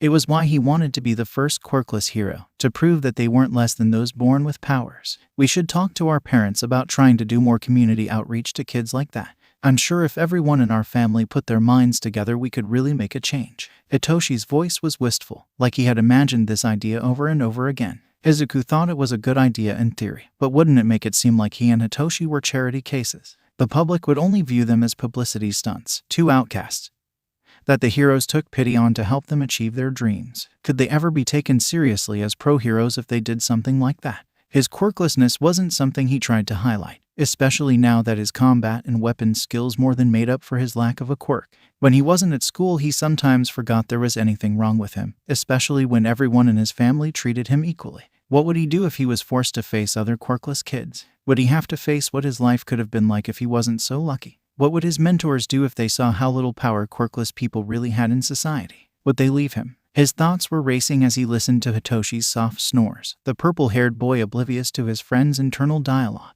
Izuku came to a conclusion as he felt his eyes grow heavy and sleep finally began to overtake him. He would never tell his mom what was really going on at school, and he'd tried to discourage Hitoshi from doing anything until they were at least at UA and had established themselves as heroes in training. Everything was riding on them becoming heroes in their own right. His eyes slowly closed as he felt himself slip into his dreams. Izuku woke up to the sound of his friends chatting and the smell of food wafting in from the dining room. He tried to sit up, but a sharp pain in his back made him flop back down and wince in agony. Sleeping on the couch really wasn't a good idea, but there was no way his mom and friends wouldn't question him if he slept in his own bed during the sleepover. After taking a few steadying breaths, he forced himself off the couch, wincing in pain as he straightened up into a standing position. He made his way to the dining room, taking a seat next to Mei as he tried to mask his pain. "Morning, Zuko," Hitoshi grunted, taking a sip out of the mug of coffee he was clutching to his chest like a lifeline. "We didn't wake you up because you seemed to be resting peacefully, but your mother had to leave after making breakfast for an emergency meeting," Tenya explained as he began to pile food on a plate before passing it to Izuku. "I really appreciate that, guys." He took a few bites of food and a grateful sip of coffee before turning to Mei. "Did you enjoy your first sleepover?" Izuku asked, smiling when the girl began nodding her head furiously. "We have to do this all the time now," Mei exclaimed before shoveling food into her mouth. Izuku grinned before focusing his attention back on his food so that he and his friends could get the rest of the day started. They were planning on going to the beach, which they had recently finished cleaning up. Families were already spending their days walking down the shoreline and enjoying the sea breeze, which no longer reeked of garbage. It would be their first time going to Dagaba for relaxation, and Izuku couldn't wait to enjoy the fruits of his labor. A sudden pain in his back caused a wave of anxiety to flush over him as he realized he had not thought about the fact that he would most likely be shirtless during their beach day. He pushed his chair back suddenly, standing up as his heart began racing frantically. I'll be right back." He rushed out as he made his way towards the stairs. "Izuku, are you all right?" Tenya called behind him, and he quickly plastered a smile on his face before turning around. "Yeah, I just can't remember if I washed my swimming trunks or not, so I need to go check." Izuku hoped his lie was believable, but he was more focused on getting up the stairs with his aching back. He tried to ascend them as normally as he could, but he had to take brief pauses every few steps. He breathed out a sigh of relief as he finally reached his door, shutting it behind him as he racked his mind to a solution for his problem. He could always lie and say he had been researching skin cancer recently and he was wearing a shirt to reduce his risk of sun damage. It wouldn't be the strangest thing he had ever done. He could also pretend to fall and act like the bruise was new, depending on its coloring. He tore his sleep shirt off as he made his way towards his mirror, turning around so that he could view his back and assess how fresh the injury looked. The bruise was a mix of dark blues and purples. There was very faint yellowing around the edges, but he could always brush off any suspicions. Just as Izuku was planning how he could safely fall down the stairs without further injury, the door opened, causing him to desperately try to throw his shirt on before anyone saw his bruised back. His efforts were futile. Izuku. Itoshi's voice cracked as he stared at his friend with a horrified expression. Izuku finished pulling his shirt over his head as he tried to come up with a plausible excuse for his injury. Before he could think of anything, Hitoshi entered the room and strode towards him. "Who did this to you?" Hitoshi asked quietly, and Izuku felt guilty when he saw the tears in his friend's eyes. Izuku shuffled, unsure what he could say in this situation. "Why did you follow me up here?" he said, trying to distract Hitoshi from what he just saw. "I what?" Hitoshi looked at Izuku like he had grown a third eye. "I mean, you followed me." Izuku tried to sound annoyed, desperately hoping his friend would drop the topic and move on. "Your back is bruised up like someone beat you and you're worried about me following you," Hitoshi practically yelled, his tone starting to grate on Izuku's nerves. "I'm fine," Izuku seethed, his anger getting the best of him. "You're not fine. Who did that to you?" Hitoshi stared him down, clearly awaiting an answer that wasn't coming. The purple-haired boy's eyes suddenly widened, and his face paled as he seemed to come up with an explanation for Izuku's injuries. "Did one of the adults do that to you?" Hitoshi asked quietly, tears continuing to stream down his face. Izuku's chest tightened at the accusation, and he couldn't believe Hitoshi would dare insinuate something like that. "What the hell? No, it wasn't anyone in the family." Izuku tried to push past his friend to get to the doorway, but Hitoshi grabbed his arm. "Then who was it? You have to tell someone," Hitoshi pleaded. "I just fell at school, okay? Why are you being such a freak?" Izuku yelled, finally at his breaking point. He just wanted to be left alone. No one else needed to be involved. "That's a lie and you know it." Hitoshi raised his voice to match Izuku's. "What do you want me to say? That I'm weak and need everyone's protection?" "I don't need anyone's help," Izuku screamed, once again trying to get away from Hitoshi. The pair didn't even notice when Mei and Tenya stepped into the doorway, matching looks of concern on their faces as they tried to figure out what was going on. "Of course not. But you need to tell your mom so she can get that place shut down." Hitoshi's voice broke once again as tears continued to stream down his face. Izuku felt his rage consume him as he saw the pitying expression on his friend's face. "I will never do that. I need to show everyone that I can handle the pressure." Izuku turned away from Hitoshi and faced the wall, feeling like he was suffocating in his emotions. He wanted to leave more than anything. He truly didn't want to say anything he would regret, but the anger was consuming him, and he didn't know how to fight it. "Izuku, please. You are the strongest person I know." Hitoshi tried to take a step towards Izuku, but seemed to think better of it. "Everyone needs help sometimes." The boy's voice had returned to a normal level. "You'll never understand. You at least have a quirk," Izuku muttered, still unwilling to turn around in case his anger overwhelmed him again. "You're being selfish, Zuku," Hitoshi stated plainly, but Izuku felt like a knife had been twisted into his back. "You need to think about the other kids at your school, the ones that are going through the same thing you are. You actually have the power to do something." Hitoshi's voice was laced with frustration and anger. Izuku wished this conversation was over. He wanted his friend to understand that his mind was made up already. He turned around, hoping to convince his friend to see his point of view. "I have to prove I am strong without a quirk. If I can't handle a bit of bullying, how am I going to handle the public when I become a hero?" Izuku felt like he was pleading. He desperately needed Hitoshi to understand his reasoning. Instead of understanding, though, it seemed like Izuku's explanation only worked to anger his friend even more. "You know being a hero isn't about the quirk, right?" Hitoshi let out a shuddered breath before continuing. "It's about saving people. But I guess you forgot about that, huh?"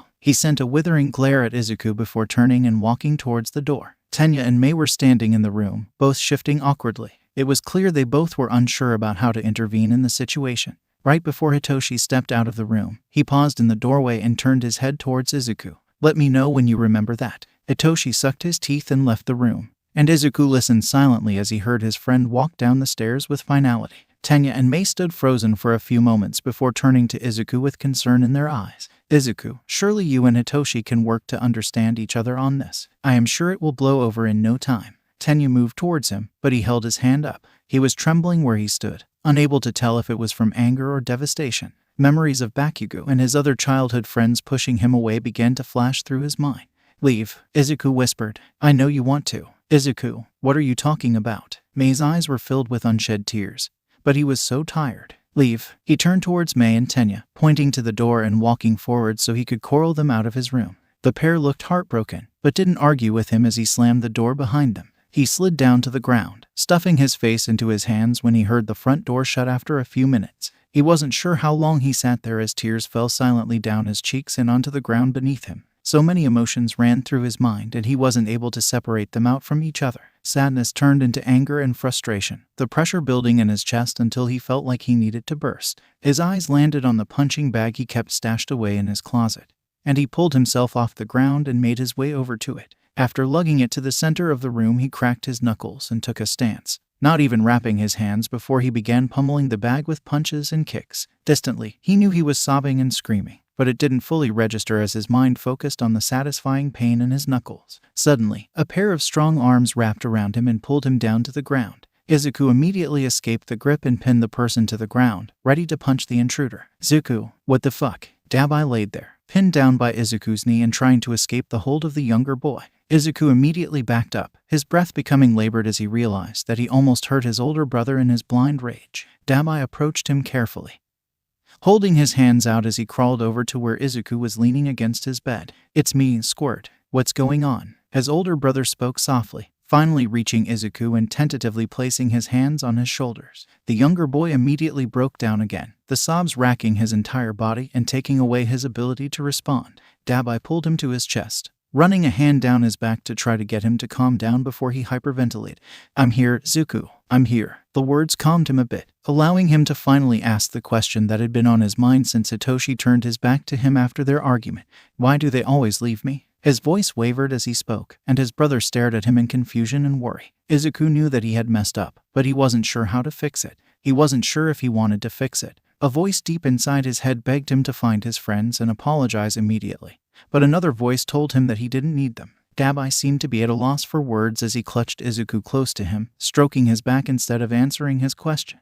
He knew he wasn't truly alone. He still had a family at the end of the day. But there was now a hole in his chest that he wasn't sure he'd be able to fill now that he'd pushed away his friends. He had grown so used to having them that he had forgotten the emptiness that accompanied loneliness. New chat. Midoriya and Co. added Takami Keigo, Aizawa Shota, and 10 others. Midoriya and Co. We have a problem. Aizawa Shota Eraserhead. I agree. Hitoshi won't tell us what happened, but it seems like the kids had some sort of falling out. Midoriya Dab Azure. I found Izuku sobbing and punching his knuckles raw when I got home. He asked me why everyone leaves him. Fukukato Emi Ms. Joke. Poor kiddo. I think we should really consider getting him an official therapist instead of only relying on our weekly sessions together. Kayama Nimari Midnight. I agree. But I also think we shouldn't put too much pressure on the kids if they dealt with something emotionally devastating today. Yamada Hizashi Present Mike. I agree with Nem. We have to let them come to us if we want to keep their trust. Yuzujiyama Rumi Mirko. For now we should focus on helping them work through what they are feeling.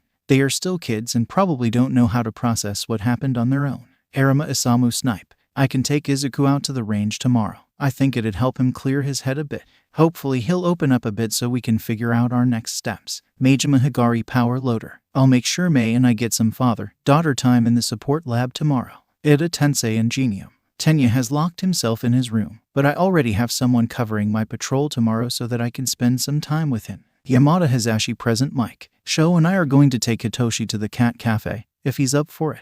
He's blasting music in his room so we don't hear him crying. Hakamata Tsunagu Best Genist. I know I am the newest member of our group, but I have grown to care for the children greatly. Please let me know if there is anything I can do. Midoriya and Co. I appreciate that, Tsunagu. Our kids have a strong support network around them and I am hoping we can figure out what caused their argument sooner rather than later. Takami Keigo Hawks. I am just getting off patrol but I am headed over to your house, Mama and Co. Maybe just having us around will help. Vedzu. I may not be well versed in human emotion, but I see the children as family. I will be ready to assist at any point. Please keep me updated. Aizawa Shota Eraserhead. We're all going to make sure the kids are okay at the end of this. The days seem to blend together over the past 2 weeks, anything outside of training and school taking a backseat as Izuku tried to distract himself from the rift between him and his friend. He couldn't help but feel ashamed at how he had acted when Hitoshi tried to reason with him. But he wasn't sure how to remedy the situation. No one had mentioned his injuries to him, so he assumed that his friends kept the truth of his treatment at school a secret. He was thankful, but also felt guilty that they were loyal even after he had treated them so badly. He didn't deserve them, probably had never deserved them in the first place. The family believed in him, but at the end of the day he had forgotten what being a hero was truly about. After his falling out with Hitoshi, Izuku started paying attention to his surroundings at school. It made him realize just how many kids were getting bullied for their quirks at Aldera. He should do something. He had to do something. But he needed to formulate a plan before he went to his mom. His mind was swimming as the final bell rang and he collected his things, easily avoiding the group of bullies that were trying to follow him out of the building. Dabai had asked him to meet up at Mr. Kobayashi's cafe after school, a sign that his brother was trying to get him into a better mood. He was grateful that his brother's relationship with Keigo hadn't taken away from their time together. But he wasn't sure he was in the mood for Dabai's knowing looks. He could see right through Izuku, no matter how much he tried to put on a brave face. Still, Izuku didn't have the heart to say no to one-on-one time with his older brother. He dutifully began his journey to the cafe, ignoring the pang in his chest when he recollected the many afternoons spent with his trio of friends. There was a part of him that wondered if they still spent time there without him, but he didn't let himself ruminate on that thought for too long. He was distracted, barely registering the sound of someone calling out behind him until a familiar spiky blonde hairstyle came into his peripheral. "Are you deaf, nerd?" Bakugo huffed as he kept pace next to him. His mind immediately filled with rage, which he quickly got under control before he did anything too drastic. "What do you want?" he grunted, not in the mood to deal with Bakugo at the moment.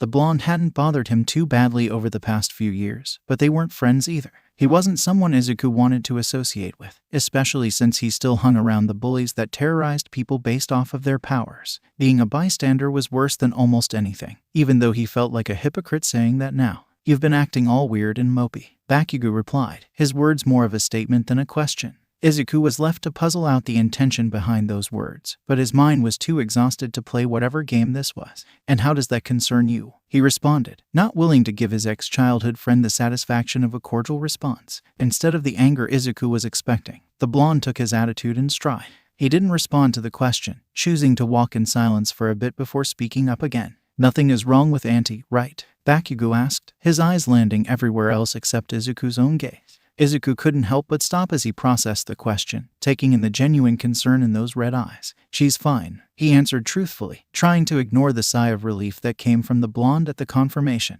He thought Bakugo would leave after confirming Inko was okay, but was surprised when the boy followed him the entire way to the cafe in silence. Izuku wasn't sure what was going on, but he wasn't feeling generous enough to invite his former friend inside to join him. He turned away wordlessly, only pausing once his hand was on the door. "Isn't your reputation going to suffer if anyone sees you talking to the useless Deku?" he asked, a bit of a bite in his voice as he awaited a response. If any of their classmates had seen them together, Bakugo probably would have made a show of acting like he was just messing with him. The blonde seemed to be full of surprises today. "TCH, I don't care what those idiots think." Bakugo shuffled awkwardly, his eyes darting around until they finally landed on the interior of the cafe. He stared inside for a few moments, his eyes contemplative as he seemed to think over what to say next. Instead, he threw Izuku a stiff nod and began walking home. The entire ordeal was too perplexing for Izuku's current mental state, so he decided to head into the cafe instead of thinking too hard about it.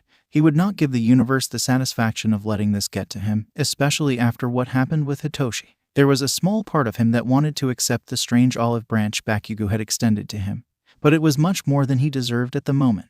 If even Bakugo was worried about him, how well was he really hiding his current state of distress? Mr. Kobayashi flashed him a kind smile as he finished wiping down the counter, and Izuku couldn't help but smile back. Something about this place always filled him with warmth, as though it was a safety net from the rest of the world.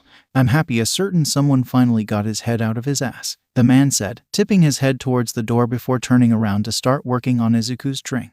"Me too," Izuku said as he settled into one of the nearby booths. He pulled out the most recent book he had borrowed from Nedzu, content on reading as he waited for Dabai. "I haven't seen you in a while. Everything okay?" Mr. Kobayashi asked as he settled Izuku's bubble tea and a small plate of cookies down on the table. His eyes were shining with worry, but Izuku wasn't sure how to respond to the question. "Oh yeah, I've just been really busy with school and training lately," he lied, his forced smile grating on him as he tried to remain convincing. The cafe owner nodded and walked back to the counter, but it was clear that he didn't actually believe Izuku's lie. His phone buzzed from his pocket, giving him something to distract himself from his guilt. "Dabai, hey kiddo, I am going to be a little late. Got stuck doing more paperwork than usual today." "Izuku, no worries. I'm here reading my book." He was a little grateful for the extra time he would get for reading, but his plans were interrupted when Mr. Kobayashi slid into the seat in front of him with his own cup of coffee. "I've known you since you were a little tyke, kid," he says, taking a sip from his mug and raising one of his eyebrows at Izuku. "I know," he responded quietly, staring intently at the plate of cookies instead of gazing back up.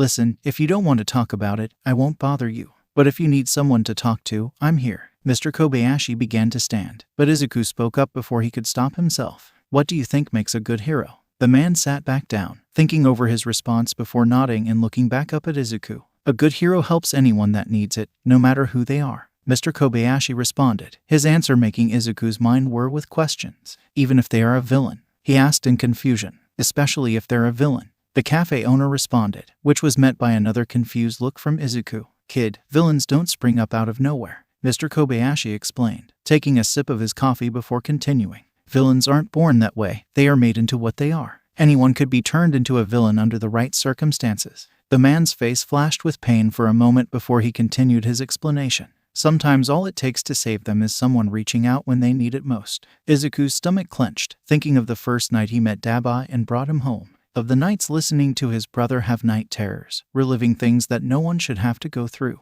How he still flinched sometimes, like he was waiting to be hit at any moment. He thought of the light that was missing from Dabai's eyes that night. How he was surprised that anyone would show him kindness without expecting anything in return. Would anyone else have reached out to a kid trying to steal medical supplies? Or would they have looked the other way? He shivered as he thought of what his brother might have become if he was left to fester in his anger, alone and hungry on the streets. What type of people would have reached out their hands if they found him first? But most heroes would say to just arrest them and let the law handle it, right? Izuku asked, his mind still trying to soak in what he was hearing. No hero is perfect, Mr. Kobayashi responded, staring intently into his coffee. For the first time in his life, Izuku realized how tired the man's eyes were. It was as though he were looking into a window that reflected his entire life, a life filled with loss and pain. How well did he really know the cafe owner? His thoughts returned to his statement, but he thought of all the heroes he knew. They were as close to perfection as they could get. They have to be a little perfect, don't they? He wasn't naive enough to believe all pro heroes were amazing people, but real heroes were supposed to be a bastion of good values. That's where you're wrong, kid.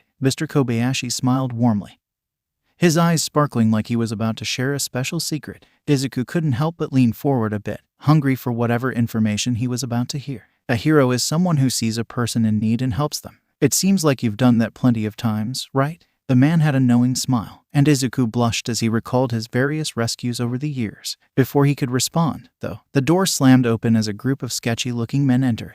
Mr. Kobayashi put his mug down slowly, keeping his eyes on the group as he stood and walked back to the counter with a bright smile on his face. Izuku could see the tension behind his eyes, which immediately put him on high alert. What can I get for you today? Mr. Kobayashi asked, still wearing that tense smile. One of the men raised his arm, which quickly morphed into a sharp sword. Give us all of the money in the drawer, old man. The rest of the group activated their quirks as well, and Izuku's mind began racing as he tried to figure out how to protect Mr. Kobayashi from the thieves. He began to stand, but the cafe owner held up his hand and shook his head before opening up the drawer. All right, I don't want any problems, Mr. Kobayashi said as he began passing over the cash calmly. Once the register was empty, the robbers turned to leave, clearly content now that they had their money. Izuku let out a sigh of relief, happy that the entire incident went over without any violence. He realized he spoke too soon as one of the men eyed him with interest. You know, there's a doctor paying a lot of money for young people on the black market. He began to take a few steps towards Izuku, the rest of the group following closely behind.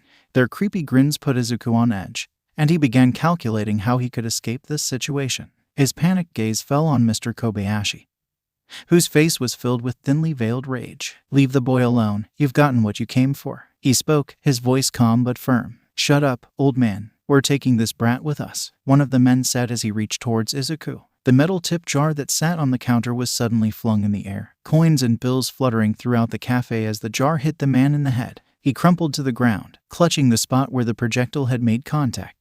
What the one of the robbers began, but Mr. Kobayashi had already jumped over the counter and tackled him before he got the chance to finish. Izuku could only watch in awe as the cafe owner began fighting off each robber, his punches and kicks quickly taking down half the group. He was distracted by the man with the sword quirk when one of the downed robbers began to sneak up on him. Mr. Kobayashi, Izuku yelled before running towards the fight, using his speed to launch himself towards the attacker. The man fell to the ground, slamming his head against one of the chairs and collapsing. The man with the sword quirk was the last one standing, his eyes darting between Izuku and Mr. Kobayashi nervously. He probably didn't expect the middle schooler and cafe owner to put up such a fight, clearly biting off more than he could chew. The man seemed to think Izuku was the easier target, launching himself at the boy with both of his arms stretched out to stab him. Izuku immediately took a defensive stance, analyzing the trajectory and planning out his counterattack. Mr. Kobayashi appeared behind the robber, swinging a chair and hitting him across the head in a brutal show of strength. The man crumpled to the floor, but his outstretched arm pierced through the cafe owner's calf before he could react. Mr. Kobayashi fell to the floor, clutching his leg with a pained expression as he began to bleed. Izuku quickly pulled his phone out of his pocket, calling the emergency line as his eyes scanned the room for a first aid kit. He explained what happened to the phone operator, who assured him that an ambulance and a few police cars would be there within minutes. Izuku didn't even hear the door open behind him as he knelt next to Mr. Kobayashi, looking over his wound to assess the damage. "Izuku," his brother's voice yelled out behind him, and he turned to see Dabai looking over the scene in shock. "Dabai, we need your first aid kit." Izuku waved his brother over, pointing at Mr. Kobayashi's skewered leg. Dabai immediately jumped into hero mode, pulling out his first aid kit from his bag as he began to work on the wound.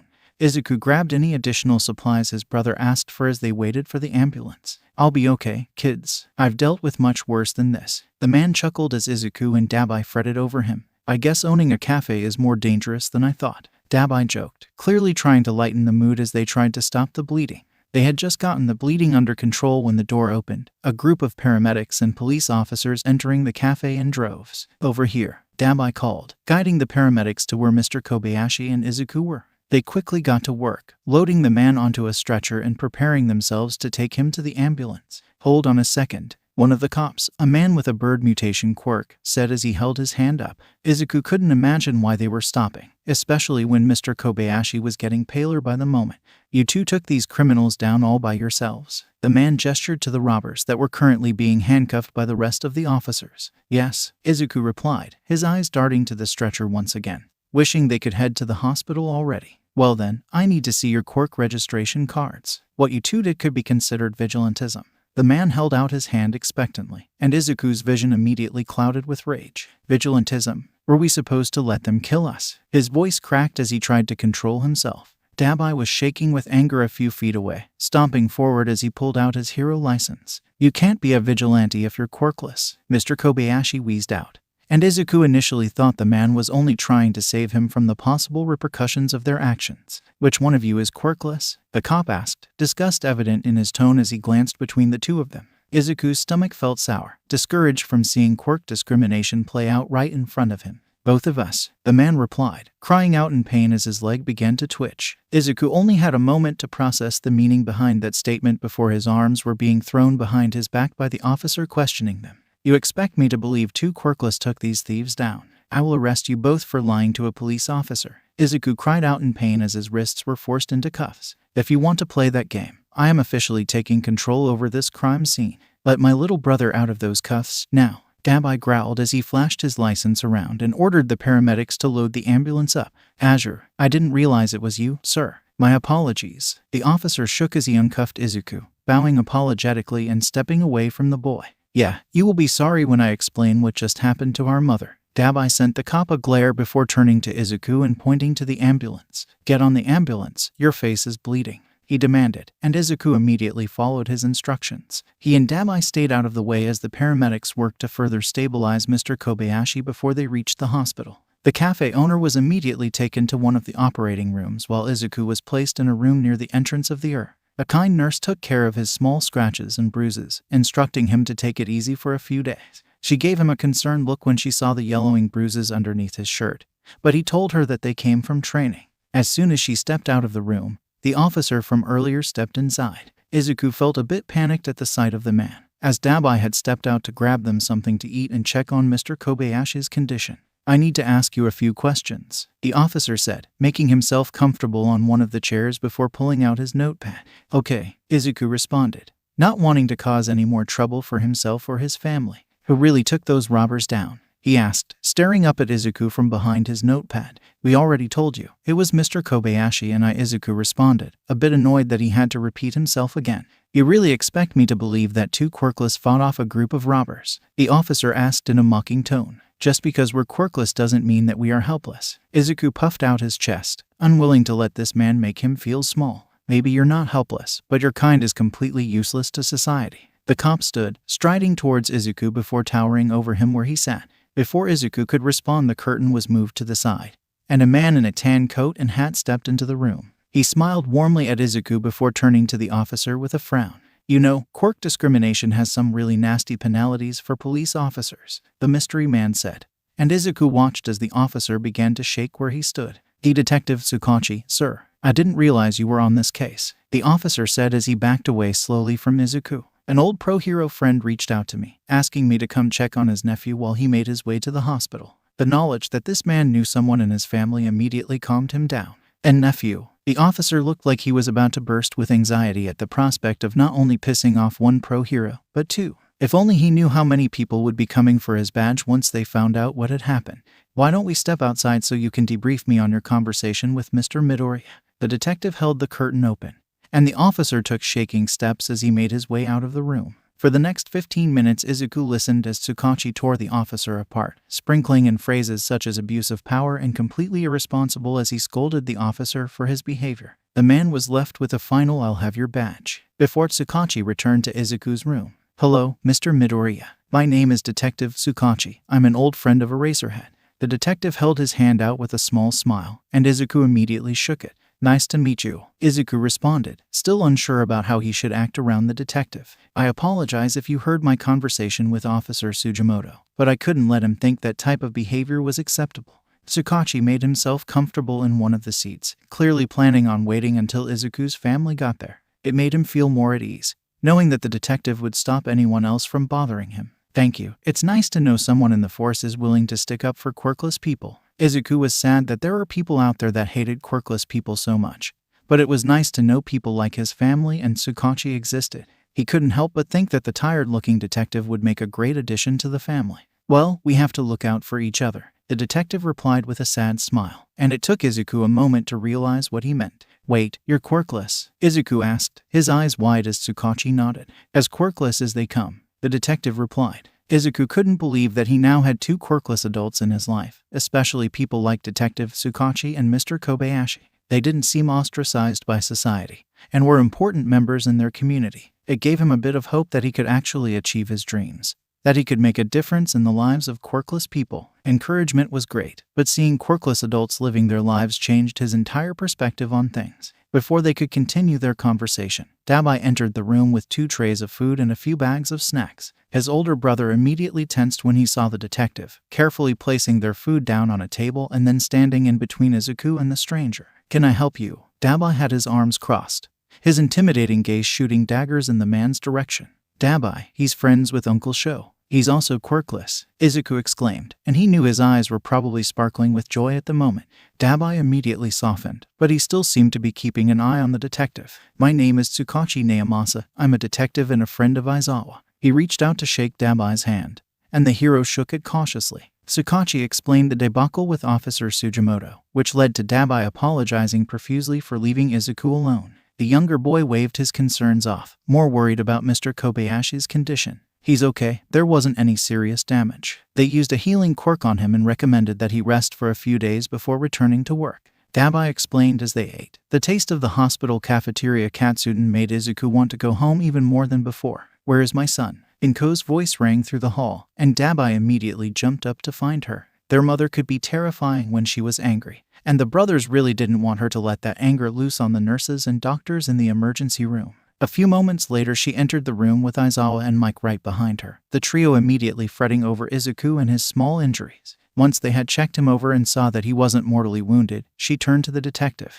And you are? His mother's calculating gaze scanned over the detective, clearly deciding if the man was a threat or not. Detective Tsukachi Naomasa, I'm a friend of Aizawa's and I am taking over this case due to my fellow officers mismanaging it.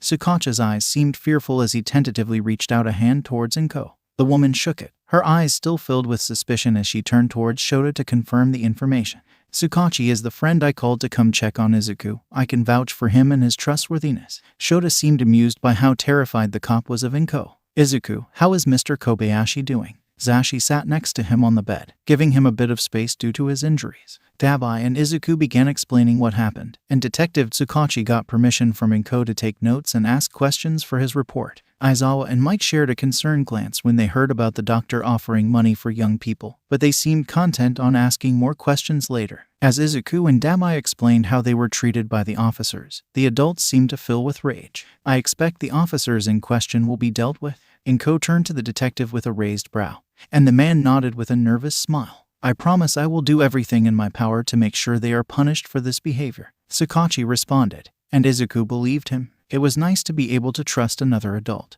and it only solidified the idea that he wanted to get to know the detective better. There were so many skills he could learn from an officer, and something about the man seemed lonely. The group talked for another half hour or so, until one of the nurses came in with Izuku's discharge papers. They said goodbye to the detective, but not before Inko could grab the man's phone number. Izuku expected that he would be added to the chat soon, perhaps once Shota gave him a thorough warning about the chaos he might witness. Izuku was happy to be home after such a long day, taking a shower and carefully redressing his bandages. His mom told him that he would be staying home from school the rest of the week, and he was silently grateful for the break. He didn't want anyone to injure him even further, as that would mean less time for training. He fell asleep as soon as his head hit the pillow. His last thoughts were of Mr. Kobayashi effortlessly taking down a group of villains.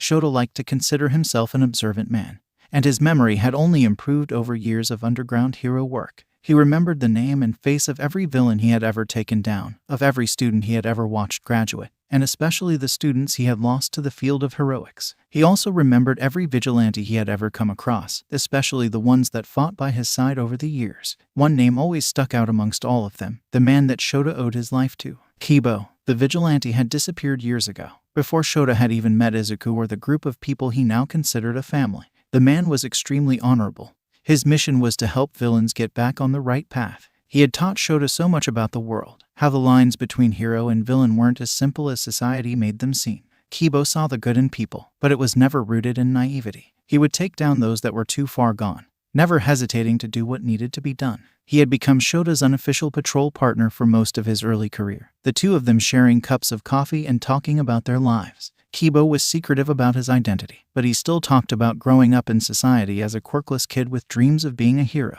It was one of the many reasons Shota had insisted on being so involved in Izuku's life and his training, a reminder of the mentor that shaped the hero Shota was today. They had set up a routine, always meeting on the roof of their favorite convenience store before getting started for the night, until one day, the vigilante didn't show up. It was a few weeks after a raid that went sideways, one where Shota almost didn't make it out alive. He had been pinned underneath a few pieces of rubble as the building went up in flames, fully believing he would die until a familiar figure emerged nearby. Kibo had dug him out and carried him to the paramedics, disappearing before anyone could stop him. It was the last time Shota had seen the man, his only communication after that being a letter with no return address. Kibo explained that it was time for him to step back, that he had lost someone dear to him and didn't see the point of fighting anymore. The end of the letter said that he hoped Shota would find him one day, and that he'd be sure to get him a cup of coffee when they reunited. He found himself subconsciously looking for Kibo, trying to find the mentor and friend that had molded him and his ideals in so many ways. Kibo and Izuku would get along so well, Shota always thought to himself. He had never told Izuku or even Hitoshi about the man, content on keeping it a secret until he felt it was necessary. At least, that was his plan before he met the kind cafe owner known as Mr. Kobayashi. When the man handed him his coffee order, exactly the way he had been drinking it for years, he couldn't help but be suspicious. Shota had stayed away from the cafe, not willing to confront the man he thought to be Kibo just yet, unable to believe that his search had finally come to an end. When Izuku told them about how Mr. Kobayashi effortlessly took down the robbers almost completely by himself, how he had told his nephew to reach out a hand to everyone that needed it, that was the confirmation Shota needed to finally confirm his suspicions. As they rode the hospital elevator up a few floors, he readied himself for what could be an emotional reunion. The anticipation was killing him as he listened to Izuku and Inko quietly chat about raising money for the man while he was on bed rest. They got off the elevator and made their way to the room, but Shota couldn't help but pause for a moment outside of the door. "Are you okay, Sho?" Mike asked, concern evident in his eyes as he glanced between the door and his husband. "I'm fine," he responded, giving the blonde a small smile before knocking on the door. "Come in," a voice rang out, and Shota allowed himself to really listen to it for the first time. All of his doubts about Mr. Kobayashi's identity were thrown out the window as he opened the door and stepped into the room.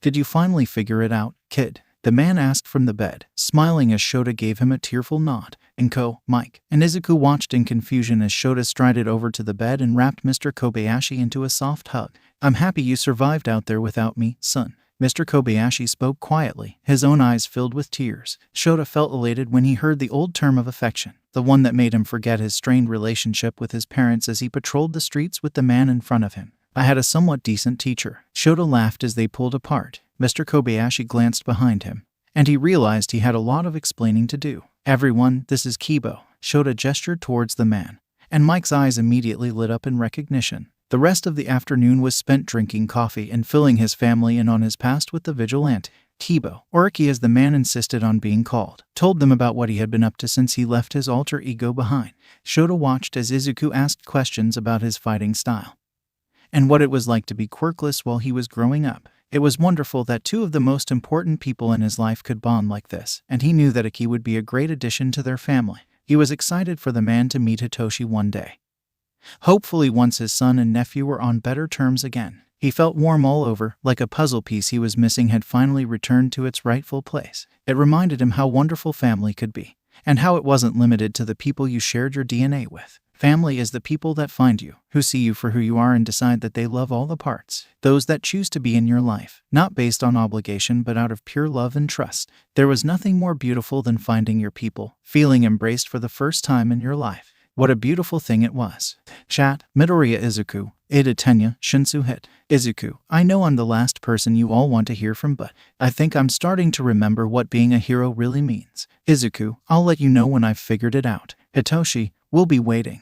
The final bell of the day had just rung, signaling the end to Izuku's hellish school day and the start of his freedom for the rest of the afternoon. He quickly gathered his things while keeping his eyes down low. If he made eye contact with any of his bolder classmates, he wouldn't be able to leave for another half hour or so. He had just made it out the door when a fist collided with his stomach, knocking him off balance and causing him to fall to his knees. An elbow flew through the air, hitting him directly in the nose before he had time to stop it. Izuku cursed his sluggish reflexes, reminding himself once again that he could never let his guard down around his peers. A few drops of blood fell from his nose onto the ground. "Watch where you're going, Deku," one of the second years sneered, laughing with his friends as they patted him on the back for beating up the resident quirkless kid. Izuku waited for the group to walk down the hall before slowly standing up and brushing his pants off. He held his nose to help control the bleed as he walked to the nearest bathroom. Today was one of his training days with Rumi, and he couldn't afford a bruise on his face. He inspected his bleeding nose in the mirror, breathing out a sigh of relief when he didn't see any noticeable bruising. After a few quick dabs from a wet paper towel, there was no sign that the injury ever existed. As he was readying himself to leave, the door to the bathroom opened, causing him to immediately tense. He hoped his classmates weren't there to finish the job. He couldn't afford any more injuries from his bullies. Izuku risked glancing behind himself in the mirror, furrowing his eyebrows in confusion when he saw Bakugo leaning against the wall casually. "Why don't you ever fight back? You and I both know you could kick their asses if you wanted to." Bakugo scowled at him through the reflection, his eyes briefly darting to his nose for a moment before kicking off the wall. "That wouldn't be very heroic, would it?" Izuku tried to sound annoyed, but his voice sounded tired as he finished cleaning the dried blood off his upper lip. "At least you wouldn't be getting your ass kicked every day."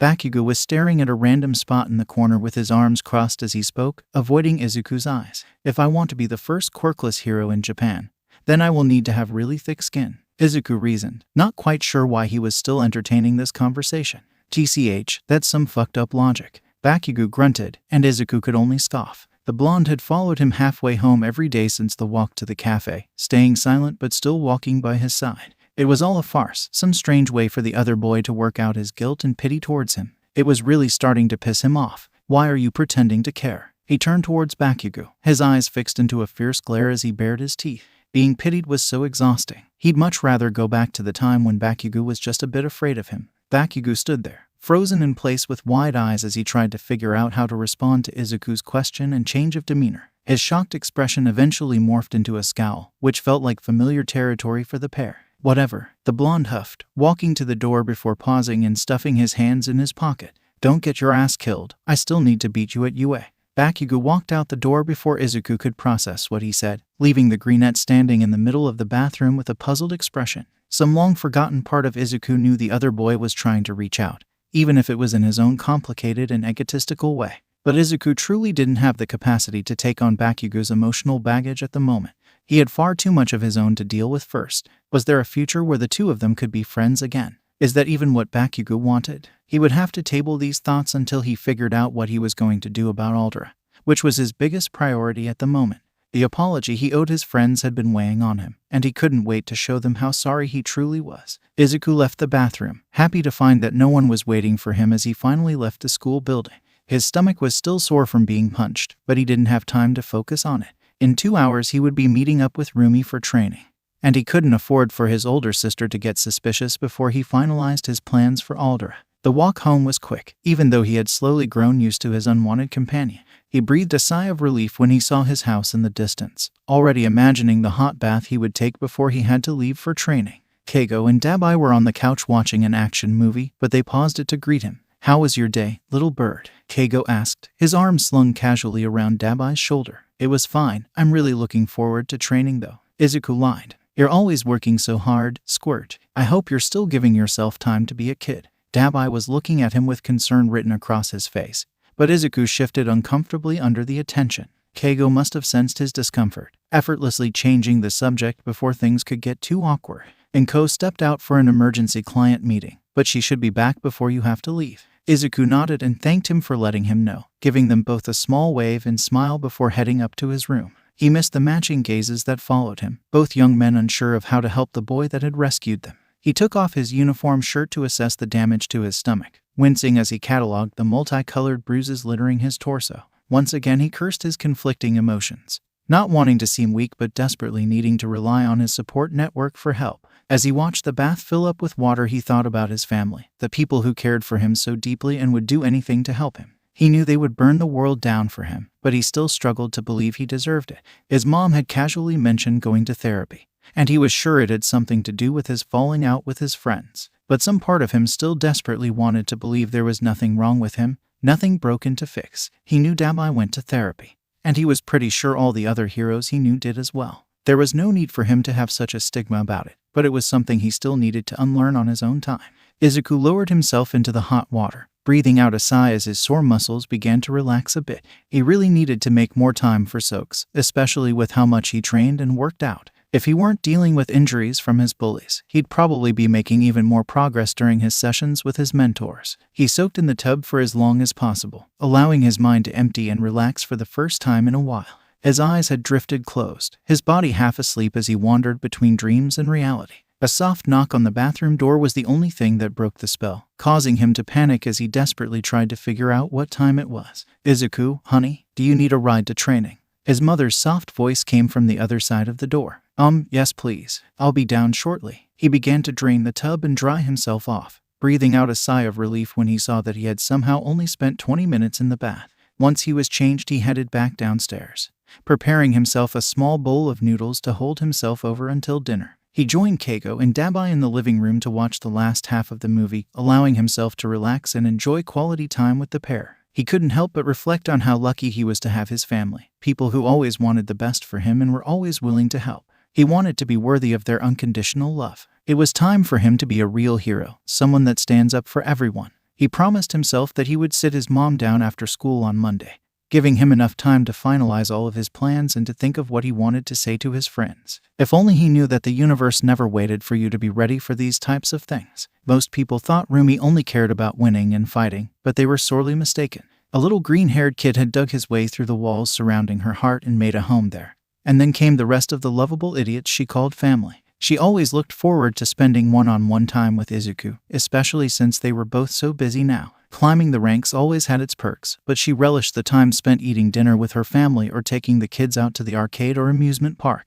Perhaps she had gotten a little soft over the years. Sue her. When Izuku had a falling out with the rest of the kids, it had broken her heart, but none of the little brats would open up about what happened. She had a few suspicions, but she also didn't want to break their trust by pushing too hard. Pre-teens were finicky, and there was a finesse needed when dealing with them. Rumi had been stretching when Izuku walked into the gym, but something about his demeanor put him on edge. Ever since her little brother had started middle school, she had watched the shine slowly dim in his eyes. It broke her heart, and it made her want to show up at his school and burn it to the ground. "Hey, Zuku," she greeted, hopping up and running over to put him in a headlock and ruffle his hair. The surprised laugh that escaped him was W0RTH every bit of effort, and she hoped she could lighten even a fraction of the load the boy was holding on his shoulders. "Rumi, you're tickling me." He half-heartedly tried to push away, his eyes crinkling with laughter as her hand moved from his head to his armpit. Her casual prank quickly devolved into a full-fledged tickle war, the two siblings chasing each other around the gym trying to catch one another. She had just escaped Izuku's grasp,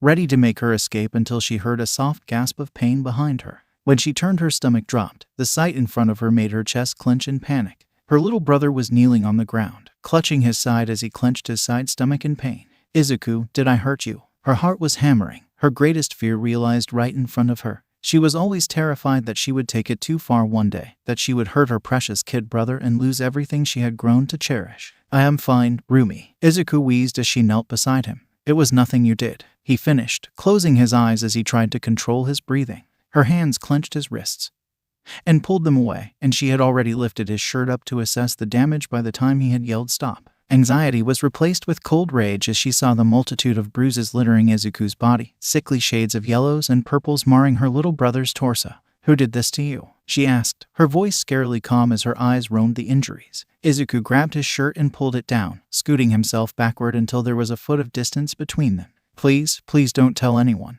The boy's eyes began to fill with tears as his hands rose to pull at his hair. "I promise I am going to tell my mom in a few days. I just need more time." He looked so desperate, and Rumi wasn't going to argue with him in this state. Instead, she crawled over to him and wrapped him in her arms. Her brother broke down in sobs as she clutched him to her chest, the bubbling anger in her stomach threatening to overtake her as she vowed to punish those that had hurt him. She hadn't promised Izuku that she wouldn't say anything, and she was more than willing to deal with his anger if it meant her brother would be safe. The adults plus Rumi, Tensei, Keigo, and Dabai. Rumi Mirko. "We need to do something about Izuku's school." Dabai Azure, "I agree. Zuku hasn't been himself lately." Tensei Ingenium. "I am ready to do whatever needs to be done. That school should have been shut down a long time ago."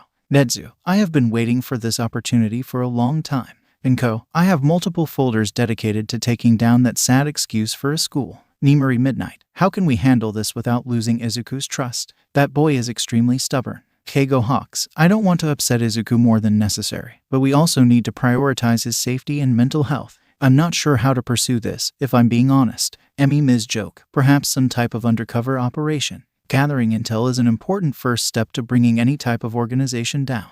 Hazashi Present Mike. "You sound like show, but I completely agree. Perhaps we can figure out a way to scope the school out without raising too much suspicion." Naomasa Detective Tsukachi. "I'd be happy to provide support on this opus. I could team up with Aizawa, since we are the least recognizable out of the group." Tsunagu Best Jeanist. "I will be working on my next fashion line next week. The designer's offices are only a few minutes away from Izuku's school." Isamu Snipe. "We should all be on alert then. We don't know how the administration will lash out if they realize they are being investigated." Shota Aizawa. "I think it's time that representatives of UA see exactly what type of heroic potential Aldera has to offer." Izuku quickened his pace as he walked down the empty hallway, frustrated that he had let himself sleep in this morning. He hadn't slept well the night before, constantly waking up in the middle of the night after nightmares that he couldn't quite remember. There was only a sense of panic and loss, an unexplainable loneliness hanging in the air as he stared up at the ceiling. He knew his homeroom teacher would think up some ridiculous punishment for him, but he couldn't find it in himself to care at this point. There was no way for him to control the actions of his teachers and peers, and he was tired of trying. If he wanted to reach his dreams, he would need to learn to take it, letting their insults and punishments roll off his back. Things never seemed that simple, no matter how many times he tried to reason with himself that it was possible. When he reached his classroom's door, he stepped in, not even acknowledging his teacher as he made his way to his desk. "Well, that was rather rude, Deku," a nasally voice called out with a mocking tone. Izuku looked up, shocked to find the principal of Aldera standing at the front of the room with one of the office administrators. His smile was deadly sweet, which put Izuku immediately on edge. "Sorry, sir." He bowed slightly, hoping that he could finally sit down and retain some sense of normalcy. "It is nice of you to finally show up. I actually wanted to have a little chat with you." Principal Watashi gestured for Izuku to follow him out of the room, much to the boy's frustration. There was no way this would be a pleasant talk for him, probably ending in detention or some other form of punishment for his supposed disciplinary issues or cheating. Some small part of Izuku secretly hoped that Rumi had told someone about the bruises, but he wouldn't let himself think that way. Being unrealistic had never really benefited him. They began their trek down the hallway, with both adults walking on either side of Izuku in complete silence. His senses were screaming that he was in danger, but he tried to keep himself calm. The adults at Aldera had always looked the other way when he was being bullied, but they had never done anything to actually hurt him before. He kept his guard up, but his eyes were on the ground while they ascended the staircase. "You know, it is rather strange that a quirkless child has perfect grades in all of his classes," the principal began, his dress shoes clacking against the steps as they continued to walk upward. "Yes, sir." The response had been ingrained into Izuku after so many meetings with his teachers and the head of the school. The administrator's heels clicked next to him, and Izuku vaguely recognized the woman as one of the secretaries in the front office. When I see someone of lower cognitive potential getting better grades than our most promising students, I have to be a bit suspicious, Principal Watashi said, his voice oozing distaste. Izuku's vision flashed with rage before he calmed himself down, not wanting to give this situation any power over him.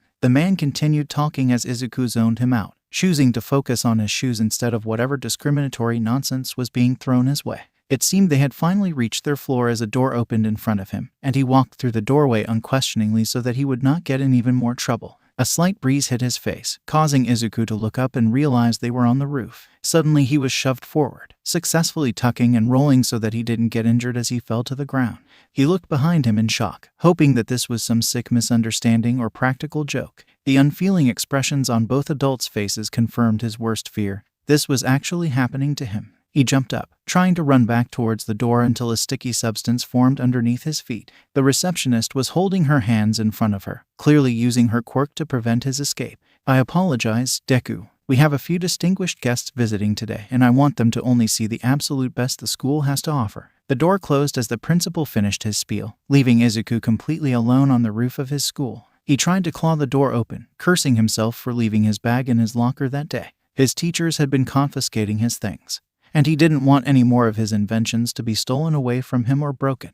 His efforts to open the door were unsuccessful, but he continued trying to pull it open until his hands began to bleed. He tried to follow his training. Staying calm in an emergency was an important part of being a hero. Izuku looked around the roof, trying to locate anything that would help him pry the door open. When that didn't work, he walked to the edge, cursing when he found a barrier that kept you from seeing over the edge. He wouldn't be able to call for help that way, and he wasn't sure anyone would be able to hear him from all the way up here. Panic began to overwhelm him, but he tried to stay calm and practice the meditation techniques that Shota and Nenzu had taught him. He sat down in the center of the roof, focusing his mind even though his anxiety was soaring. He visualized his phone, which was sitting on top of his book bag in his locker with the rest of his things. If only he had it on him. But he had gotten tired of it being taken out of his pocket by the teachers and students. His heart was pounding in his chest as the seconds went by, trying to convince himself that someone would find him any minute. Sure, someone would care that he was missing from class, right? Why would they care about a Deku? A voice inside his head taunted, but he tried to keep his hopes up.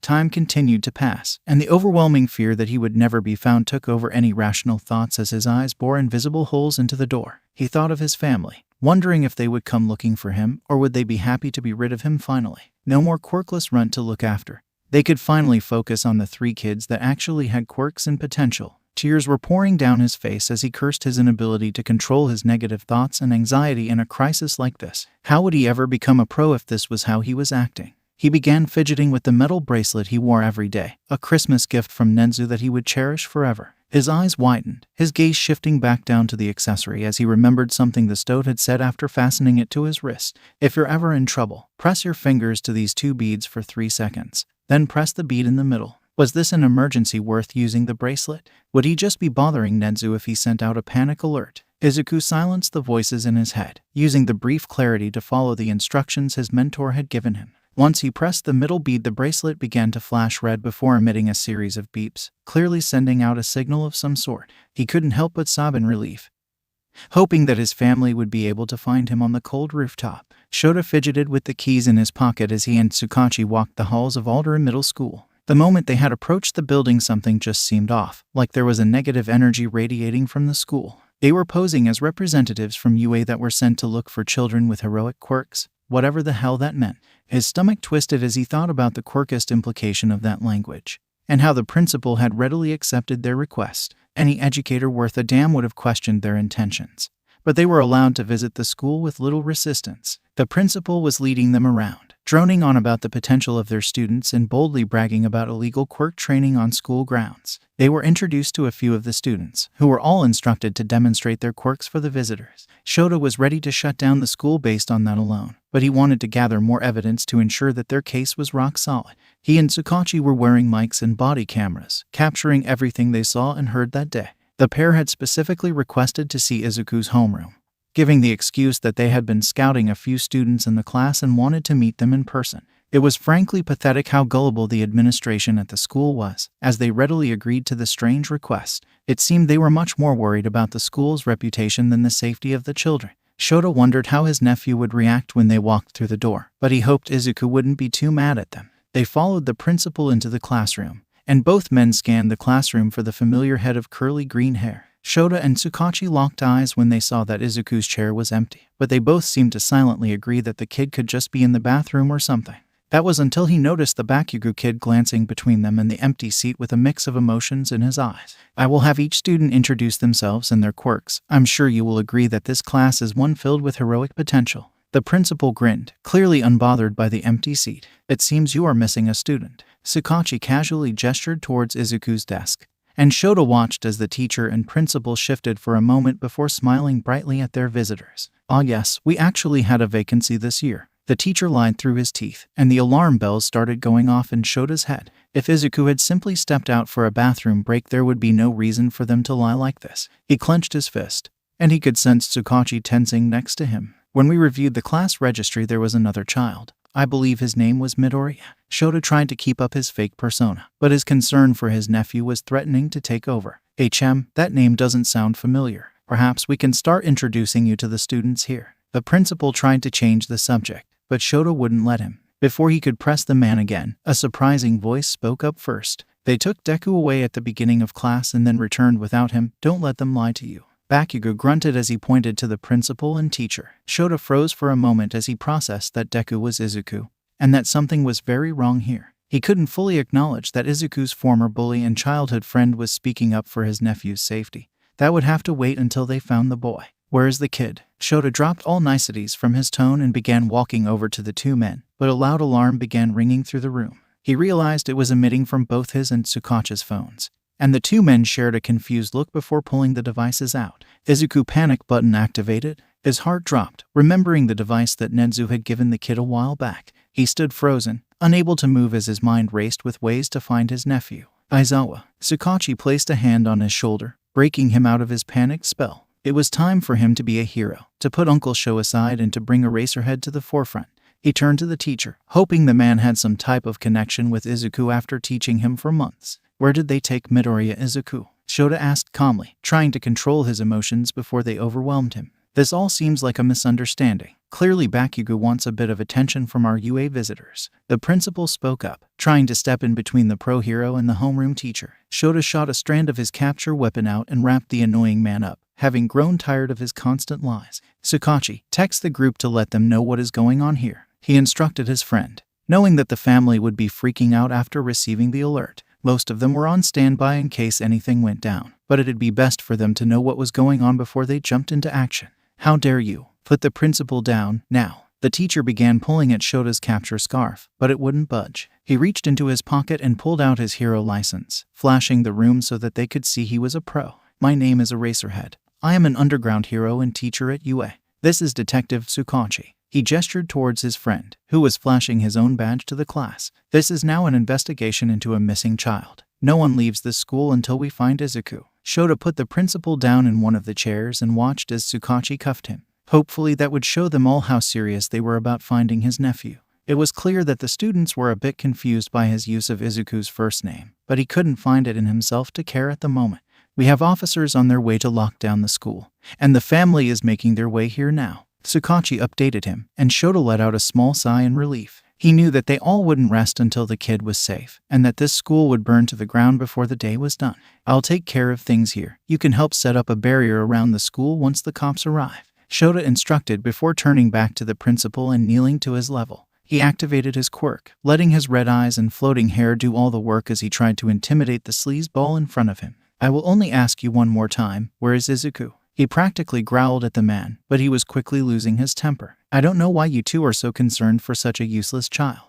The principal yelled in frustration, and the room got eerily silent as Shota yanked the man forward by his tie. That useless kid is my nephew, and if he is hurt in any way I will make you pay. Shota was mere inches from the man's face, having to fight the urge to headbutt him as he backed away slowly. Gasps of shock rang through the room at his statement, and he once again had to remind himself that he was in a room full of kids. They might be misguided, but he didn't want to traumatize a room full of 12-year-olds. The teacher was now trembling in fear, and Shota couldn't help but be pleased as he watched the principal pale as he realized just how much trouble he was in. Tsukachi was about to walk out of the room when the door burst open, and the angry faces of pro-heroes Mirko and Azure were revealed to the room. "Thanks for the directions, Couchman," Rumi grunted as she walked past. And the detective simply shook his head as he left the classroom to find his officers. Dabai was practically shaking with rage, and Shota made a mental note to keep an eye on the young hero. He had always been extremely protective over Izuku, but now wasn't the time to let their emotions go wild.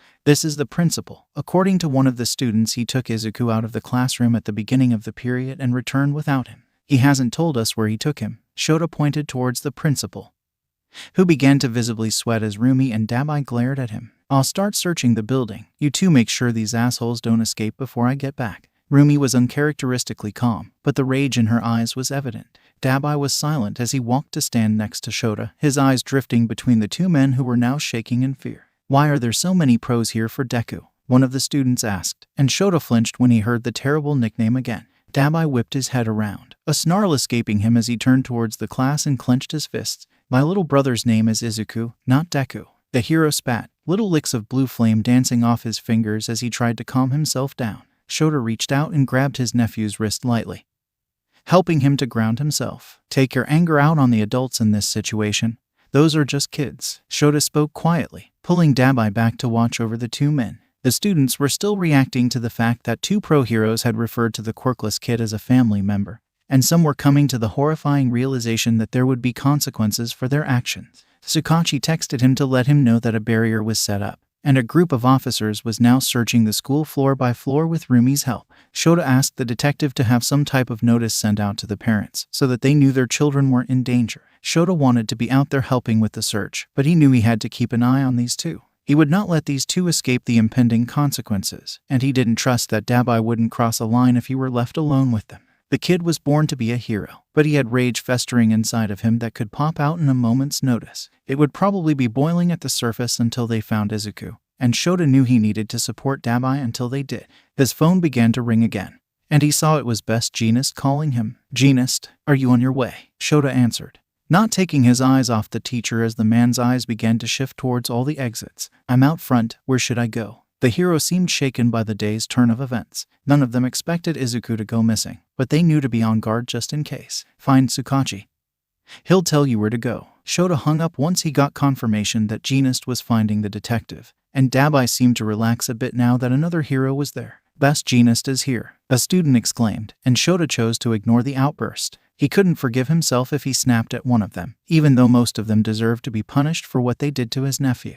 That would be for the courts and Nedzu to handle. Half an hour passed without any updates, with the officers and heroes combing each inch of the school in search of the kid. Most of the security cameras had been turned off, with the only hint of Izuku's location being the principal and his admin leading the boy into one of the staircases. It was so frustrating. The school wasn't that large, but it seemed like finding Izuku would be an impossible feat. Neither man would reveal where the boy was, whether out of fear or stubbornness. They were only making things worse for themselves, but Shota couldn't find any satisfaction in that fact until his nephew was safe. "Eraserhead," his husband's voice called behind him, and his shoulders began to relax a bit. He turned to find Hisashi, Snipe, Nedzu, Nimuri, and Power Loader in the doorway. It seemed they had all driven together from UA, probably leaving their classes the moment they received the alert. "Mike, did you all find Tsukachi?" Shota wanted so desperately to fall into his husband's arms, to lament over the fact that they still hadn't found any sign of Izuku in the building. He wanted to scream and punch and destroy everything in the room. But he had to stay strong. He had to stay professional as he and Hisashi played the roles of pros in an emergency. "Yeah, he instructed us to help the students in the other classes get to their parents. The kids in this class will wait here until their parents can come up so that they can be interviewed by the police." Hisashi's eyes were bloodshot, like he had been crying on his way over. No one in the group looked okay, but they would do what needed to be done. "I think Snipe and I will wait here, so that we can stay updated on what is going on." Nedzu smiled at the students before turning his gaze towards the two staff members, his beady eyes quickly analyzing him before he stepped further into the room. Nimuri walked over. Her usually confident stride was dimmed a bit as she gripped Shota's wrist. "We'll find him, okay," she whispered, and he could only nod as he watched her leave with Hisashi and Higari. "Do you think he's okay?" Isamu said quietly, fidgeting with his belt as he stared out the window. Shota thought of Izuku, the kid who always beat the odds and stood strong in the face of any challenge set before him. He thought of the boy who cried in his brother's arms and believed he needed to earn their love. I think he's going to need all of us after this, but we're going to make sure he's all right. Shota knew Isamu had grown attached to the kid, maybe more than any of them had.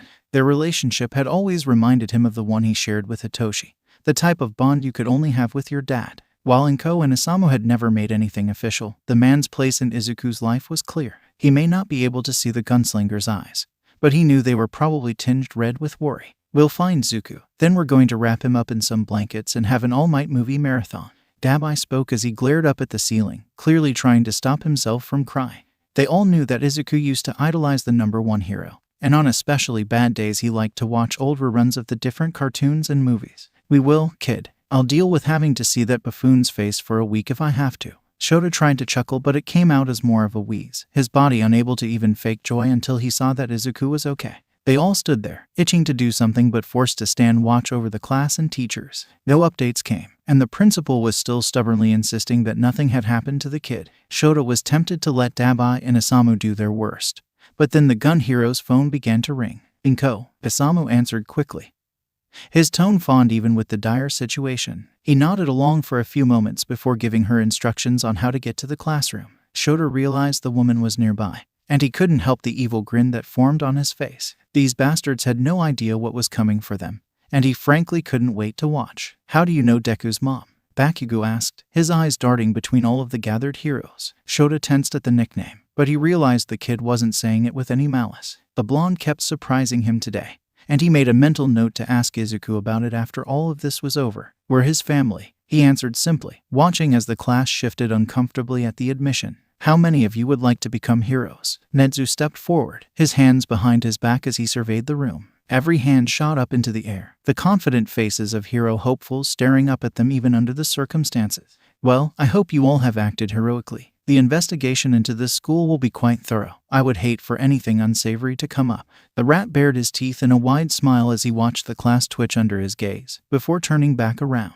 While the spectacle was a bit amusing, a text from Tsukachi quickly turned their moods somber. They had searched every inch of the first 3 floors and had found nothing, leaving only 2 more floors to go. Shota wanted to wrap his hands around the principal's throat, but he restrained himself. He wanted to be a hero that Izuku could look up to. He wouldn't let this scum make him lose sight of that. After another half hour, Emi made her appearance in the classroom. Her colorful outfit contrasted her dark mood as she apologized for her delayed arrival. Tsukachi said to check in with you all. Do you need any help getting information out of these 2? She pointed her thumb at the 2 men in the front of the room, her eyes glinting as she looked them over. Her quirk may not seem like much of a threat, but Shota had watched her break some of the most powerful villains. Laughter could be just as painful as a punch, especially when you couldn't control yourself. Now you're threatening us. The teacher finally spoke up, his brows furrowed with anger as he glanced between Emi and the rest of the heroes. Clearly this is all an attention grab from the quirkless runt. He's probably hiding somewhere so that he can garner a bit of sympathy for his pathetic existence. The man's face was red, but he seemed to take his outburst as a chance to escape. He jumped towards one of the windows, but Snipe was in front of him before he could make it too far. The hero punched him across the face, sending him crumbling to the ground before they could even blink. He stood over the teacher, his presence threatening as he pulled the man up by the front of his shirt. Don't you dare talk about my boy like that. The normally cool-headed hero growled out, only letting go when Dabai pulled him away from the half-unconscious man. None of them felt particularly bad as Netsu and Emi stuffed him into a chair, fastening his hands behind his back with handcuffs so that he couldn't escape again. I'm sorry you had to see that, kids. Isamu apologized, clearly embarrassed by his outburst. Most of the students were looking at the heroes in fear, finally understanding the situation for what it was. Bakugo was simply glancing between them all with confusion, like he was trying to piece together a particularly difficult puzzle. Shota knew that Izuku didn't like to reveal his connection to them all, but for none of his classmates to have any idea who he was related to. The boy was so hard-headed, believing that he needed to make it with his own talents versus his connections. He had to respect that dedication, but it broke his heart when he thought about how lonely the kid must be at school. A notification from the group chat informed them that Tensei would be there in about an hour, having just finished a villain fight in Hasu. His messages seemed a bit scrambled, so he asked Emi to give the young hero a call to calm him down and ease his guilt a bit. None of them could have ever predicted this situation, and all of them were doing the best they could to show up and do what was needed. I am hoping we will have found him by then, Netsu said before baring his fangs at the principal. Shota was surprised the man was still being so stubborn, but hatred could cloud people's judgment. If the man truly believed that Izuku was subhuman, it would be difficult for him to see that what he did was wrong. He was still trying to justify his actions, But the arguments were falling on deaf ears. The door opened yet again, and the slow click-clack of heels preceded the entrance of Mrs. Midoriya herself. They could see the heartbreak in her eyes, but it was clear she was wearing her lawyer mask at the moment. He gave her a quick update on what they knew so far, making sure to highlight Bakugo's helpful tip when they first got there. Shota knew that Inko once saw the boy as her nephew, so he thought he should throw the kid a bone for his help. For just a moment her mask broke, revealing the face of a concerned and grateful mother. She looked over at the boy, who was currently staring intently at his desk with red ears. "Thank you, Katsuki." Inko's kind voice was enough to make the boy perk up in surprise, his eyes widening for a moment before he shut them tightly. Shota thought the kid was about to cry, but he quickly steeled his expression as he seemed to think over his response. They all knew she hadn't referred to him by his first name in years, not since his true treatment of Izuku had come to light. It was clear the gesture meant more to him than they would ever know. "You're welcome, Auntie," he finally replied, his voice quiet as he averted his gaze back to his desk. Shota couldn't help but think that this boy just needed some positive influences in his life, but he had other priorities at the moment. Inko smiled softly before shifting her expression back to neutrality, carefully walking over to where the principal and teacher were bound. "If you don't tell us where my child is, I promise you will be staring at the inside of a jail cell for the rest of your miserable lives." She leaned in close, her eerily cheerful smile unnerving everyone in the room. At that moment, Shota couldn't help but be reminded of Nezu. Something about that thought rattled him, but he was happy the woman was on their side. The principal was about to speak, perhaps to throw another insult out, but the sound of scratching interrupted him. Everyone's attention turned to the giant windows lining the side of the room, where a single red feather was currently outlining a circle. It was joined by a group of them, all of them working together to quickly cut through the window at the front of the room before carrying away the extra glass. Moments later, a large figure flew into the room, and the dust cleared to reveal Pro Hero Hawks to the students and staff. Keigo's jacket was wrapped around something in his arms, and a familiar head of curly green hair was sticking out from the side. Inko let out a sob of relief, and Shota felt his shoulders relax for the first time in hours. It seemed the kid was shaking in Keigo's arms, and the dark look on the hero's face made Shota sick with worry. Where had his nephew been this entire time? "Zuko," Dabai asked, his voice cracking as he approached his boyfriend and little brother. The jacket dropped a bit, revealing the boy's tear-stained face as he clutched onto Keigo desperately. "He was on the roof." Keigo finally spoke, his voice emotionless as he clutched Izuku tighter to his chest. He looked up, his eyes filled with a feral rage Shota had never seen from the normally chill hero. The energy shifted in the room, the pure anger radiating from the top 10 hero enough to send a chill down their spines. The realization that Izuku had been left on the roof by himself for hours began to overtake the group of heroes. Thankfully, Nezu had the mind to send Tsukachi a text to call off the search, but the room was still tense as they waited for Keigo to calm down. Inko had tears pouring down her face as she tried to stand strong.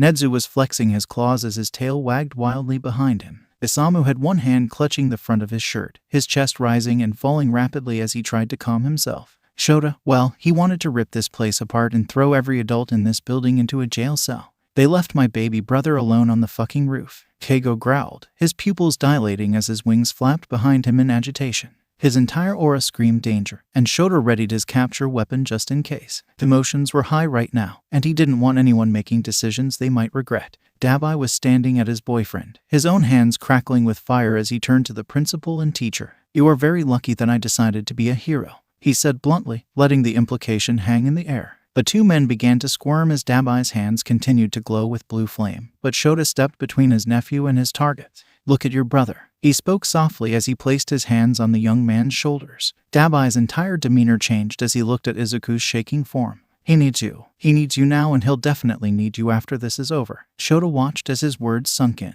breathing out a sigh of relief when the fire disappeared and Dabai's eyes cleared a bit. He made his way over to Keigo and Izuku, who clearly didn't want to be too far apart at the moment. Izuku reached out a shaky hand and pulled Dabai close, and the trio wrapped themselves around each other tightly. Keigo had tears running down his face as his rage seemed to dissipate, his anger replaced by a broken expression that tore at Shota's heart. The sound of popping and the smell of caramel stole his attention, and he turned to find Bakugo with tears streaming down his face as his quirk seemed to activate on his own. He had the sudden urge to comfort the kid, but his efforts were interrupted by a particularly obtuse student. "Deku, stop being so dramatic. Maybe you could have done us all a favor and taken a swan dive off the roof while you were up there." The kid looked smug, clearly not understanding the gravity of the situation as he sneered at Izuku's shivering form. The sound of popping ceased as Bakugo quietly stood and walked over to the other boy, grabbing him by the neck and raising his fist to strike. "Stop," Izuku's hoarse voice rang out through the room, causing everyone to freeze in shock. He removed himself from the grasp of Keigo and Dabai, forcing himself to stand on his shaky legs as he stared at the floor. "Step away, Bakugo," he ordered, and the blonde wordlessly returned to his desk before stuffing his face into his hands. Izuku's eyes rose up from the ground, and he spared a glance at his teachers and peers before letting out a deep sigh. Shota couldn't help but think that no 12-year-old should ever have to sigh like that, the sigh of someone who had lived too hard of a life. "All I ever wanted was for you to not hate me. But I guess that was too much to ask for, huh?" Izuku asked as he chuckled dryly, before finally turning to acknowledge the heroes in the room. "Can I go home now?" He looked to his mom, who was wiping the tears from her eyes. "Of course you can, baby," she smiled, staying strong for her son as he walked back towards Keigo and Dabai. He reached out, easily climbing into their outstretched arms as the pair began walking him out of the room. Shota waited for Tsukachi to return, and the detective and Nedzu offered to stay behind to conduct the interviews needed for their case. He followed behind his family, watching as Isamu comforted Inko as they walked towards the entrance of the school. Izuku was clutching to his brothers tightly, and the two men seemed to have decided to put their anger aside in order to comfort the young boy. Hisashi and Tensei were waiting out front, and the rest of the family slowly trickled outside as they surrounded Izuku in a protective bubble. No one's eyes were dry when they found out where the boy was this entire time, and they all insisted on heading back to the Midoriya home. News crews had already shown up, hanging out just outside the police barricade as everyone piled into their cars. They all were angry, perhaps angrier than they had ever been, but they would save their anger for another time. For now, it was time to comfort the kid that had brought their family together. The family. "Itoshi, guys, what is going on?" "Shota, Toshi, we'll be swinging by to pick you up in a bit. Something happened at Izuku's school. May, is he okay?" "Hagari, he is okay, little tinkerer. We just need to give him a lot of love right now." Tensei has told me what happened. My parents are bringing me over now." Izuku opened his eyes, his body sore from the position he was twisted into on the couch. He was laying on someone, probably Dabai if the soft scent of smoke was anything to go by. The last few hours were a blur, the feeling of being whisked off the rooftop the last thing he could remember clearly. Then there was the car ride home, only to be surrounded with quiet affection from his family. It seemed like everyone had arrived, and he hadn't had the mental fortitude to question his old friend's presence in the cuddle pile they had formed. His eyes stung from hours of sobbing, alone and abandoned on the cold roof of his school. He felt numb, but he could sense a toxic mixture of emotions bubbling under the surface of the wall he had put up around his mind. No one had expected him to speak, mostly talking around him or handing him food and water as they marathoned movies. He briefly registered the fact that Grandma Hizuku had made him homemade katsudon for when he was hungry, and that Mr. Kobayashi had stopped by to deliver sweet treats. They had all mostly fallen asleep in the living room, finding comfort in each other as they processed their day. Tsukachi came and went, giving them updates on arrests, and sharing whatever information he could about the upcoming cases. He tried to close his eyes, desperately wanting to settle back into the comfort of his brother's chest and drift off into a dreamless sleep. His heartbeat rattled in his chest, and he began to feel suffocated in the warmth of the embrace. There was something fragile about him at that moment, and he couldn't stomach it. Not after everything that happened, after he had proved everyone right by being weak and helpless. What did Keigo think of him now? Instead of staying strong, he became a crying mess at the first sign of difficulty. All of his training, the years of work his family had put in, had been left behind as he shut down. His skin began to burn, every point of contact feeling like a jab as he wriggled out of Dabai's grasp and pushed himself away until he was on the floor. Everything felt too much, so he began crawling backwards until his back hit something hard. Voices surrounded him, but they were all distorted as he tried to control the panic overtaking him. Safe now, like a shining light, one voice rang out among them all. He tried to focus on it, a lifeline in the sea of distortion that he was fighting his way out. "Zuko, we've got you." Another voice, one he briefly registered as Dabai. "It's okay, sweetheart." This time it was Nimuri. "We're here, we are right here." He was able to make out Rumi's ears through the film of tears in his eyes. "We've got you now, sharpshooter." The smell of leather and gunpowder, and the cinnamon candy that Isamu kept hidden in his pockets. Izuku launched himself forward, nuzzling his face in the scent until he felt himself begin to calm down. Strong arms wrapped against him, clutching him like he was the most precious thing in the world. "You're safe now, you're not alone anymore," Isamu whispered softly, the final pull that Izuku needed to escape the panic attack that had overtaken him. He let himself sob freely, the tight embrace making him feel free to express his emotions. He cried until he didn't have the energy to cry anymore, letting go of years of emotions that he had hidden away. Isamu lifted him up and carried him back to the couch, allowing him to have a bit of space and reacclimate himself to his surroundings. His eyes scanned the room, finding every single member of his family there watching him. Keigo watched him with sharp eyes, his feathers bristling with anxiety as his pupils darted across Izuku's body, like he was subconsciously checking for any injuries. Guilt flooded Izuku, and he couldn't help but wonder what type of pain he had caused everyone. "I'm sorry." His voice felt like sandpaper as he spoke, but he wanted to make sure his message got across. Emi darted into the kitchen, and he heard the sound of a glass being filled as everyone processed what he said. "What would you ever need to be sorry for, Izuku?" Nedzu spoke, but he didn't move forward. It seemed they all wanted to give Izuku space to process whatever he was feeling. "I wasn't strong enough. I should have been able to get off the roof without panicking." He couldn't meet the eyes of his mentors, the people who had spent years training him for something like this. "All my training was just a waste of your time." It was only a whisper, but the words reverberated through the room. Everyone stood frozen, unable to come to terms with just how much Izuku had held inside before this. Shoto was the first to move, stepping forward slowly before falling to his knees in front of him. "Kid, look at me." His uncle's voice cracked a bit at the end of the command. And when Izuku finally lifted his gaze, he was shocked to find a few tears threatening to spill from the man's eyes. He watched as Sho pulled up one side of his shirt, showing off a rather large scar on the right side of his ribs. Izuku recalled the night the hero had gotten the scar, but wasn't sure why the man had chosen to show him it at this exact moment.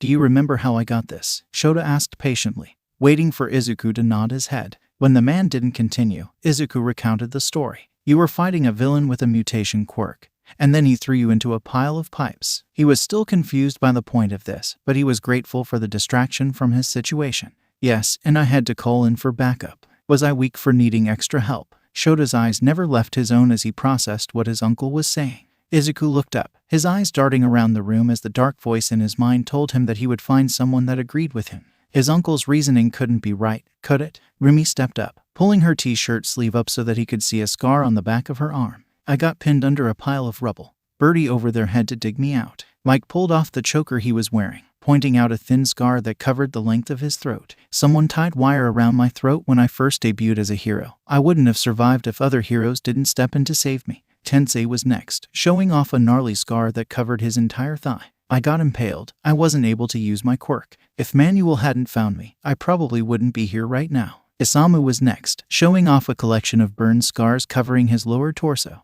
"I got trapped in a burning building, but the water hose duo found me before it was too late. Someone got me by surprise and knocked me out.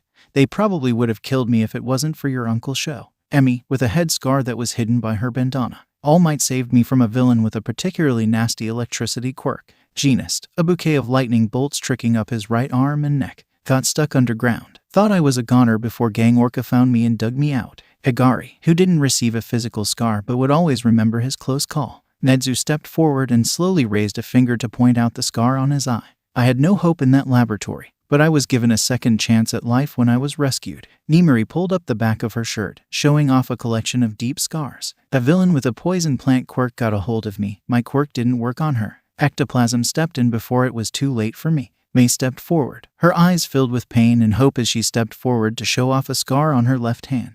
"I wasn't paying attention in the lab, but you pulled me away before my hand got cut up too bad." Keigo, a scar that spanned across his chest. "It was my last real mission for the commission, before Nedzu got me out of their grasp." Izuku had always suspected that the principal had a part in his brother's emancipation, but the confirmation just brought him closer to tears. "When I first met you, I had a few misguided beliefs about the world. You made sure I learned that anyone is capable of being a hero," Tenya said as he lifted his chin, showing off a small scar from their first sparring match together. His mother came forward, sitting beside him as she showed him a long scar that ran down her left shoulder. "When I was a young girl, a villain attacked the store I was buying candy from. I got thrown into a shelf and got this cut." His mother smiled as she told the story, and Izuku was surprised that he had never heard it before. "Then a pro-hero came, and her smile made all of my fear and pain disappear. She's the reason I work so hard to make the world a better place for everyone." Inko kissed the top of his head, and he welcomed the affection. Hitoshi, who had been standing in the back of the room, nervously stepped forward. Izuku had so much he wanted to say, but he knew it wasn't time just yet. "When Dad found me in that alley, I truly believed what everyone said about me. I believed I deserved everything they had done to me, that I was a villain." He ran a finger down one side of his face, tracing the scars he had received from being muzzled for most of his life. "Then I realized I never deserved any of it, and you never deserved it either." Hitoshi held his gaze, but he turned before Izuku could say anything. Dabai was the last person to come forward, hesitating for a moment before sitting next to Izuku. He held his hands out, showing off the scar tissue that weaved its way up his arms and onto the top of his hands. You all know that my childhood was a bit rough. He paused, discomfort crossing his features as he took a deep breath. Izuku wanted to reach out and hug his brother, but he gave him the space he needed to continue. I was on a really bad path when you found me that day, and I don't like to think about who I would have become if you didn't show up when you did. Dabai looked up at the ceiling with his eyes closed, breathing through his nose before turning to his younger brother. We've all needed help in the past, Zuko. You're the first person to reach out when there is someone in need. Let us help you. Dabai's eyes were pleading, and his brother's request broke down the last bit of his resolve. He felt tears rolling down his face, but he couldn't process the fact that he was crying. Everything came crashing down on him at once. The years that he had spent silently suffering alone. The fact that he had pushed his friends away just to maintain the fabricated reality he had forced himself to maintain. Everyone was slowly inching closer to him, waiting for permission before they crowded him. He felt the need to explain himself, to throw his insecurities out and lay them bare for his family. They had been vulnerable with him, so he wanted to reciprocate the effort. I thought that if I couldn't handle it, I'd be weak. It felt like I would have wasted all of your efforts to train me to be the best hero I could be. Izuku couldn't meet their eyes, feeling ridiculous now that he had spoken his thoughts. Dabai carefully wrapped an arm around his shoulders, bringing him in for a side hug as everyone processed what he had told them. Shoto was still kneeled in front of him, and the man placed a hand on his knee to get his attention. Izuku, there is nothing you could ever do to make us leave you, understood? His uncle's words were full of conviction, and Izuku let out a sob as he nodded his head. Rumi sat on his other side, wrapping both of her arms around him and hugging him tightly. You're only 12, kiddo. We're going to teach you to put less pressure on yourself. She nuzzled his hair, and he began to sob as her words settled in. His older siblings gripped him tightly, and the rest of the family came forward to shower him in loving words and affection. He had a long way to go, but he now understood that they would be there for him, no matter what. Katsuki was having a very confusing week, his mind filled with a bundle of emotions that he wasn't quite sure how to process. It all centered around the nerd and the shocking revelations that had come out when Deku had gone missing. How did he know that many heroes? Not only did Deku know them, but they had all said they were family. Katsuki had known him his entire life, and knew that Auntie and Co. and Deku's deadbeat dad didn't have any family. It was all too confusing, especially when he had been trying his best to figure out what was going on with the nerd before all of this went down. He wasn't sure what made him follow Deku home, or try to show him some kindness in his own fucked up way. His childhood friend had friends, glasses and the hobo-looking fucker, and then that pink-haired girl that had joined them a while back. Katsuki wasn't stalking him or anything. He just happened to pass by the cafe on his way home and noticed they frequented the place. When he saw that the nerd wasn't meeting with his friends, he needed to figure out why. As much as he hated to admit it, he had viewed Deku as a kind of rival ever since he got his ass beaten a few years back. He wanted to see what the asshole could do at his full potential, and they both needed to get into UA for that to happen. When Deku started sulking around, it was Katsuki's duty as his rival to solve the issue so it didn't affect his chances of getting in. That all made sense. It's not like he really cared about Deku or anything. Katsuki, come down here for a minute. His mom called from downstairs. His parents had been a bit shocked when everything went down at Aldera, and they were disappointed when he explained his part in Deku's suffering over the years. They knew the two of them had grown apart, but they had let themselves believe it was just the natural progression of their former friendship. His parents had already started looking for a family therapist, as well as a therapist for him to go to on his own. He was forced to realize that his outlook on the world wasn't exactly healthy, but he wasn't sure what to do about it just yet. He descended the stairs, finding his parents in the living room with the television on. His eyes widened when he saw the headline, as well as the group of heroes gathered on the stage. Heroes band together after local middle school is shut down for child abuse. Katsuki wordlessly sat next to his mom, who reached out and grasped his hand. She had been trying to be better this past week, working on her own temper as she came to terms with her influence on his behavior. Principal Nedzu walked up a small set of stairs so that he could use the mic, and everything fell silent as he began to speak. Hello, everyone. The principal started, his small smile growing as he cast his eyes across the room. I want to start off by thanking you all for joining us for this historic announcement. Reporters stirred in their seats as the rat continued, clearly excited to hear what he had to say. Aldera's shutdown was big news, especially since so many top heroes were involved. Everyone was waiting to hear what would come of it, and what the consequences were going to be for those involved. Regarding the shutdown of Aldera Middle School, we have arrested all of the staff members involved in the harassment and bullying, and most of them have been charged. The faces of the principal and teachers began flashing by. A range of charges including child abuse and quirk discrimination were listed under their names. Furthermore, All students from Aldra are to receive counseling and training regarding quirk discrimination and bullying. Those directly involved in the physical harm of a fellow student will receive black marks on their records, which will only be removed if they attend therapy and are cleared by a team of professionals. Katsuki's eyes widened as he realized what this meant, and he wondered how it would affect his ability to attend UA. For those that have wished to become heroes, there will be a long road ahead, but we are willing to work with the children to ensure they receive the help that they need. Nedzu's smile seemed genuine, and it was clear he actually cared about making the students better people all around. Sadly, the events at Aldra are not an isolated issue. These teachers and students did not wake up one day and decide to torment those they deemed less worthy. The principal paused, letting his words sink in before continuing. We as a society have to take accountability for our part in all of this, and we must rectify the mistakes we have been making. The crowd's attention was completely focused on the stage, and Katsuki and his parents held their breath as they waited for his next words. The heroes you see in front of you have decided to come together to fight quirk discrimination, and a number of our fellow pros have already signed up to help with this endeavor. The faces of Fat Gum, Ryukyu, Selkie, and other top pros began to appear behind the stage. The camera panned to show Fat Gum waving from the crowd. We will no longer stand by idly as people are assaulted and mocked for their quirk status, and we hope you all will join us on our crusade against discrimination. The crowd broke into cheers, the heroes on the stage clapping as they took in everyone's reactions. Katsuki's chest filled with a strange feeling. The only description he could give it was a sense of hope. The future was unsure, but he was willing to face it so that he could reach his dreams. Perhaps he and Deku would be able to stand side by side in that future now. From Mitsuki Bakugo. Mitsuki, hi. I know it has been a long time, and I take complete responsibility for that. I may be the last person you want to hear from at this point, but I just had to reach out. Mitsuki, I'm so sorry. I can't imagine what you are going through, and to know that Katsuki had a part in Izuku's bullying over the years. Masaru and I will be taking accountability for not teaching him better. Mitsuki, I get it if you never want to speak to me again, but I just wanted to apologize. Inko, oh Mitsuki, thank you so much for reaching out. I am happy that your family is taking steps to take accountability and grow. Inko, Nedzu put it best. This is a societal issue more than it is a personal one. I need a while to process everything, but why don't we plan a coffee in a few months to discuss how Bakugo Industries can help with our initiative? Hitoshi was still angry. No matter how much he tried to stuff away his feelings and lock them away, his therapist always told him that wasn't a healthy way to handle things.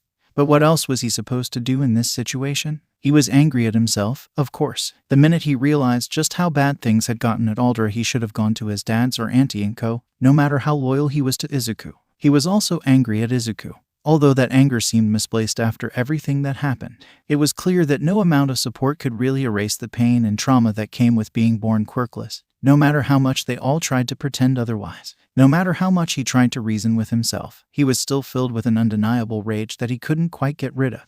Hitoshi was in their home gym, his fists colliding with the bag in front of him until his knuckles began to ache. He knew he should take a break soon, but the rhythmic cycle of his hits were relaxing in a way he couldn't explain. The sound of the door opening barely registered to him, but a firm hand on his shoulder broke him out of his spell. You eat lunch yet, kid? His dad looked him over with concerned and tired eyes. Hitoshi wiped his face with his shirt and nodded his head, his stomach growling a moment later. His father chuckled before gesturing his head towards the door. Take a shower and meet me in the kitchen. I'll whip us something up. Hitoshi made his way to his room, rinsing off the evidence of his workout and sliding into a comfy pair of sweatpants and one of his dad's band t-shirts. The smell of simmering veggie made his mouth water as he walked down the stairs and made a place for himself at the counter. Hopefully my cooking doesn't poison us. His dad chuckled half-heartedly, but there was a bit of insecurity in his voice. The more extroverted and blonde member of their family had been working a bit of overtime at the radio station lately, all in an attempt to spread the word about their anti-discrimination platform. More heroes and volunteers were signing up every day, and a lot of their new recruits were due to the efforts of his dad. Hitoshi was proud, but it also left him and his father to deal with the things his dad normally took care of. Cooking was something they both struggled with, no matter how many times they tried to master it. Today's offering of rice and veggies didn't seem too bad, and he took an appreciative bite as he realized his dad had successfully made a decent meal. Thanks, Pops. It's really good. Hitoshi stuffed another bite in his mouth for emphasis, and he didn't miss the small smile that his dad tried to hide underneath his capture weapon. They ate in silence for a few minutes, having always been able to enjoy each other's company without making small talk. His dad began shifting in his seat after a while, and Hitoshi realized the man had something to say. You good, Dad? Hitoshi had never seen the man like this before, and he wondered what his dad wanted to talk about. If someone in the family was injured, he would have told him immediately. Right, I can practically hear your mind working, kid. Everyone is okay. His dad gave him an encouraging smile, immediately easing his nerves. Is there something else you wanted to talk about, then? Hitoshi was curious, but he was still a bit concerned by his dad's behavior. I know you and Izuku are still having a bit of a rough patch. His dad paused for a moment, his eyes drifting down to the table as he took a deep breath. Hitoshi shifted, the subject already making his skin itch as he thought about his estranged friend. I think it's time I told you about my friend Aburo. Hitoshi listened as his father told him about a boy with a sunshine smile, who dreamed of opening an agency with his two best friends. He listened as he learned about how this boy gave his dad countless chances, even when he was being grumpy and saying that he didn't need any friends. His eyes filled with tears as he learned what his dads had lost. What was at stake with the career path they had chosen? Hitoshi jumped forward, wrapping his dad in a tight hug as the two of them quietly cried in each other's arms. It was clear why he had decided to tell his son this story, but it clearly hurt him to do so. They embraced each other until they both calmed down, and it seemed like a weight had been taken off his dad's shoulders. Thank you for sharing that with me, Dad, he whispered, his voice vulnerable. They finished their food and cleaned up, and Hitoshi immediately got to work on the plan that had been brewing in his mind for the last half hour or so. He texted Tenya and Mei, confirming their availability before texting Rumi for permission to use her agency. Once everything was set in place, he pulled up Izuku's contact. Hitoshi, meet me at Rumi's agency in 3 hours. Izuku stepped into Rumi's agency, not sure what to expect after he had received a cryptic message from Hitoshi instructing him to go there. Their friendship wasn't fully healed yet, but Izuku hoped things were getting a bit better between them after everything that had happened after Aldera got shut down. The front desk person greeted him warmly before telling him that everyone was waiting for him in the training gym. As he rode up the elevator, he began to realize exactly what he was called here for, and he couldn't help but be excited by the prospect of a fight. It was a great way to work out your emotions with others, as long as the rules of sparring were respected. He was expecting Hitoshi, but was a bit surprised to find Tenya and Mei stretching in their workout clothes as well. Hey, guys, he greeted, still sensing a bit of tension in the room as he stepped towards the center mat. Sup, start stretching and let us know when you're ready. Hitoshi greeted coolly, going back to his own warm-up routine. Ready for what? Izuku had an inkling already, but he wanted to confirm before he began strategizing. We're going to fight you, Mei said as her eyes glittered mischievously. Tenya shot him an apologetic look, but even he looked excited for the match. Izuku shrugged and began working his way through his normal stretches, doing a few jumping jacks in between to get his heart pumping. He cleared his mind, trying to center himself before he faced his 3 friends. They were all formidable opponents, whether in a quirkless spar or during a training exercise. There was little chance of him walking out of this with a victory, but this fight wasn't about winning. It was about repairing what was broken and moving forward while working their feelings out. Ready when you guys are, he said as he stood up, already questioning his life choices as Mei and Hitoshi's faces morphed into matching feral grins. They all stood in the center of the room, readying themselves as they waited for Hitoshi to count them down. Izuku realized they hadn't set any rules, but his mind was too preoccupied to say anything. It seemed it really would be a 3-on-1 match, and he wasn't going to go down without a fight. 3, Hitoshi said, crouching into a low position as he began his countdown. 2, Izuku eyed his opponents, recalling all of their strengths and weaknesses as he tried to formulate some type of plan. 1, Mei immediately leapt forward, clearly trying to trip him up and make him lose his balance. He jumped in the air, using Tenya's shoulders to vault himself into Hitoshi to knock the purple-haired boy to the ground. They rolled a few feet, both grasping onto each other tightly before Izuku slammed him into the ground. Before he could do anything to incapacitate his friend, a strong pair of hands were grasping his shoulders and throwing him into the air. Tenya seemed ultra-focused on the fight, already moving to kick Izuku as he fell to the ground. He only had a second before his friend's strong leg made impact with his stomach, so he did the first thing that came to his mind. He reached out and pressed his fingers under Tenya's kneecap, moving his fingers quickly to tickle the sensitive spot. The blue-haired boy gasped in shock, wiggling his way out of Izuku's grasp as they both fell to the ground. Izuku only had a moment to right himself before Mei was jumping on his back, using her body weight to push him to the ground. The girl sat on his back, and her strength surprised him as she continuously blocked all of his attempts to stand up. Hitoshi sat on his legs, further trapping him on the ground as he struggled to escape. Izuku couldn't see the pair on his back, but a cold shiver went down his spine when Hitoshi spoke from behind him. Tenya, I think we should get some revenge for that cheap tickle trick he tried to pull. Right, Mei? Hitoshi's voice was filled with a feral glee, and Izuku only had a moment to prepare himself before his friends were mercilessly tickling him on his sides and neck. he screeched, desperately flailing his body to try to escape the assault as Mei cackled maniacally. Tenya seemed to be holding back at first, but even he began giggling as he ruthlessly tickled Izuku's neck and underarms. Izuku wiggled until his arms were finally free, and he quickly reached out to pull Tenya's legs and made the boy fall to the ground. Sadly, his trajectory made him fall right on top of Izuku, Mei, and Hitoshi. The impact pushed all of the air from his lungs, leaving him a gasping mess as they all rolled off of one another. Mei groaned before flicking Tenya on his forehead. "Watch where you're going next time, glasses," she scolded, leading Hitoshi and Izuku to let out soft chuckles. Soon Mei and Tenya were laughing as well, and the group's laughter got louder and louder as they lost all control of themselves. It was as if the past few weeks had never happened. All of the tension melted away and left a group of kids being silly after a training session. They laughed until their sides hurt, trying and failing to get a hold of themselves as they relished in the normalcy of the moment. They would still need to talk about what happened, and Izuku would be sure to give them the apology they deserved. He was happy to enjoy the freedom of the moment until then. Inko sat across from Nezu, allowing herself to take a sip of his specialty blend tea as she looked over the documents in front of her. Their weekly chats had recently morphed into business meetings to discuss the Aldera case and their efforts to end quirk discrimination in their society. Inko was a bit disappointed that she couldn't be the lead attorney in the Aldera trials, but she was too close to it all. She and Nezu had gathered the best attorneys in the country to represent Izuku and the other victims, all paid for by the various members of the family. The Bakugas had been extremely supportive so far, donating money and even offering to host a fundraiser event for their cause. Mitsuki had been so apologetic. It had truly moved Inko when they had met up. She was still wary, but she had seen the way Katsuki's eyes shined with concern for her baby boy back at the school. Everyone deserved another chance if they were willing to work for it, and she really did miss her old friend.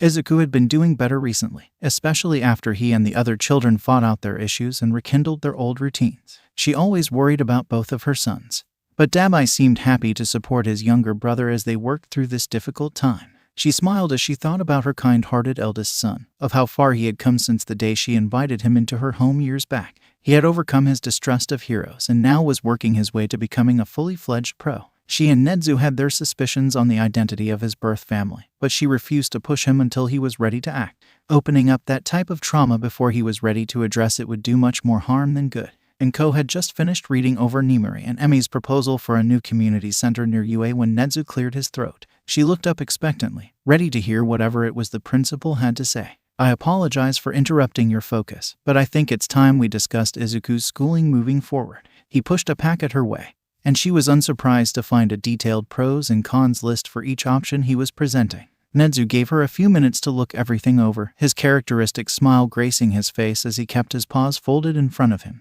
Every option had its own strengths and weaknesses, but she couldn't help but think that this was something Izuku should decide for himself. Her son's comfort was her top priority, especially when it came to his future school. "I have my own opinions, but I think we should let Izuku look these over and decide on his own." She shut the file, sliding it into her bag so that she could pass it on to her youngest son later on. "Agreed, although I already have an idea of what he will decide on."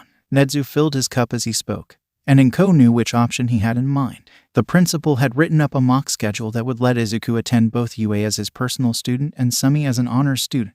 It would be a way for her son to get the best education possible while still being able to socialize with his friends and other children his age. Truthfully, it was the option that Inko herself preferred, but she didn't want to pressure Izuku when it came to this. He still had so much to work through, and she didn't want to hamper any progress he made by being too controlling. Although, she wouldn't hesitate to tear down any institution that harmed her baby ever again. They finished their tea, wrapping up a few more things regarding their anti-discrimination project and even getting in a few rounds of chess. Inko made her way home afterwards, looking forward to having a night in with her sons. Present Mike's official fan club. "Rumi, I forgot to send this after the kiddos had their battle to the death in my gym." Image of Izuku, Tenya, Hitoshi, and Mei laying in a pile in the middle of the floor. All of them are asleep. "Nimuri, they are so precious." Inko, "Thank you for the new screensaver." Rumi, "Mike, why are they so adorable?" Shota, "Does anyone know where I could get this printed out for my desk?" Nezu, "Shota, I will have multiple copies for each of us by tomorrow morning. Would you like yours on your desk?" Shota, "Yes, please." Isamu, "I would like to request a copy as well." Tensei, "I love how they all fight their problems out. Should we be concerned?" Dabai, "Nah, as long as they aren't hurting each other." Keigo, "Sparring is the best way to work out your feelings. Outside of therapy, I guess." Emi, "You guess." Genist, I am happy the children have worked their issues out. Perhaps we can take them shopping to celebrate. Mike, as long as Hitoshi doesn't come home wearing a denim suit, that is fine with me. Genist, what is wrong with a denim suit? Higari, anyways. Nedzu, may I have a copy as well? Nedzu, of course. Sukachi, so the kids fighting is normal. Rumi, you get used to it after a while. Hitoshi, if any of you show this picture to people outside of the family, you are dead. Tenya, Hitoshi, I think it is a nice picture. It shows how much we trust each other. Izuku, Tenya, they will probably show it to our future teachers at UA. Tenya, oh no. May, I want you all to remember that I have a collection of embarrassing photos of all of you, and I am not afraid to use them. Nedzu, oh, what a great use of blackmail. May. Izuku straightened his tie as he looked in the mirror, furrowing his eyebrows when he saw that it was still a bit crooked. He didn't have time to redo it, so he decided that he would ask Tenya to fix it for him before school started. He grabbed his bag and made his way downstairs, his mind racing as he thought about what he had waiting for him today. It was his first day as a hybrid student of Sumi Academy in UA, a decision he had made with his mom and Nedzu after they had shown him his various options. They didn't seem surprised by his choice, quickly making the arrangements with both schools so that he could start classes as soon as possible. Based on the stories he had heard from his friends, the students and teachers of Sumi were kind and welcoming to everyone, regardless of quirk status. He reached the dining room, smiling when he saw Keigo and Dabai putting out place settings while joking around with each other. The two men looked up when he plopped his bag on a chair, their eyes immediately landing on his bunched-up tie. Need a hand with that tie, Squirt? Dabai asked, already moving forward to assist. Izuku blushed in embarrassment. He didn't think the tie looked that bad. Instead of voicing his thoughts, he simply nodded, standing still as his older brother fixed his tie for him. You know, I'd be happy to give you a few lessons on how to properly tie one of those, Isamu said as he walked out of the kitchen, his hands filled with plates of pancakes as he made his way towards the table. It wasn't uncommon to see various members of the family at their breakfast and dinner table, but the man had made sure to attend almost every meal they held. He was a constant presence in their lives, something Izuku appreciated more and more as time went on. That'd be nice, he replied, but his hungry eyes were already surveying the spread in front of them. Isamu had been trying to get them to appreciate fine American dining, showing off the meals he learned to make during his 5-year stint in the States. Pancakes had quickly become a household favorite, especially when they could be packed with protein tailored for a house full of heroes and heroes in training. Izuku helped carry out the rest of the plates once he was done admiring the meal. He was about to take a seat when the front door opened, and he smiled brightly as his 3 friends came barreling through the door. Like I said before, we can beat up anyone who tries to even look at Izuku wrong. Hitoshi was looking at Tenya as he spoke, and Izuku laughed at his friend's casual threats of violence. You know I can just beat them up myself, right? Izuku grinned as he went to greet them. He hadn't expected them to pick him up for school, but it was a welcome surprise. Things had gotten much better between them after their fight at Mirko's agency, but he still owed them a real apology for his behavior. I do not believe that the faculty at Sumi would appreciate us fighting our fellow students, Tenya scolded, but he paused for a moment before pushing his glasses up his nose.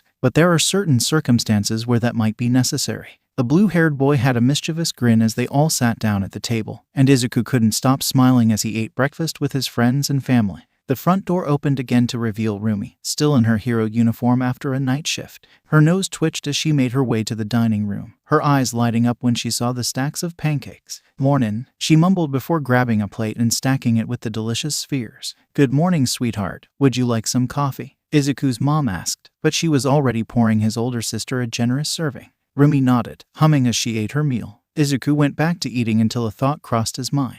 Rumi, weren't you planning on going back to your apartment after your shift today? He was confused, especially as he watched his older sister struggling to keep her eyes open as she finished off her meal. Rumi quirked an eyebrow at him and sat up straight, stretching her arms over her head to wake herself up. And miss my little brother's first day at his new school. She ruffled his hair as she got up to wash her plate, and Izuku couldn't help but smile as he thought about her words. The rest of breakfast was spent listening as Tenya gave him a rundown of their teachers and classmates, with the added commentary of Hitoshi and Mei sprinkled in.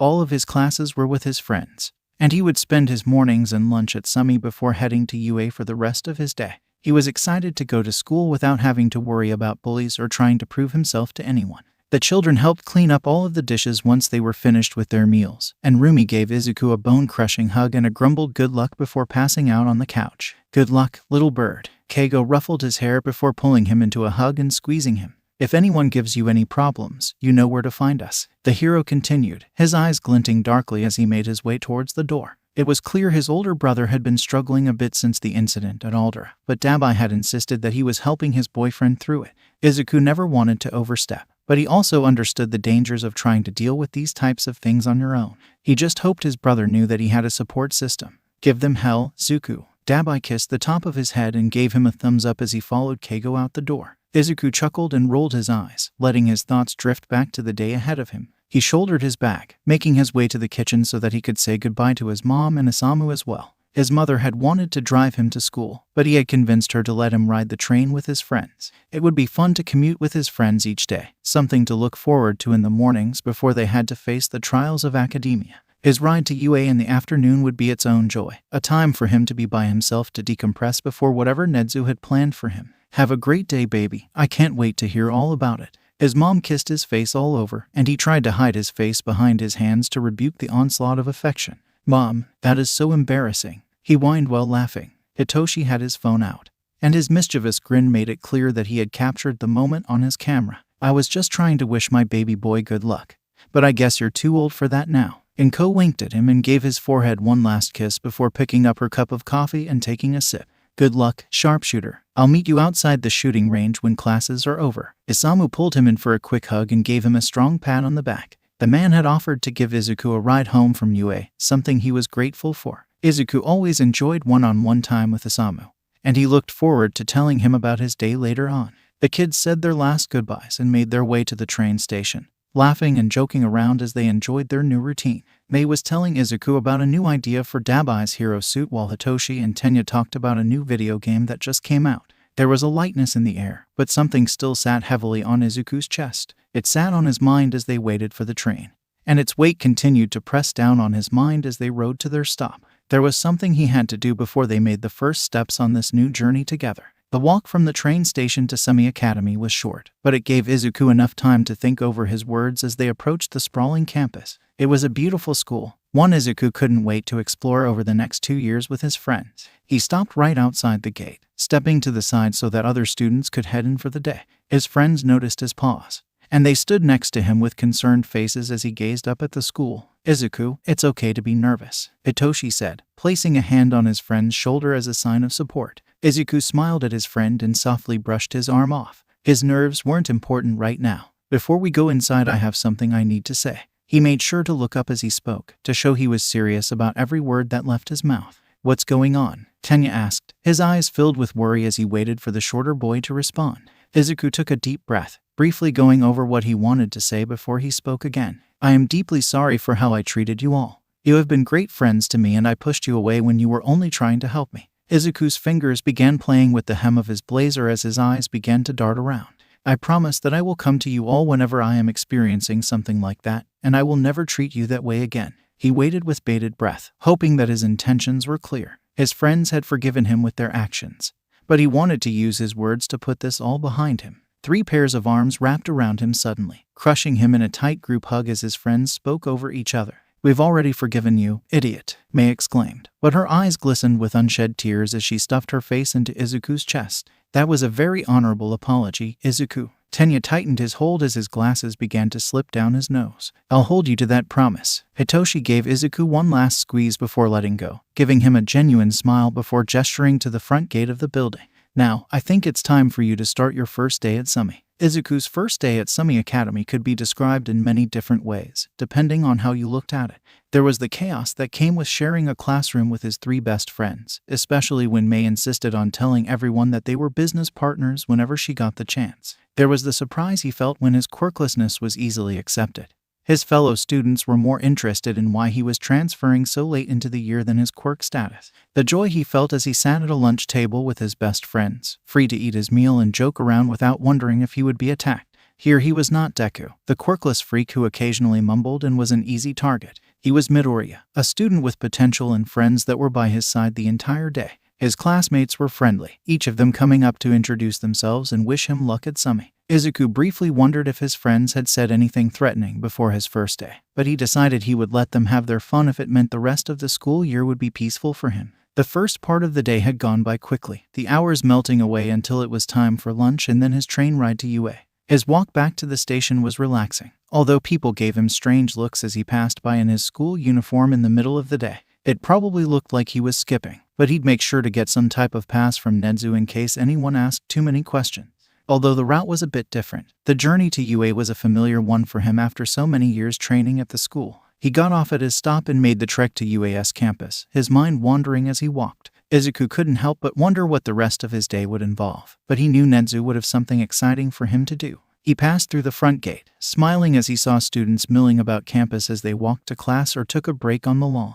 Some of the students seemed intrigued by the middle schooler walking around their campus, but most of them quickly turned their attention back to their books or their friends. Izuku entered the main building, using a few secret routes to get to Nezu's office quickly without running into too many people. He waved at the hidden cameras along his path, and the principal's door opened before he could even knock. "Hello, Izuku," Nezu greeted from his desk, jumping up when he saw his personal student walk through the door. Izuku greeted his mentor and poured himself a cup of hot tea, breathing in the flowery aroma and immediately relaxing as he sat in one of the lounge chairs facing the desk. "How was your first day at Sumi?" Nezu asked as he made himself a cup of tea. Izuku told the principal about his new teachers and classmates, emphasizing the kindness and respect that they had shown him. He was sure that his mom and Nezu wouldn't hesitate to shut down another school if necessary, and he wanted to avoid that if possible. Nezu went over a few things with him, including what they would be covering for the rest of the school year. He'd be working on his quirk analysis, viewing the hero classes and helping the teachers make adjustments to their training. There would be days where he would be in the support lab, working on his own projects and learning new skills. His mentor also wanted him to work on his language skills, sharpening his English and exploring other languages that would be useful to him. When they were finished discussing any projects Izuku wanted to work on over the next few months, Nezu clapped his hands and jumped down from his desk chair. "As we discussed, I have someone I'd like for you to meet today." Nezu made his way out of the room, and Izuku followed behind obediently. He was curious who he would be meeting, as he had met all of the staff of UA over the years through random holiday parties or his visits to UA. His family members were the ones he was closest to, of course, but he had gotten to know members of the staff like Ectoplasm and Lunch Rush fairly well. Recovery Girl had even helped heal him when he had a particularly nasty cold a year back. They walked through the halls, eventually ending up in a wing of the school that Izuku wasn't familiar with.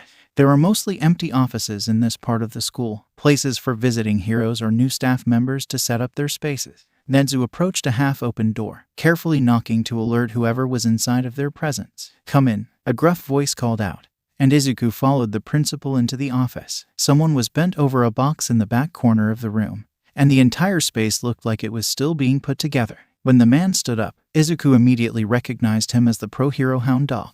"Izuku, I'd like you to meet UA's new head of security and counseling." Nezu gestured towards the hero, who nodded his head in acknowledgement. "It is nice to meet you officially, kid. I've heard a lot about you from the other staff." Hound Dog reached out and shook Izuku's hand, then gestured for him to sit. "Is this about starting therapy?" Izuku turned to Nezu. He had promised to start going to therapy, but he didn't realize he would be starting his first day of school. "We won't be having a session today, if that's what you mean. This is just a way for us to get to know each other and see if I'm the right therapist for you and your needs," Hound Dog assured, his voice much softer than Izuku would expect from a hero with his reputation. Izuku took his seat hesitantly, but he began to relax a bit as his eyes drifted around the room. He trusted Nezu, and it seemed that Nezu trusted Hound Dog enough to be the school counselor. While he may be nervous, he would approach the situation with an open mind. "Izuku, meet me in my office when you two are finished." Nezu patted his hair and made his way into the vents of the school, probably planning on scaring a few teachers on his way back. Hound Dog sat at his desk and sorted through a few things before looking up at Izuku. "So, Midoriya, do you have any questions for me about therapy? Or anything, really?" The hero's eyes were soft and welcoming, much different than what someone would expect from the hunting dog hero. Izuku thought for a few moments, but he already knew the first question he would ask. It used to be a question he used to get affirmation, but now it was a way to gauge the heroes he met. "Hound Dog, do you think quirkless people can be heroes?" He asked the question plainly, but he held his breath as he waited for a response. The hero looked at him intensely for a few moments, but nodded his head in appreciation before speaking. "I think that anyone can become a hero with the right motivation and training, regardless of their quirk," Hound Dog replied, and Izuku couldn't detect any deception in his tone.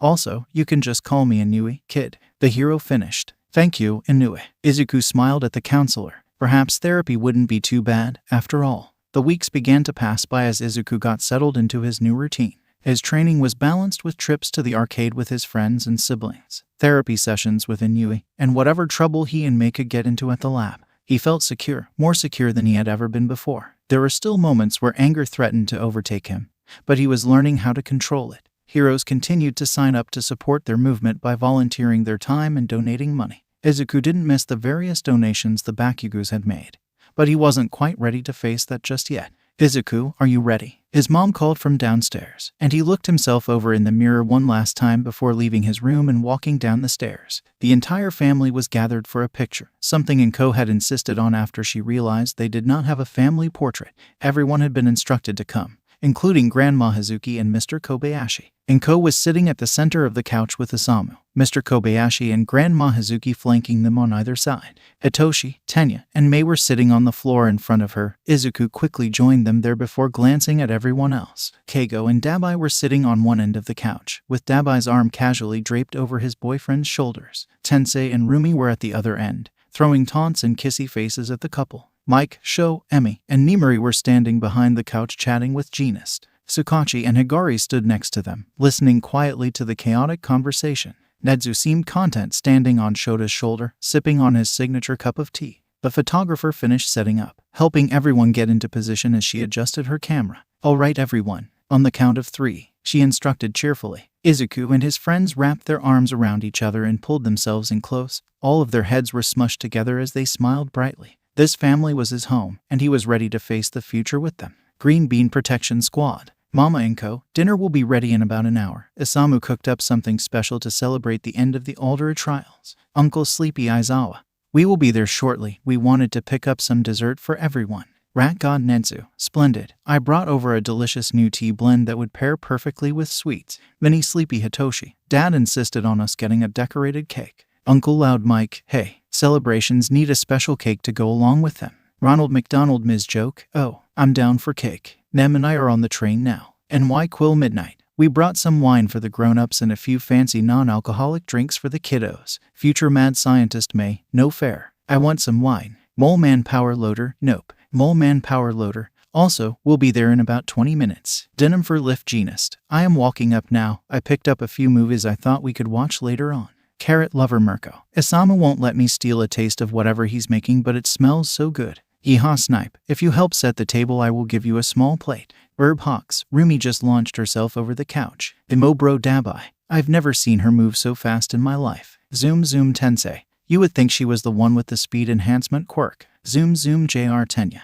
We should help out whether we get a reward or not. Although I would not deny a taste of whatever Isamu is preparing. The man in the yellow hat Tsukachi. I'm finishing up some paperwork, but I will be on my way soon. Everyone at the station wanted me to say congratulations. Green Bean Izuku. Please thank them for all of their work gathering evidence towards the cases. Green Bean Izuku. Also, I don't say this nearly enough, but I love you all. Thank you for everything you've done for me. I hope I can continue making you proud. And if you enjoyed the video, just leave a like and subscribe with post notification, so when the next chapter is ready, you will be notified. Okay, see you in the next video.